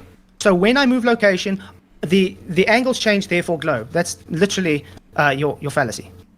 No. That's really the best you can do? Like you're not labeling anything. This is how dumb your argument is. I literally have to make it sound as dumb as possible to let. No, I think that's a reflection of your cognitive load. So. Dude, you don't understand science. You don't understand how you're affirming the consequence. You haven't given me any evidence for anything. You're just making a claim, saying the sun is 93 million miles away, saying that you don't need a flat Earth to do a measurement, which you literally said your baseline has to be flat. You're just saying you have a tangent. You're saying you have a radius value. I'm not the one here not understanding what's going on. You are. Flatsoid, you have zero knowledge of science in the slightest. You do not understand the scientific method or how it applies to anything that you talk about. Well, I'm glad to see there's still irony in the world. What do you want to talk about next other than angles? Because like we've been talking about it for an hour. So I don't care. You can claim victory on it. I don't care. But let's change the subject. How about entropy? What about it? How do you have a space vacuum? How? Yeah. What's the problem with a space vacuum? It violates the second law of thermodynamics. In what way? No, it does not in the slightest. Please, Peterson, ask him what it is. The Earth is a separate system, and it's adjacent to the space vacuum with a very low pressure, and therefore entropy will increase, and the air we breathe will fill the available volume. We will not have air to breathe as we speak. Because?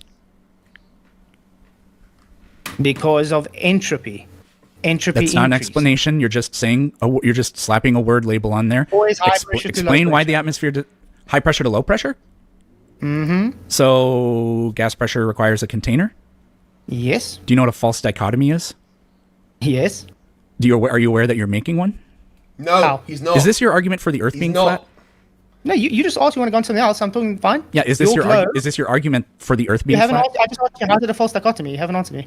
Yeah, we're getting there. Is this your argument that the Earth is flat? It shows it's not a globe. Really? Yeah. That's quite the false dichotomy you have there. So, gas pressure requires a container, therefore Earth is flat. Yep. No, gas pressure requires a container, therefore your claim that you have a space vacuum is shown false. Not that therefore the Earth is flat.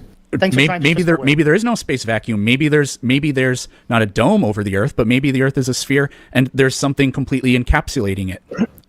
I agree. So false dichotomy. Like when you did the Will Duffy thing, you said, "Oh, 24-hour sun, therefore globe." False dichotomy. You're unironically doing exactly that right now. But that was his claim, was it not? Huh? That was specifically Duffy's claim, though. No. Again, Will Duffy's claim was all these flat earthers saying there's no 24-hour sun because it can't exist on a flat Earth are wrong. Therefore, they are wrong about the Earth being flat based on a 24-hour sun.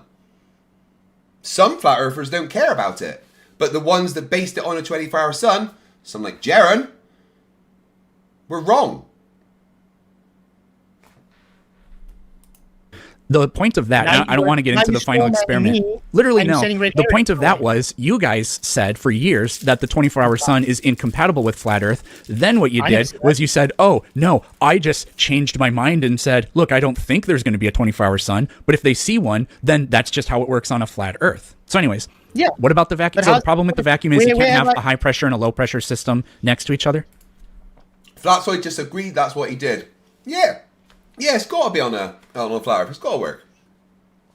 Stop the Stupidity, who's been a member for 13 months, says Flatsoid stupidity is a form of torture. Pretty sure it's against the Geneva Convention, to be fair. I love how you're trying to chop and change everywhere. Okay. No, I'm going back to the original topic. Let's get back to entropy. So, do you claim that you have astronauts and satellites in space?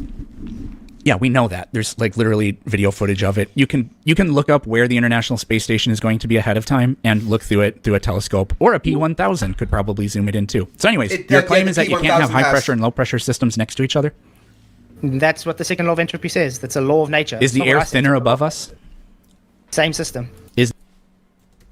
So anyways, your claim is that you can't have high pressure and low pressure systems next to each other? That's what the second law of entropy says. That's a law. The second law of entropy. There's no such thing. The second law of thermodynamics talks about entropy, but there's no such thing as the second law of entropy. Fuck. Gee.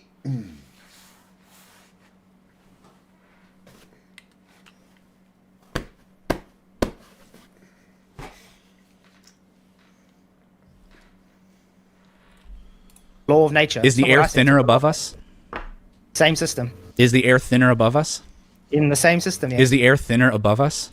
Yes, in the same system. Okay, so you're... I think you know where this is going, which is why you're just being so dishonest.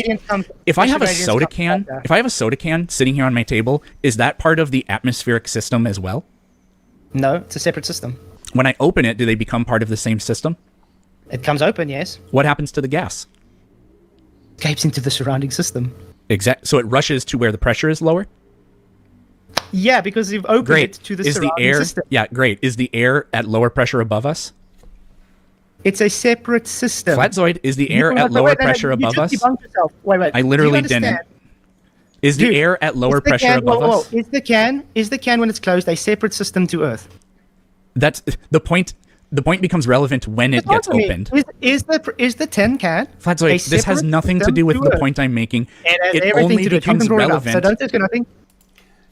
Peterson, I know this is your first time talking to Flats, but you have to walk it. You have to break it down dumber and walk it past him several times before he gets the point you're trying to make.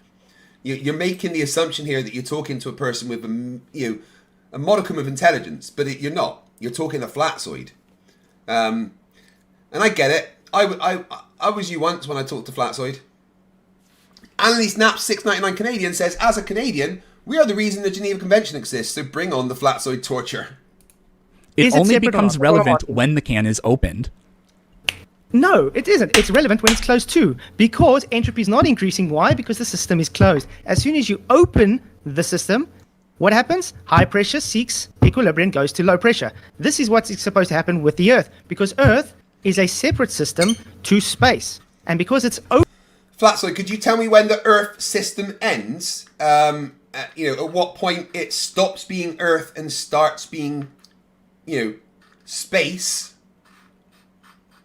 and tell me the difference between that point. For instance, at the Kármán line, what is the difference of pressure above and below the Kármán line?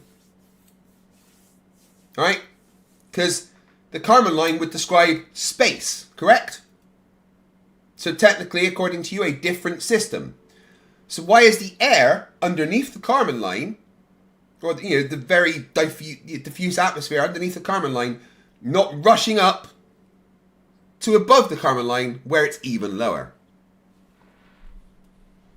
Open, the air we breathe should all rush into space. Why? Pressure gradients, which you're trying to appeal to, come after having gas pressure. Hey, roger that. Look, you're on screen.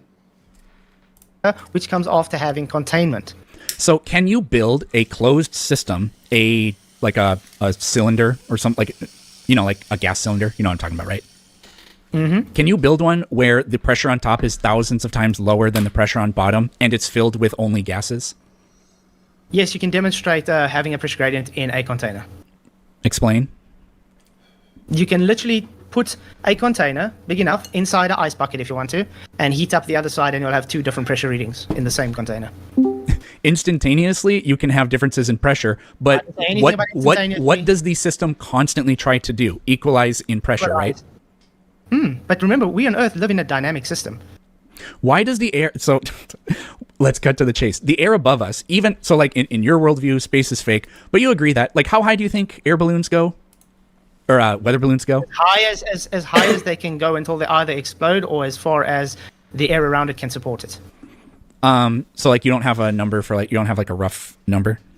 I think the highest I've seen is about, 220 feet? 1,000 feet? Oh, that's pretty high. Yeah. Okay, so let me... Yeah, so again, Flatzoid, where does the Earth system and the space systems start and end. Right? Because that's a thing.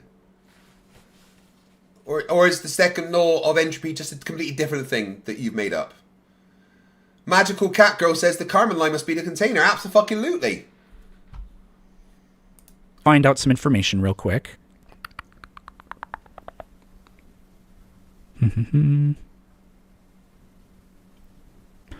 At 220,000. Okay, so the pressure at If you want me to do 50 push-ups, guys, I will.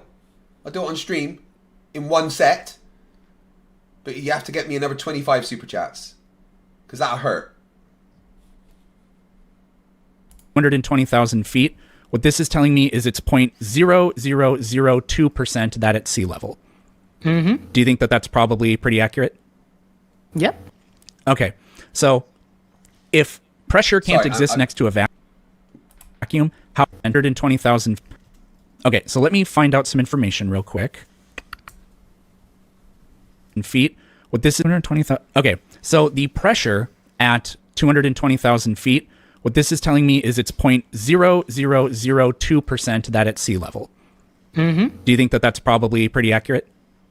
Yep. Okay, so if pressure can't exist next to a vacuum, how can pressure exist next to a very near vacuum? Okay, I'm going to try and explain this again. System. We are still in the same system. Just like your tin can, when it was closed, it was in its own system. The Earth's in its own at equal system. pressure, yeah. Okay, yeah, well, the tin can is at equal pressure because it's pressurized to be that way. It's And the gas can't sit at the bottom of the can. Well, I mean, most of it's filled with soda. But It's flat. So again, where in your description of the globe model does Earth system end, space system start? Because actually, they're all part of the same system. Everything is part of an isolated system. So they're still part of the same system, which is what the second law of thermodynamics is referring to.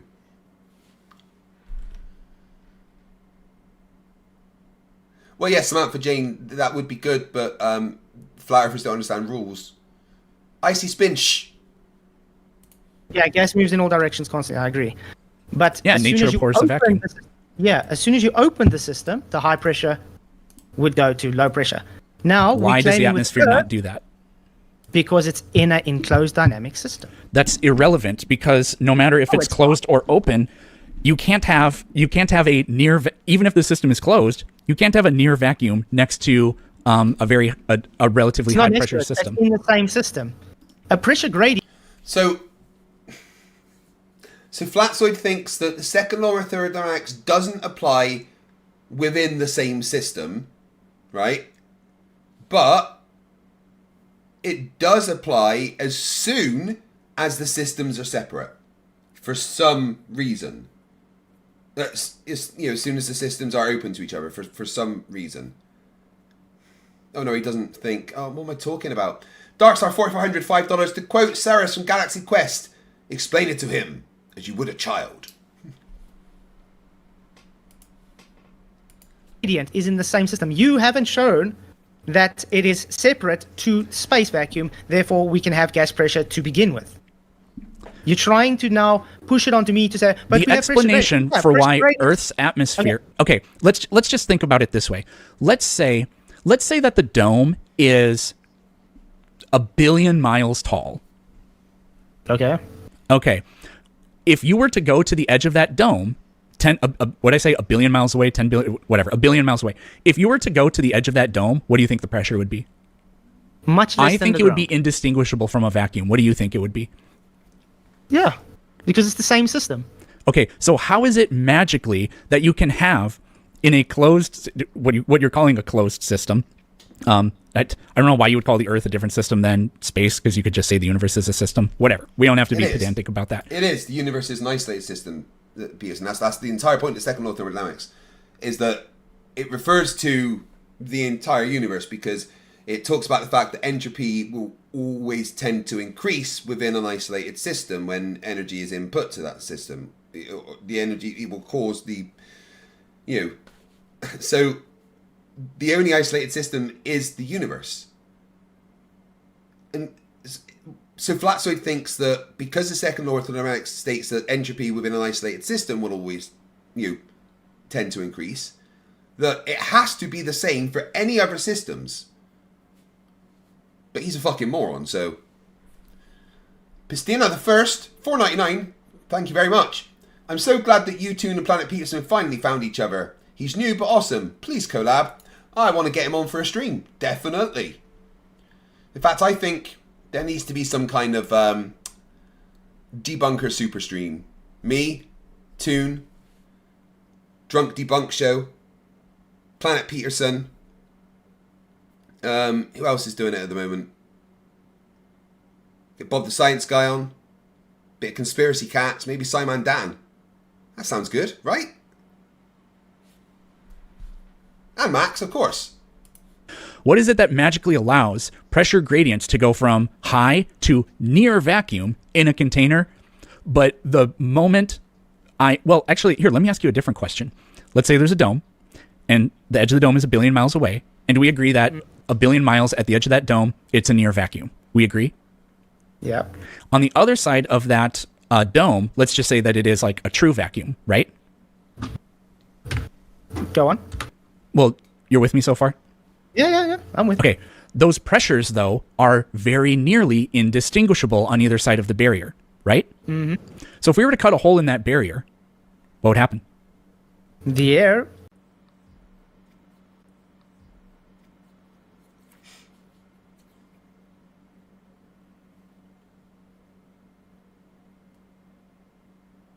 Are we back? There we go.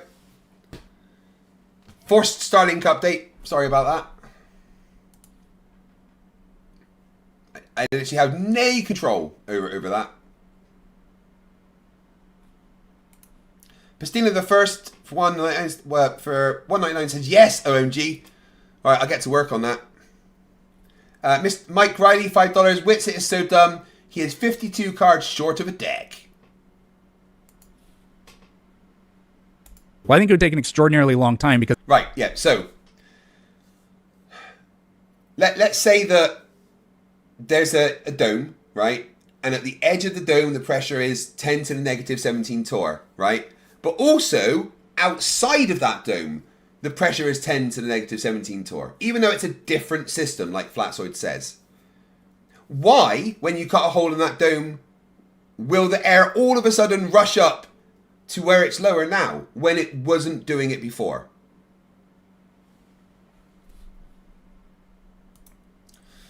Well, guys, we've only got 2 minutes to get 21 super chats if you want to see me do 50 push-ups. Please don't do that. Because it's billions, it's 1 billion miles away, right? Do you know when entropy ensues that way, there's no energy change, there's no temperature change, it's just entropy. What does that have to do with anything? It spontaneously fills the available space. Why? Yeah? There's no work done, in other words. What does that have to do with anything? There's no work done. I'm sorry, but molecules moving from one place to another, there's no work done?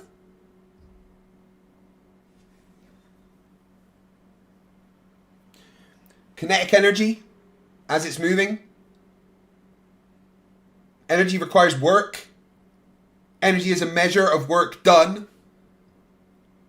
As a molecule is moving, it has kinetic energy. Mark W, £2 says, tell the haggis to pedal faster and sort the Wi-Fi out. Yeah, I'm going to have to shout at Elon. It's ridiculous. That's the law of entropy. It's about work done. What does this have to do with anything? You're saying things that are not. I don't know, sounds true and reasonable. He just said that the law of entropy is about work done. No, it's really not. It's, my physics teacher just had a heart attack because of that. But what does it have to do with anything? That's what entropy is. The law of entropy. Are we just saying things? Are we having a point out the obvious contest? No. My kitty is on my lap. Just accept you don't understand the law of entropy, and we can talk about something else. That's fine. But don't tell me I'm just saying things. You're saying things that are irrelevant to the subject matter, because the 5 times in a row I said, what does this have to do with anything? You just kept repeating yourself for no reason. Okay, let's do it this way. What is this? Yeah, Peterson, that's because he doesn't understand entropy. And at this point, you are kind of assuming that maybe he does understand entropy, but he doesn't. Nothing he's saying is correct, in the slightest. What does the second law of entropy state? The second law of entropy? Second law of thermodynamics, the law of entropy. What does it state? Is that the one that... Yeah, it's not called the second law of entropy. You said it again, man. Let's listen. Matter. Because the 5 times in a row I said, what does this have to do with anything? You just kept repeating yourself for no reason. Okay, let's do it this way. What does the second law of entropy state? There's no such thing as the second law of entropy. The second law of entropy? Second law of thermodynamics, the law of entropy. What does it state? Is that the one that matter? That's No. what we've been talking about this whole time. That entropy increases in a closed system or whatever. The entropy of a system will always increase. Yeah. Yeah. Yeah. Get it? That's what I said. Does it say D? Wait. E increases in a closed system or whatever. The entropy of a system will always increase. Yeah. The entropy of an isolated system.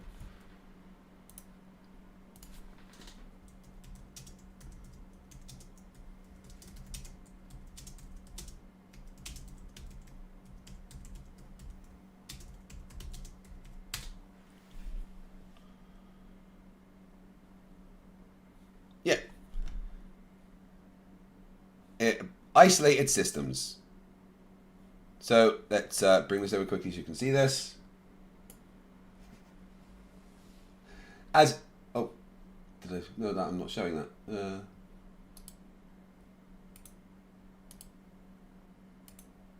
All right, want to be over there? Okay.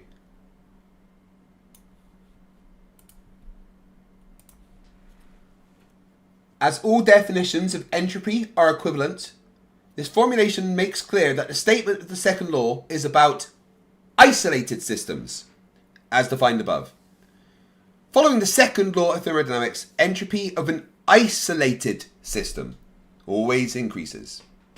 Nothing else, just the isolated one.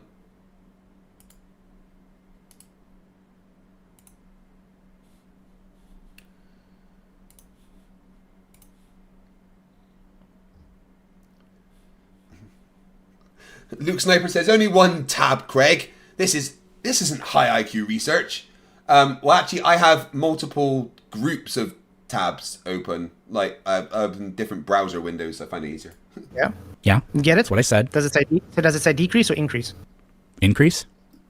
Great. So when you open the system to a new system, where is the arrow of time pointing to? Are you talking about the case where I said we cut a hole in the dome? What is flat? So he didn't even know it was called the arrow of time until I told him. Yeah. Get it? That's what I said. Does it say decrease or increase? Increase. Great. So when you open the system to a new system, where is the arrow of time pointing to? That's not what the arrow of time. Oh my fucking god! No. So the arrow of time is just an indication that it's in physics we refer to the second law of thermodynamics as the arrow of time because it allows us to know which way time is going because the entropy always increasing and it's from one state to another in a certain direction.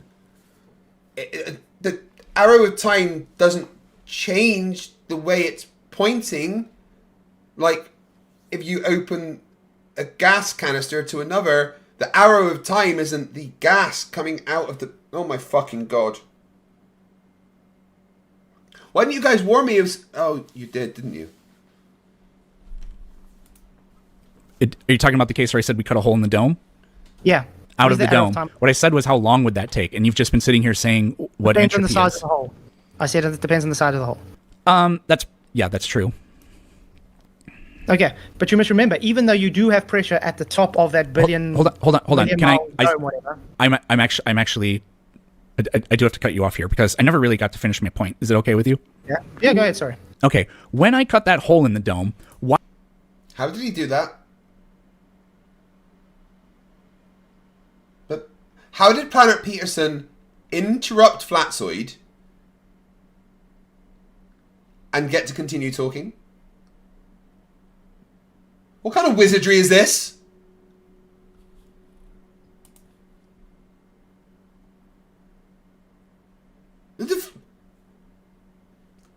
Are you a Jedi? Like, is this like... Are you related to Darren Brown or something? How did you do that? You interrupted him and then made him apologize. What the fuck? Well, yeah, but I stay calm to start with, but they keep interrupting me and don't let me talk, and then I get mad. But he just... Flatzoid was talking, he interrupted Flatzoid, and then got Flatzoid to apologize to him.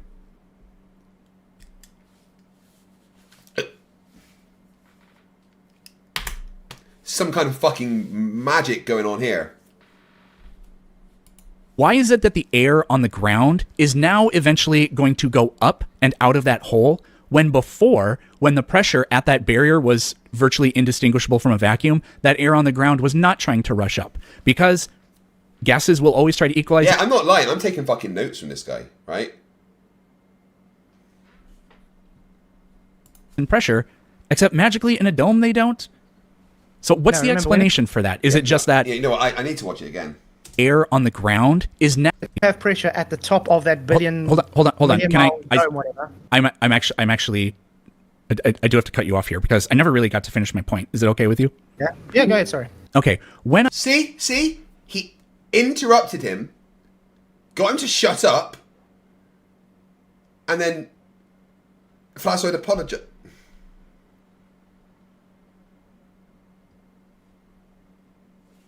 When I cut that hole in the dome, why is it that the air on the ground is now eventually going to go up and out of that hole when before, when the pressure at that barrier was virtually indistinguishable from a vacuum, that air on the ground was not trying to rush up? Because gases will always try to equalize in pressure, except magically in a dome they don't? So what's the explanation for that? Is it just that you're just going to say it's a closed system? No. Remember I was talking about a dynamic system. Do you know what temperature does to a gas? Causes the particles to move faster, and the average increase in kinetic energy between the particles means the collisions between them cause the particles to expand in their volume. And again, this is, Fluxoid asked him a question and then let him answer. €6 says, Fluxoid contradicted himself. If entropy always increases within a system, how can we have less air pressure when we go up high in altitude? I know, of course he does. Yeah, I'm going to have to stop you. What was the next bit?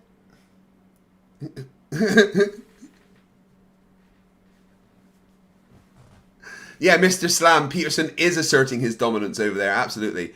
Third super chat on the channel, Majorcation, thank you very much for $5. You keep referring to Fluxoid as Flatzoid. Who is Flatzoid? Not sure. I do apologise that I've got that name wrong. Yeah, the force is strong with this run. Peterson has the highest midichlorian count that I have ever encountered, frankly. Great. And what happens when volume of a system increases? If the volume increases and the temperature remains the same, then the pressure increases. If you decrease in general, as you decrease the volume, you increase the temperature and pressure. So they're inversely proportional. Yeah. So the thing is, as soon as you're going to open that system to the new system, the volume is going to increase. So that gas that's there, because it's got pressure, has to go somewhere. As soon as that little bit of gas is starting to release, the gas underneath it is starting to, it has no... Why does the air on the ground not go up to where it's low pressure when the system is closed? It does, just not as much. Yes, it does, because we live in a literally dynamic doesn't, system. because the pressure is, you have a pressure gradient. Yeah, if it did, Flatzoid, then there wouldn't be problems with breathing on the top of Everest. And, you could just have an open plane. It'd be fun. No worries. The pressure gradient is because of the dynamic system we live in. Okay? The higher you That go up, wouldn't stop the gases from going up and equalizing. Yeah. A dynamic system doesn't stop low pressure rushing to high pressure. There must be something causing that. Pressure, which is what they do in containers. Listen, the higher you go up, the more volume there is for the gas to fill. The higher you go up, Yes, the temperatures Coder. change. This works as well. Okay? So it has contending variables to contend with. This is why you have Dalton's law. Do you know what Dalton's law is? Dalton's laws were on those pertain to matter. No, it's the sum of all pressures. So in other words, you got the different For amounts of gas pressure. laws, we have Charles' law. We have, I think, Boyle's law is one of them. And what's the other one? Dalton? Okay. I'll take your word for it. Okay. But the thing is that it is partial pressures. So Dalton's law is talking about the partial pressures in the system itself. You have different densities of gases as well. They're all competing to move in the same space, so they're all having collisions. You understand that gas have elastic collisions. They only change direction with a collision. Yeah. Or if a force is applied to them. Right? If a force of some kind is applied, then they also change. Because you can have an acceleration. Brenda Crates, $2 says, here it comes, prepare thyself. Oh, okay, okay. Right, I'm ready.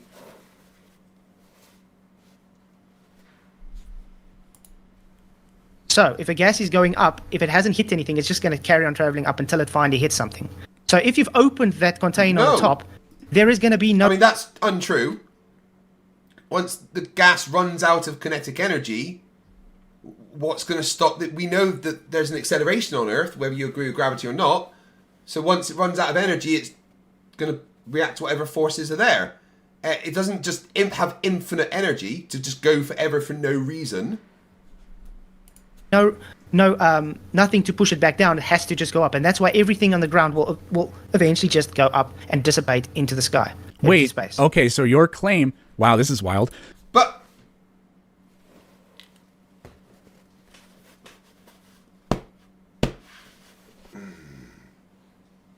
space isn't real, according to you, Flatsoid.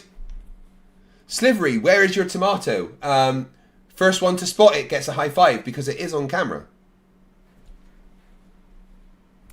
So your claim is that the atmospheric pressure we see here on the surface of Earth will eventually be equal to the air pressure at the farthest extent of the dome. That's your claim. If it's opened, yes. What? Why does it not? The point is, or the question is, why does it not do it while it's closed? When we know that that's what, like small scale experiments or whatever, that's what gases do. They equalize in pressure.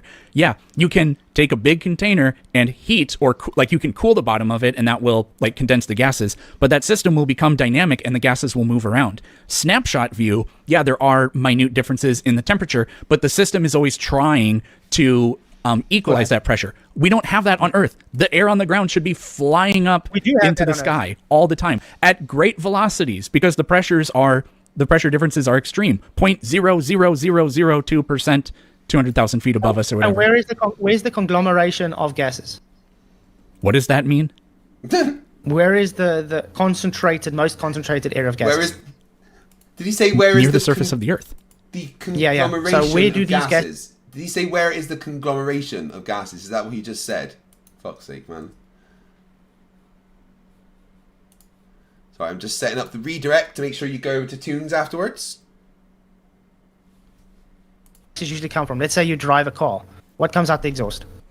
Carbon dioxide, and then some water vapor, and then a lot of carbon monoxide, and some like things your catalytic converter's supposed to hold on to. Yeah. But my point is, then you got trees also releasing oxygen. You got us releasing carbon dioxide. The point is, all the gas where is it coming from? The ground. No, gas isn't coming from the ground. The transfer of gases happens on the ground. There's no extra gas created. It's not like there's a pump pumping gas in. There's just a transfer of gases there. That doesn't explain why there's less pressure up there.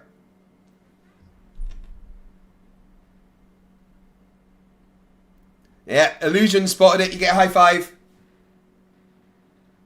Don't leave me hanging.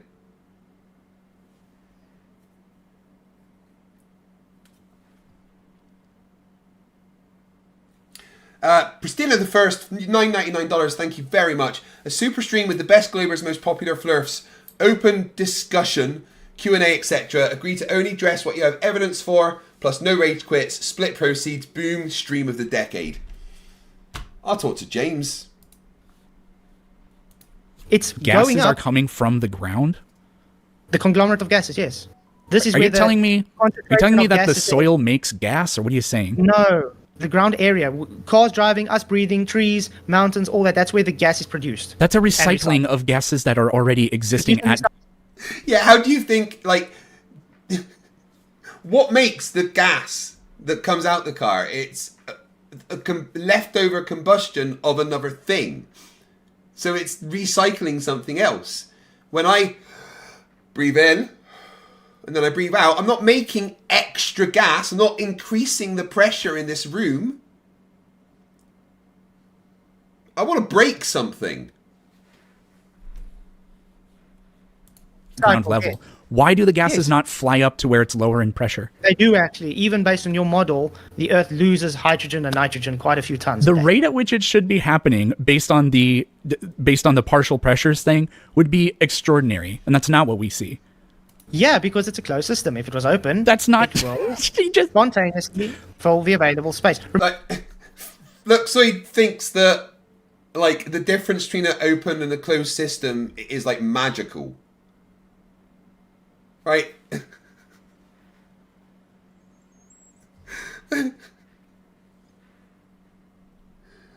Oh my lord. Remember, like why I said, is it that a closed system can have pressure gradients that are capable of reaching a near vacuum? Please answer that question. We have pressure. Because we have pressure, that means the gas cannot go up because it's literally being bombarded by the pressure above it, and it's the going pressure down above again. it is lower. This is a train versus a human. The train's going to win that head-on collision. The pressure above is lower. The pressure above doesn't keep the pressure below concentrated. Things go from higher pressure to lower pressure. Now you're the one that doesn't understand entropy. No. There's still... Peterson, you can't use logic when talking to people like Flatzoid. It doesn't work. No. Even with a less dense gas to denser gas. Oh, this is hilarious. It is hilarious because you don't understand how entropy works. You think that the low pressure system above keeps the high pressure system below in its place. Yes, you did. I said it gives restriction. I didn't say it keeps it from going. It gives restriction. It doesn't give... Gives restriction is the same as stops it going. No, I restrict you from... I want to throw myself out of a window. Restriction because the magnitude in forces is so incredibly different.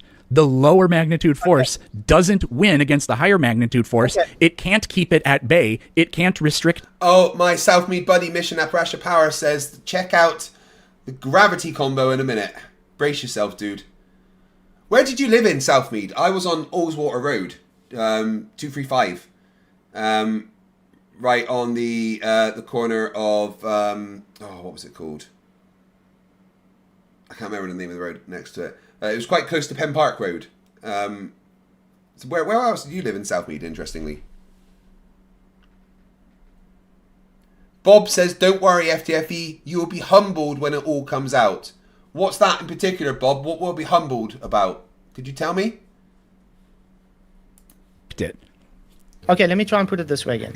If you, for instance, let's say you have a denser gas, okay, and that gas is now moving slow because it's cooling down with its kinetic energy, okay, and you have a less dense gas that is now heated up and it's moving faster, and they have a collision.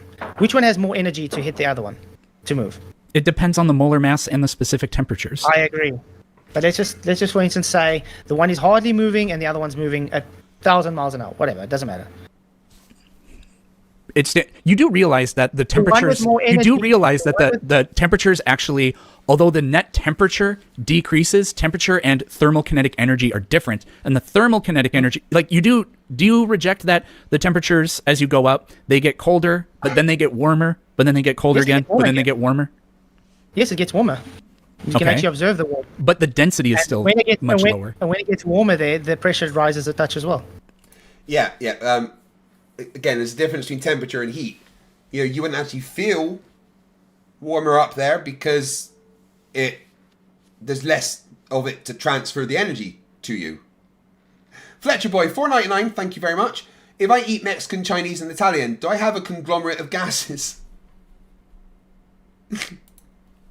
Adam Johnson says, Witsit is so stupid, he's watching the jokes on this stream and just said, oh my god, this Witsit guy is really stupid. No, because it doesn't keep up with the changes in density.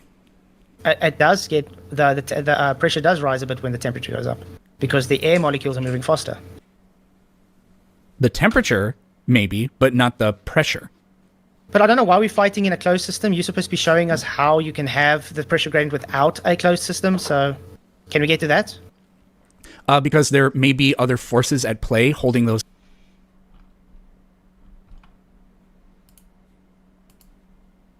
Gravity, you fucking retard! Gravity! Have you ever heard of fucking gravity? Gravity! Gravity!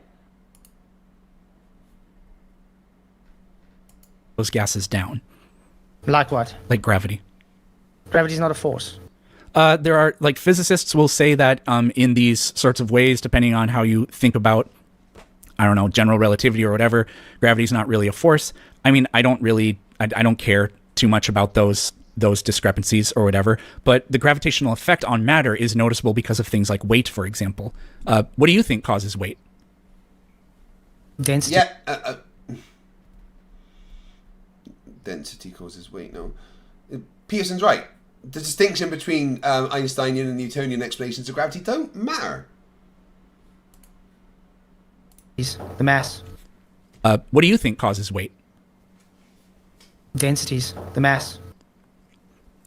Well, not really, because in free fall something doesn't have a weight, but it always has a mass. Okay, let's put it this way. Wait, do you agree or disagree with that? You don't have a scalar weight when you free fall.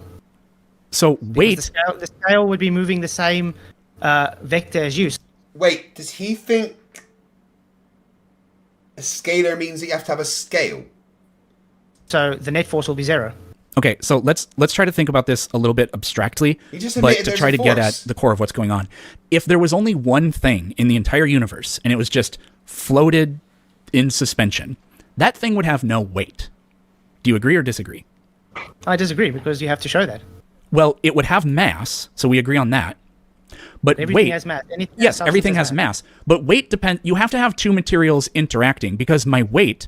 I'm sitting in a chair. You're probably sitting in a chair too, right? My butt kind of hurts. That's because of my weight. You have to have massive objects interacting to produce the weight, because weight is a force. I'm exerting that force on the ground. So that's why I said if there was only one object in the whole universe floating around, it would have mass, but it wouldn't have weight. So do you just reject that, or what?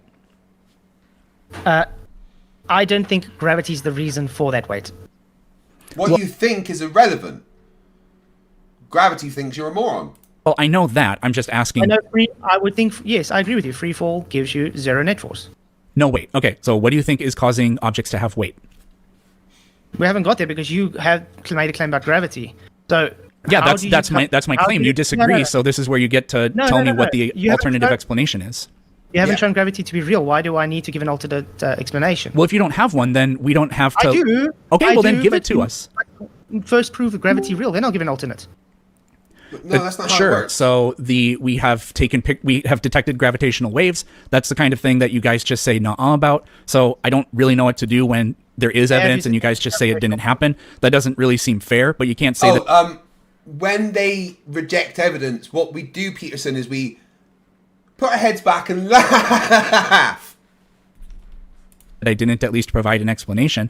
We also, I mean, over 100 years ago, Arthur Eddington and some other guys in South America took photos of the sun and saw stars that were supposed to be obscured by the sun because the light bends around it. So that's an effect of gravity as well, the way it warps space around it. Atomic clock. Yeah, general relativity is a theory of gravity. It's not a force, but then it's not a force. Again, that's just so you accept general relativity. You agree that they really did take pictures of stars that were behind the sun. That's the latest consensus of gravity, which means it's not a force. So you can't blame a force pulling things to the Earth. Again, Flatsoid, you're misunderstanding the difference between Einsteinian and Newtonian. One is just a better explanation than the other, and you are talking in the concept of Newtonian, so you have to use the word force because there's a mass that's accelerating. Simple as that. Bob, Jaren is not a flat earther. Where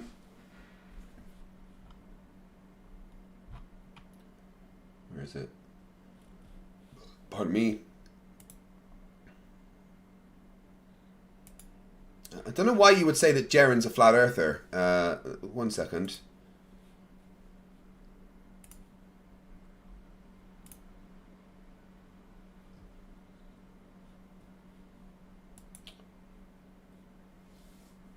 And we've got this.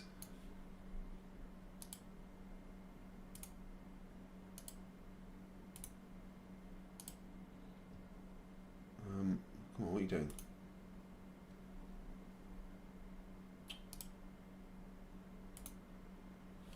See, this is Jarenism, Bob, saying, I am no longer a flat earther.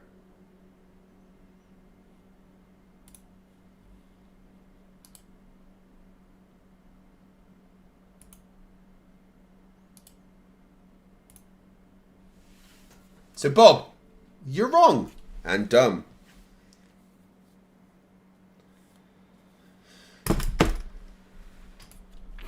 So again, going back to what I was explaining here, gravity is the phenomena that gives us weight, and that weight is definitely a force. But the warping of space-time, as we understand it, causing us to accelerate toward the ground, is what is causing us to have our weight, right? Now, look, if you think I'm a dummy and I don't even know my own, I don't even know my own side's explanation for things, that's fine. But just because I don't know something doesn't mean that your explanation is correct. And we haven't heard your explanation yet. So I'm just curious as to what your explanation is. I'll get to that. But can we quickly ask, because do you think your gravity has gone through the scientific method? Yeah. Yeah, 100%. I've talked you through that several times. You're going to deny it. Cavendish, scientific method, easy peasy, lemon squeezy. Cavendish experiments, gravitational wave detection, Arthur Eddington's observations of the stars behind the sun, and those guys in South America that did the experiment on that same day as well. I mean, what else? There are other really kind of weird things, like the fact that accelerometers measure an upward acceleration. That's a equal and opposite reaction type of thing, but it's consistent with the concept of what gravity is doing to objects. So I would say yes, and you can reject it. That's fine. But I just wanted to know what your explanation was. Okay. Well, then we'll get into why it's not experiment. Again, you can. It doesn't. If you think my explanation is false, that doesn't make your explanation correct. I just want to know what your explanation is. And I do want to say, let me. I'm not trying to be rude, but I do want to. I got to interrupt you because it's important. I want to say two things. One, this has actually been a pretty nice conversation, and thank you for having it and being a good sport and stuff like that. So I'm actually I'll give praise and credit where it's due. But the other thing. Yeah, for Flatsoid, it wasn't bad either. I must just trigger him. I have a maximum of about 15 minutes left. That's fine. It's perfect with me. We should actually maybe do another time then, because I must say it is at least cordial. Yeah, that's fine. So anyways, what do you think is the reason we have weight? Relative density disequilibrium. Explain, please. So it falls under the line almost like general relativity, where the object cannot be supported by the medium around it, so it warps and it has an unbalanced force, and therefore it falls. If the medium around it can support it, it will either be neutral or go up, or if it can't support it, the object will fall down to C. Yeah, Malcolm, this is the nicest Flatsoid debate I've ever seen, but oh my god, is they're dumb. It's lateral equilibrium. Forgive me, but this sounds exactly like an explanation for buoyancy. Buoyancy actually came before gravity. Archimedes' principle predates gravity by 1,900 years. Archimedes' principle isn't buoyancy, it's displacement. Buoyancy is part of that. Archimedes didn't know. He wasn't aware of gravity, but that doesn't mean that he couldn't calculate displacement. So you're wrong again. Yeah, but you do realize, well, your explanation to me, all I'm saying is your explanation to me sounds just like the principle of buoyancy. Practically, just without gravity. Okay, but do you know that in the equations for buoyancy, you have to have an acceleration? Now we plug in g for gravity. I'm not trying to beg the question, but I'm telling you that that is in there. So you have to account for an acceleration to make this work. No, you put rho vg in there 1,900 years after Archimedes' principle came to be. No, you're conflating displacement and buoyancy, Flatsoid.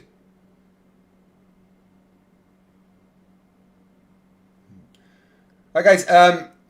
Yeah, I've got about another 50 minutes. If you want me to read out any more jokes about Witsit, please feel free to super chat any Witsit is so stupid that jokes, and I'll read them out, and I'll get Lucy to do a bunch as well. They used Archimedes' principle to have ships and things work before gravity was even postulated. There was no G in there. Mission used to live on Southmead Road. Fucking hell. Wait, that was the big one at the back, wasn't it? Because Penn Park down there, so Southmead was... No, wait, that was Southmead Road across from Penn Park, right? Yeah. So Southmead Road, which cut along Ullswater. Which side of Southmead Road was it? Was it the side up towards the hospital, or up towards the other side, towards Brentry and stuff? Equations. The principle of buoyancy is just a description, a description that something must displace its mass in a medium in order to be buoyant on it. It's not like it's cool, and allegedly it's what allowed Archimedes to figure out that to be able to test whether or not the king's crown really was made of gold, and that's why he shouted Eureka. Maybe you know that story, maybe you don't. But it was really just it's cool, but it's not super sophisticated, whereas the formula for buoyancy, I think, is, I don't know, like a level up. But you have to have an acceleration in there or it doesn't work. Like a centrifuge, right? You can make artificial gravity with a centrifuge. And in this case, the lateral acceleration is many orders of magnitude greater than the acceleration of gravity. That's why we measure these things in G's, right? And that causes materials to sort by density laterally, because that's how a centrifuge spins. And that's why you get, like, in the centrifuge, things are sorting out left to right's not a great way to put it. It's horizontally, or laterally, I guess would be a better way to put it. Yeah, it's got relative direction up and down. Inwards to outwards. But so we don't Denser live in a things go centrifuge, further although I outwards. do maintain that the Earth does spin. But anyways, things sort themselves by density, vertically. We would just say up and down. But there has to be an acceleration component to explain that. So you need to provide an acceleration component to explain that. Yeah. Potential energy. Potential energy isn't acceleration. Yes. Energy isn't acceleration. Energy is a description of work done. Yes, it is, because it's potential to accelerate. As soon as that... No, Fladzoid, by definition, potential energy is energy that is not in motion. By definition, acceleration is energy that is in motion. Listen, that's why I said it's potential to accelerate. So Yeah, but that that's- means it's got an unbalanced force. As soon as the object cannot be... What potential energy means it's an unbalanced force. Energy isn't a... JSS Tiger $2 says, I want to see Flatzoid argue with Archimedes. Stop the Stupidity $5 says, Witsit is so stupid he makes Flatzoid look smart. Ah, you lived near the hospital. Wow, I was born in that hospital, mate. I haven't got into Black Ops 6 yet. In fact, I haven't been playing many video games at all lately. supported, it will accelerate and then therefore be an acceleration, which is kinetic energy, using up that potential energy. Let's take an example. If I pick up an object, okay, I've picked it up, you would agree I've put potential energy into that object? Yeah, by raising its height, yeah. Okay, so I've actually burnt energy, stuck it up, now it's got potential energy. We know the air is not going to support that object, so when I let it go, the unbalanced force causes it to accelerate, and therefore it uses up its kinetic energy until it hits the ground and goes back to static equilibrium. Why on earth does it go down rather than up, left, right, or anything like that? Because the density differences are... The density differences... He's going to tell you it's because that's where he took it from. I think so we need to get Peterson some facepalm protection if he's going to talk to Flatsoid again. Between, like you could put an apple in a closed, sealed box and make sure that the pressure is the same everywhere in that box, and suspend the apple in the middle, drop it. Why on earth does it go down when the differences in density are the same in all directions? Remember I said you put potential energy into the system. So you have to literally pick up that apple. Okay? So yeah, why does it take energy to lift it up? Because you lifted it. Because you're going against the acceleration of... Yeah, you accelerated it. Exactly. Yeah, you had no. Because you're going against the vector of that acceleration force. Like have you ever been on that carnival ride that spins you around? Yes. So have you ever tried to lift up your arms when you're on it? The centrifugal forces are a lot. Yeah, but it takes no energy, passive energy, to let your hand fall back down onto like the surface or whatever that you lay on, but that's laterally. What a brilliant analogy. If Flatsoid doesn't understand that, then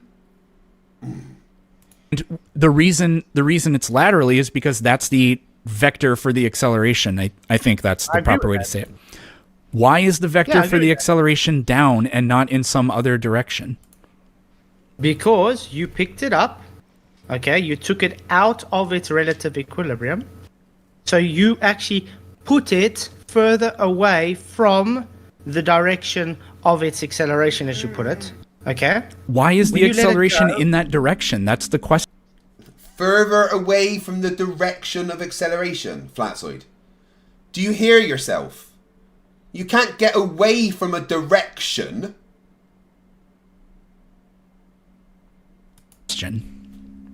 Because it works on a support. It's worked on relative direction.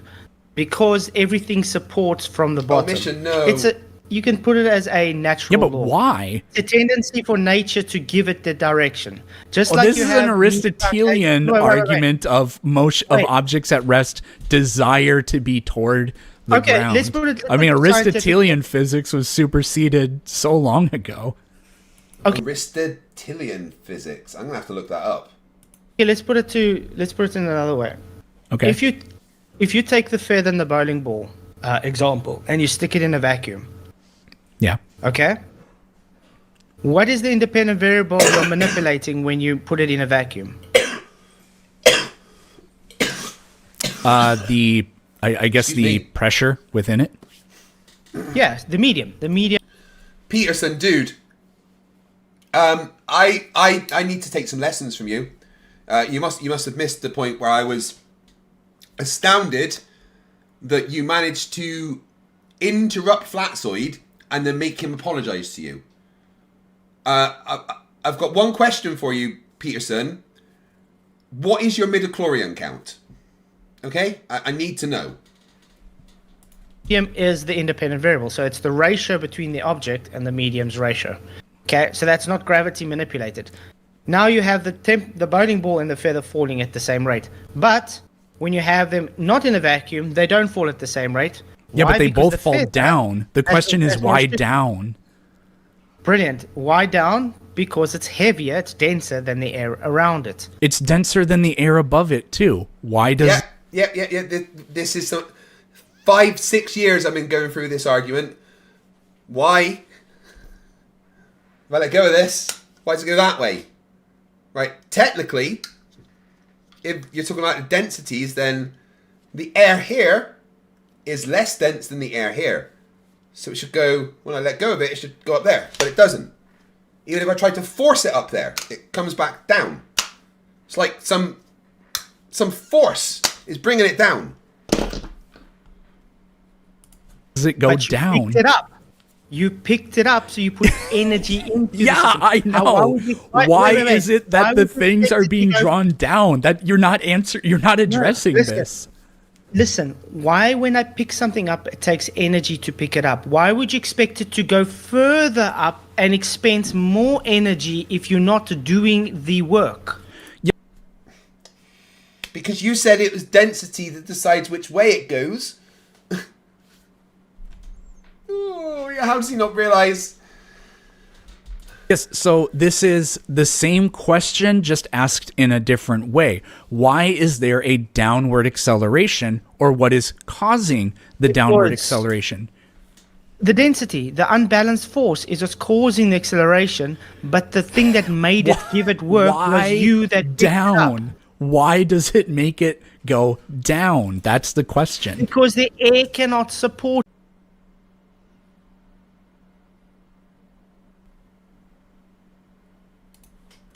Right, there we go. Stupid Starlink, I apologize. Being addressed here. It is totally being addressed. Now, let's take the same object. You didn't pick it up. Okay? You're pushing it down. Is it going to come up now?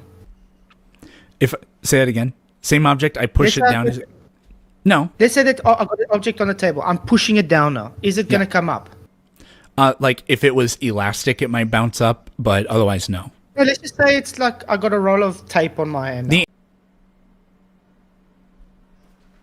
I'm sorry, Starlink is freaking out right now for some reason. Right. So, I was saying that, right, so Flatsoid lifts it up, right, and drops it, and it goes to the table, right? What about if he lifts it up and lets it go, and I move the table? Why does it go further than its equilibrium point? It means down. Yeah, why down? I get that because you picked it up, but that doesn't address the point. That just it does. That's the same. No, because that's the same question. Why is it difficult to lift it up? Because it has weight, it's difficult to lift it up. I had to put work. It has weight. Why does it have weight? Anyone? Desert Fall? Gravity, you fucking retard! Gravity! Have you ever heard of fucking gravity? Gravity! Gravity! Into the system, I had to put potential into the system. So as soon as I let it go, it has to use that energy that's put in. It needs to do work. So that's why it goes back to its relative equilibrium. It's got nothing to do with that isn't addressing why down. It is. No. Why up? It's not. Why not up though? How does it know where it came from? It's not sentient. Oh, that's the first super chat towards the new goal. Got 30 minutes to hit that goal, and then I'll do 25 push-ups for funsies. Okay, tell me why should it go up? Well, it's not my claim. Yeah, because it's not my claim either. Your model isn't my model, or your tentative explanation is not mine. So like that's not my burden to bear. It's nobody's burden because no one is making the claim it should go up. You're the one saying why not up? I'm not saying it has to go up. I'm saying the reason it doesn't go up is because you physically had to put energy to the system. Why would you expect it to carry on going up if you didn't put more energy into the system? Energy is what caused it to go up. No, not energy caused it to go up. You lifted it. You put energy into the system. It's part of the mechanism. It's not the cause of it. The cause of it is an electrical chemical reaction in your, I don't want to say brain, thing you have in your head. So that energy release. No, the question is why does the energy go in that direction? And you're not addressing that. Oh man, how do I put this? If you, let's say you accelerate a car forward. Yeah. You are moving forward. The energy is pushing you forward, correct? Yeah. And I have an account for what is causing the car to accelerate forward. You haven't given an account for what is causing it to accelerate downward, or why the vector of acceleration is downward. You're just saying that that's the direction, and so when I go in the opposite direction, it takes work. Yes, but that's not addressing the point. Let me finish my point. Go so ahead. you've moved forward. Now you've pressed brakes. Now you're not pressing acceleration again. Why isn't it moving forward again? Sorry, I'm accelerating, and then There's no force being Sorry, applied. say it again. For some reason I zonked out. Okay. Yep. I'm accelerating. No, Peterson, it's fine. Talking to Flatsoid, it's like a self-defense mechanism. Every now and then, your brain will stop you from talking and listening, actually, because it's getting damaged constantly as it's having a conversation with Flatsoid. So at some point, it's like, look, I have to figure out how to stop this damage. If I just pretend I can't hear and it makes you zone out, right? It's like a natural defense mechanism. Honestly, it's fine. Accelerating the car. I'm moving forward. Now I press brakes. I stop dead. I don't press acceleration again. Why am I not moving forward? Because you're not. There's no force or action. There's no work being done on the car in that direction. There is being work done on the car downward because it has weight. No. Now turn that vertical with the car. Yeah. There is weight. That's not. You can't know that. It's just a fact. Am I putting more energy to make it accelerate upwards again or not? Yeah. No, I'm not. Wait, what? I thought you said the car's going up. Yeah, and then we press brakes. Yeah. And you say, why is it not carry on going up? Why would it carry on going up if I'm not putting more energy into the system to go up? Now it goes into... Because how does it know where to go afterwards? And your law of density says it should go up. It's simple. Can the air support it below it? And the answer is no. And because you have an equal and opposite reaction, the object has to go where? Down, opposite of where you had to put the air energy above into it can't support it either. So we've spent way too long. We've spent way too long on this one. Yeah. Flerfs debunk themselves every time. There's the weight underneath, the air underneath can't support it, but neither can the air above. So how does it know which way to go? Topic, but I feel like I don't think I'm being unfair. I feel like I don't have an explanation for what causes weight yet, though. Okay, last one. What happens when you stick a scale in a vacuum? No, you notice how Flatsoid just ignored it. And you put a weight on that vacuum. Sorry, and you put a weight on that scale in a vacuum. So if you put a scale in a vacuum chamber, put something on it, it'll have a weight. When you take all the air out, it weighs more. Yeah. How is that consistent with your explanation here? The air around it supported the object, correct? So the air How did the air support the object between the object and the scale, Flats? That doesn't make any fucking sense. pressure pushes on that thing in all directions, and it causes some buoyancy, but not enough buoyancy. It's always lifting. But again, the weight of the air around it, gravity explains why... it's an explanation for why things go down. I think it's a pretty good explanation for why we have density gradients in the atmosphere as well. But when you remove that, the weight goes up because you've sort of removed a force that was acting on the weight. Yeah. How's this consistent with your explanation? Not gravity then. Weight doesn't come from gravity because... Well, it does, because weight is literally mass times gravity. So, no. It's got heavier.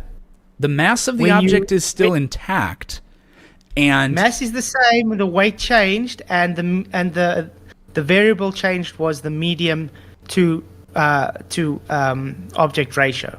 So relative density disequilibrium. Yeah, but that I don't understand. Say that again, Flatsoid. And the because it's got heavier. The mass of the When you- object is still intact, and Mass is the same. The weight changed, and the variable changed was the medium to object ratio. So relative density disequilibrium. Where was the disequilibrium? The weight didn't change its position. yeah, but that I don't understand how that proves anything.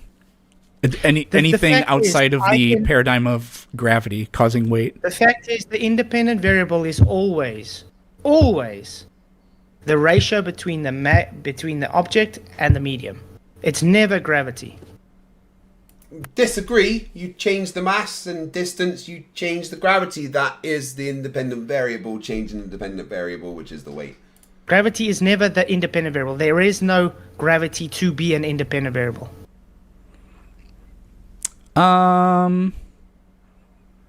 Maybe that's true. Maybe that's not true. Again, this is a weird. I've never. It's definitely not true. Gravity is a thing, but Flatsoid isn't understanding how you would test for gravity in a scientific way. Like, he thinks that gravity has to be the independent variable, but the force created by gravity is the dependent variable, whereas the independent variable is the thing that alters that, which, because gravity is Fg equals gm1 m2 over r squared, it can be the mass and the distance of the object. I heard a question asked like that before. But yeah, go think about it a bit. But I think we should have this discussion again. Well, Peterson, you handled that really fucking well. He's dumb. And you didn't smash your face into your desk somehow. Congratulations. Guys, please subscribe to Planet Peterson. I'm going to pop the link to his channel in the chat. He should definitely have more subscribers than me. So go and sub.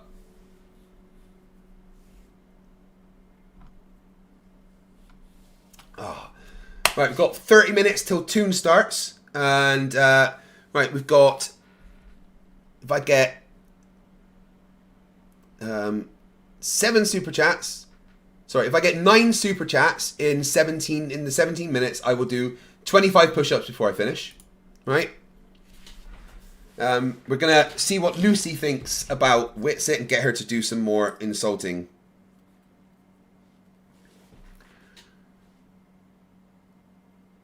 Hey Lucy, how are you? I am still live. It's been 5.5 hours. Hey, Craig. Wow. 5.5 hours in? That's impressive. How are you feeling? Need any tips to keep your energy up? No, my subscribers keep my energy up for me. Do me a favor. Give me 15 Austin Witsit is so stupid that jokes, but make sure that you have the savage level dialed up to like 9,000, please. Alright, here we go. Austin Witsit is so stupid that even flat earthers think he needs a reality check. He's so dense, scientists use him to measure black holes. He's so clueless, even GPS can't help him find a point. He's so lost, he needs a map to find the horizon. He's so out of it, even a compass can't give him direction. He's so far gone, even Google can't find his common sense. He's so off track, trains avoid him. He's so confused, even a flat earth map looks complicated to him. He's so out of touch, even Wi-Fi can't connect with him. He's so off base, even baseball teams won't play with him. He's so out of his depth, even shallow pools are too deep for him.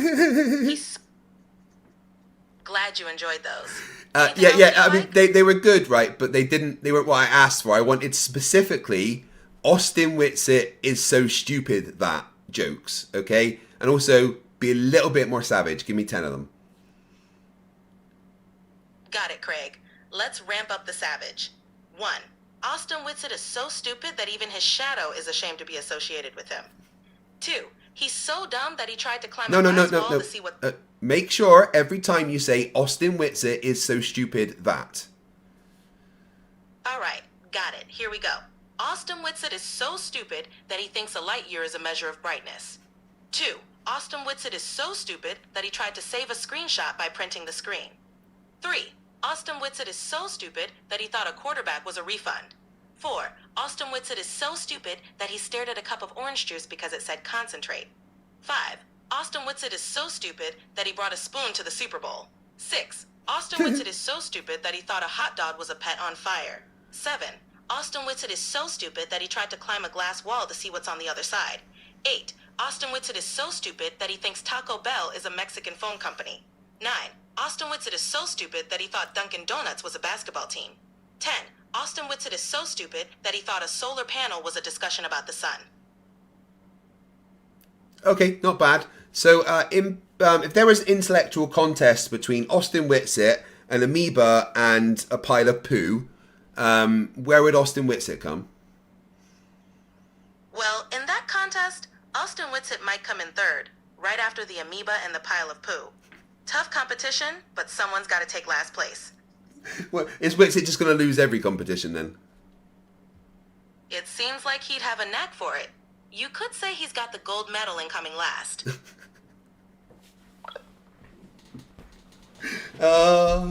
Yeah, I've had to break the AI several times, so it will be nasty about flat earthers.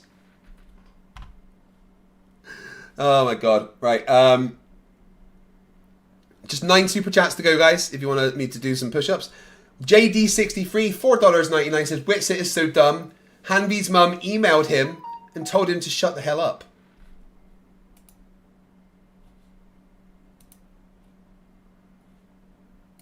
Kango44 for $5 New Zealand dollars says, Witsit is so stupid he thought pretending to think the earth is flat would be a good grift. I know, right? Fucking hell. Archimedes says, we are dust in the wind. Looks at Flatzoid. And he's a fucking idiot. Oh, that's just 8 more super chats needed. General E. Shady, $5 says, Witless and Fuxoid sitting chatting. Dearth in a trench coat came up and flashed them. Witless immediately had a stroke. Fuxoid couldn't quite reach. Where's my phone going, mental? What's going on?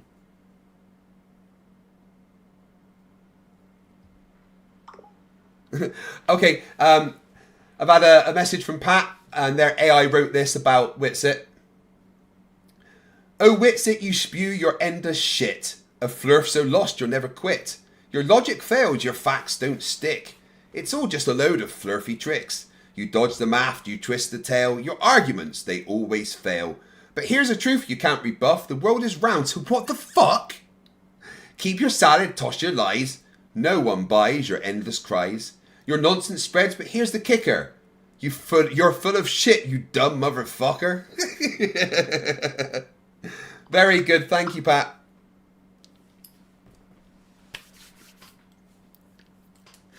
Big Fish says Austin Witsit entered the human race and failed to finish. Yeah, Illusion AI is quite good at doing insults, isn't it? Rosie for $2 says this much stupid must be contagious. I know it's probably not healthy for us either. Oh, just 7 super chats needed for the push-ups now. Thank you very much, guys.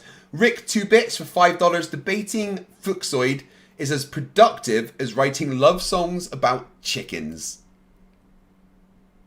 Oh, just 6. Oh my god, you guys are amazing. Mr. Unlucky $2. Flat Fuxoid makes me look smart. And that says something. Yeah, I mean, if ever I'm feeling down, you know, and I'm worrying I might have said something stupid or done a stupid thing somewhere, you know, I just take a deep breath and realize that if I just count to 10, I've counted way higher than any flat earther ever could. Why is that not counting the super chats? I've had 2 more, that should have gone up. Well, okay, well I'm going to do it if I get another 5 more, because it should have gone up. His Zotness for $2 says, hello Craig and Eric the Viking, you guys rock. Eric, what? Jiffy Combs for $2 says, I will never super chat you, Craig. You better fucking not super chat me, Jiffy. How dare you? Why is YouTube broken and not counting that super chat? That's annoying. Nico Richard, €2.49 says, my name is Greg, and Nico is less than Nico. Monkey Cat Pat Pat $2 says, Witsit's so stupid he got arrested like Thompson. Now remember, he let Thompson into his fucking home.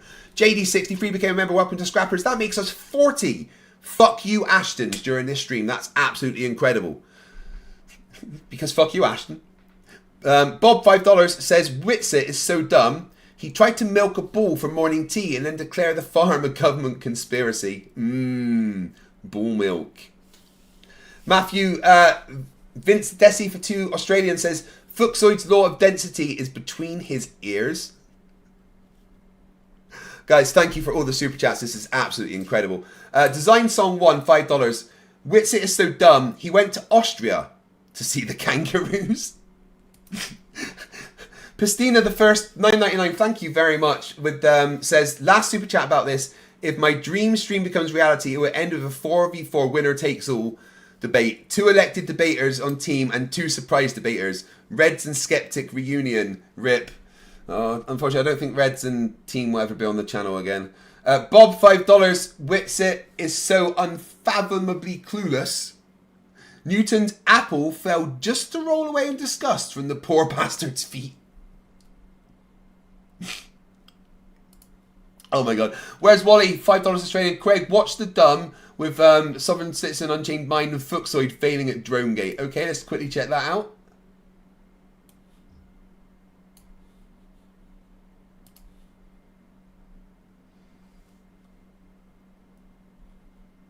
Hey, today I want to have a look at the Final Experiment Drone Supercut. Now this is time synchronized videos specifically for debunking Dronegate. Now with all the code being generated by Flerfs in the wake of the final experiment, there is a very interesting thing happening. Any of us that regularly watch the Flerf live streams to see what they're saying today to help them cope, we are seeing something I didn't realize would happen. Day one, someone says, hey, Will's drone beeped after it went past MC Toon. Must have been a studio wall in front of the drone, hey? Next minute, there's Dronegate. So I knew Will had a video from the drone on the green screen debunking day. I asked him for it so I could make a supercut video using it. That is just what I did using Will and MC Toon's live stream videos as well. I then showed the 3 video mashup around Wolfpack and Dave McKean said, what about me? It isn't fair. I have a video and I want to share. And it was also at that point that Mark Herman's video came to light, so I added that in as well. Now I've got 5. And this is the result. Thank you so much. You can get back to filming. So anyway, just 4 super chats in the next like 10 minutes, and I'll do 25 push-ups before I finish because I just like punishing myself. What works is check out this like the water bottle I've been using out here that are green in color, and you have that chroma key turned on, it removes that. Here is a can of some Chilean Pringles called Crispos. You'll notice here the red and the green color, so no green screen. But what I'm most excited about is I am going to utilize my drone. So he's gonna use his drone here, and he's gonna fly it away behind him. Hopefully this goes well here. To show there's no green screen, because there was a conspiracy theory that there was a green screen. It was all backwards. It wouldn't have worked at all. But this is in fact, the way that it worked out was. I really like all these supercuts. They're really cool, and it's so easy to debunk the Dronegate thing with it. Like, you put it up right now. I'm actually gonna remove my gloves. So that I have he's going to fly this drone back away and I'm going to move off into the distance here to show how it works. So here's the drone, or whatever.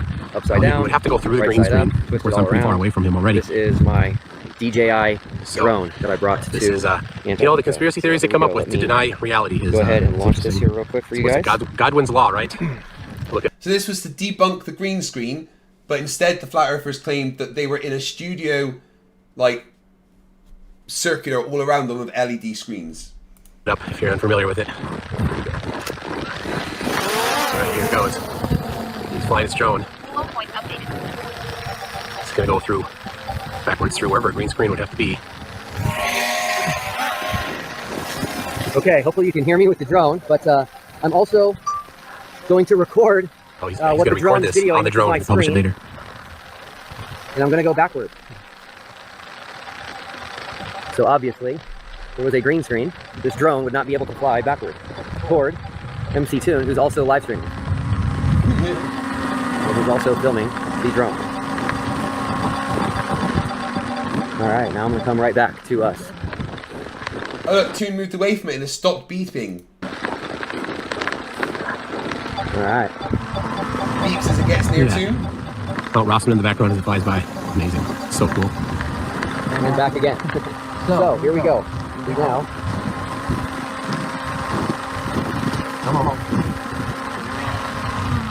There it is, he landed it. Awesome. And right back. So let's hear the derp as they whip themselves into a wool duffy busting blather. And Toon marching around like an angry 13-year-old girl yelling at her boyfriend at the mall. And his shadow really screwing it up for everybody. I'm surprised they didn't Stanley Kubrick him on the way back just for that. The whole drone beeping thing. Dave Weiss's excuse here is flimsy as toilet paper. Well, at least Dirth has a drone and he shows us a practical demo. Is he fucking attacking Dave Weiss as well? Hilarious. Whereas you, Sol, is just an armchair expert. I've watched it, and they can doctor it all they want to because I've downloaded the original to it. Oh, download the original, hey? Well, I have the raw footage, so I win on that account alone. And I see that thing go past Toon, slow its beep, almost stop beeping, continue on, and then start beeping rapidly as Toon then starts to try to cover for it and walk toward the drone. Well, Mr. Monday Morning Quarterback, that's what you think you see, but when you watch the supercut, even Blind Freddy can see that the max point of beeping is always when it's approaching MC Toon, not when it's past MC Toon. The point that 5 minutes to hit the goal. We just need 2 more super chats, guys. Thank you very much. I really appreciate you. You know that. the proc sensor goes quiet is when the drone is far away and beyond MC Toon. Yeah, but that's what I'm saying. We can watch it, and then we can see from itself, and we can actually see what was going on. Is the idea as well? Sorry. Is the idea that they weren't in Antarctica when they flew this drone, or what's your... The idea is to smear Will Duffy and FTFE and the irrefutable drone footage with as much cope as possible. So these guys do not have to try to explain how the 24-hour sun works on the flat Earth model that they're too chicken to say that they have. No, I didn't think they were in Antarctica when they flew this drone. Not one bit. I've got some footage of... I can show you this very same place, man, in November of 2016. And you're not in these kind of conditions. This thing's not being affected none by the wind at all. And the fact that it beeped at nothing in the background... There is no wind. There wasn't wind there during this day. And their blatant attempt to try to cover that up. The proximity sensor went nuts at MC Toon, not nothing. That's your... Oh, there we go. Guys, you have hit the goal. And once again, thank you so much. Once I finish watching this, I'll do 25 push-ups. Because I guess why not, right? Unsupported contention solve, old man, but do go on and make up some more stuff for me to say no. I mean, that might work on an idiot. Oh, this is the IMAX projection moment where Sav is feeling like an idiot, so he will claim he's not. Betcha. But I'm very a detail-oriented person. I'm very detailed. I pay attention. It's hard to pull shit on me. So detailed-oriented that you missed the drone shadow that is showing when the drone is beside MC Toon. You sure went to Specsavers, Sav. So that's telling me the reflection in his glasses aren't real either. Now, doesn't it corroborate what we said with his green screen? So much cope. Next he'll be saying Will was wearing green screen glasses. Weird. Could he not be wearing green screen glasses? Called it. Oh my god, green screen glasses. Fuck's sake. Alright guys, I am arranging a debate between Flatzoid and Dave McKean, and it's going to be fucking amazing. Yeah, that's so hard. He's in chat.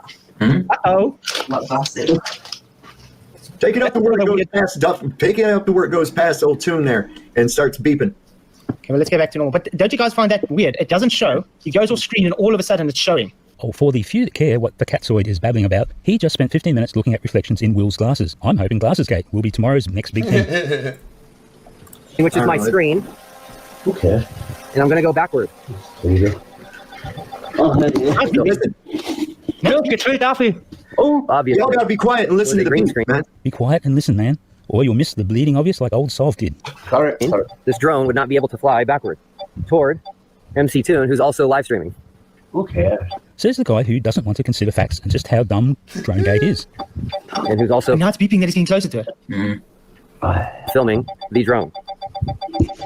Yes, maybe he's just launching. Right, now I'm going to come right back to It got close to the screen. No, Solve. He got close to it, and then he moved away, and then it stopped beeping. Max prox rate was when the drone was close to MC Toon, as you'll see when you watch the supercut video. It got close to the screen in the studio. That's what happened. And Toon tried to cover it up by walking toward the thing, but it was beeping way fast. If you listen, when it goes away from Toon, it goes beep, beep, beep, beep, and starts slowing down. And then it gets off in the distance and starts going, Still fucking saying it's in the studio, it's and then Toon hilarious. starts walking to it. Nope, Solve. None of the timeline is what we see in the supercut. Sorry, not sorry. Oh, and I can't wait for you to watch it and to apologise to the whole community for misleading them all. If it was because of Toon, it would have started off slow and gotten faster. Yeah, but it won't be Toon because it... Wow. 207. Oh, I think the Catzoid is realising the old sub is wrong, but isn't game to call him out. Yeah, that's weird. And where's the drone shadow, by the way? The drone shadow. Good question. Hint, don't ask Sav because he misses that detail every time he watches it. Doesn't matter. All right. There we go. Okay, it's coming up on the side, yeah? Just doesn't matter. Exactly where you would expect it. And back again. So, here we go. Oh my gosh. We now... Yeah, that's how the astronauts do their shit when they're about to CGI them catching something, remember? Initially, Toon was about 15 feet behind Duffy, initially in this video. Well, you might be right about that, and it's also totally irrelevant. Oh, okay. Something's wrong there, though. Yeah, that's me. I want to relook at the drone shadow as well, because something was up with it. What the? I don't know what to... I don't want to know. Look, there, he's only going about that far. And then it's going there, stop there. Wait, why has it got shadow down there? Can you see that? It looks like it's wait, what? Okay, like speed. Look at this, guys. Concentrate quickly on that shadow. It looks like it's making a shadow there. No, it doesn't.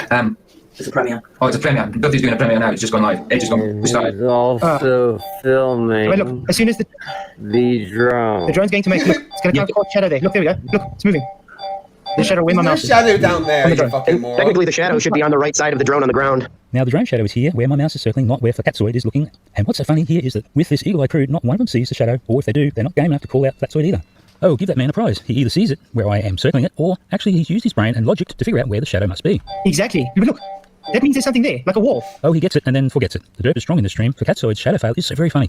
Now, he's so focused on proving that there's a shadow on an imaginary, non-existent wall on the left, that he completely misses the real shadow on the right near my mouse.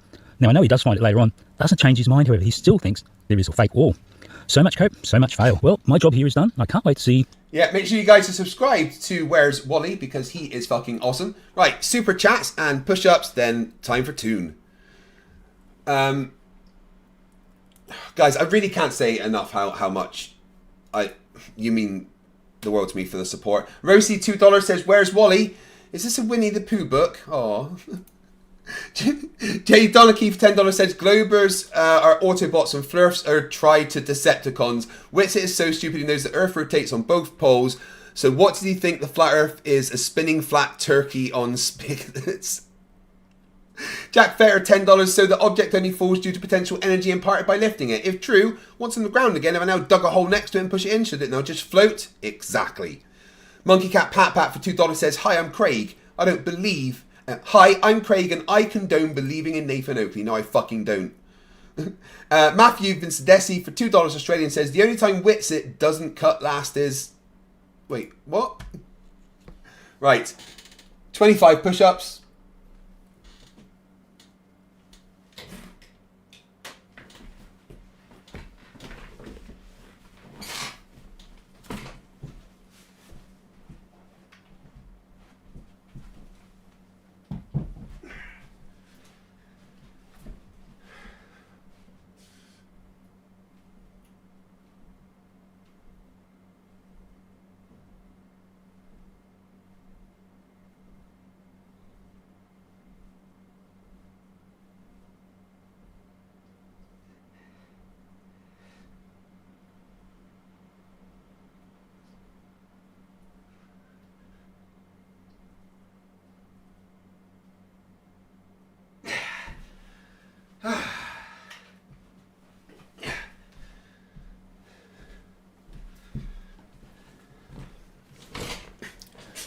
Thank you for torturing me, guys. I always appreciate it.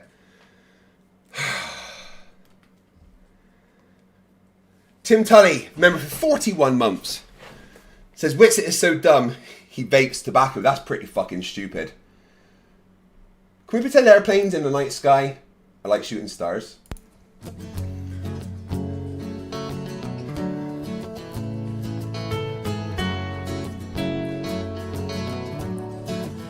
Can we pretend that airplanes in the night sky are like shooting stars? Should be wishing for a brain right now, brain right now, brain right now.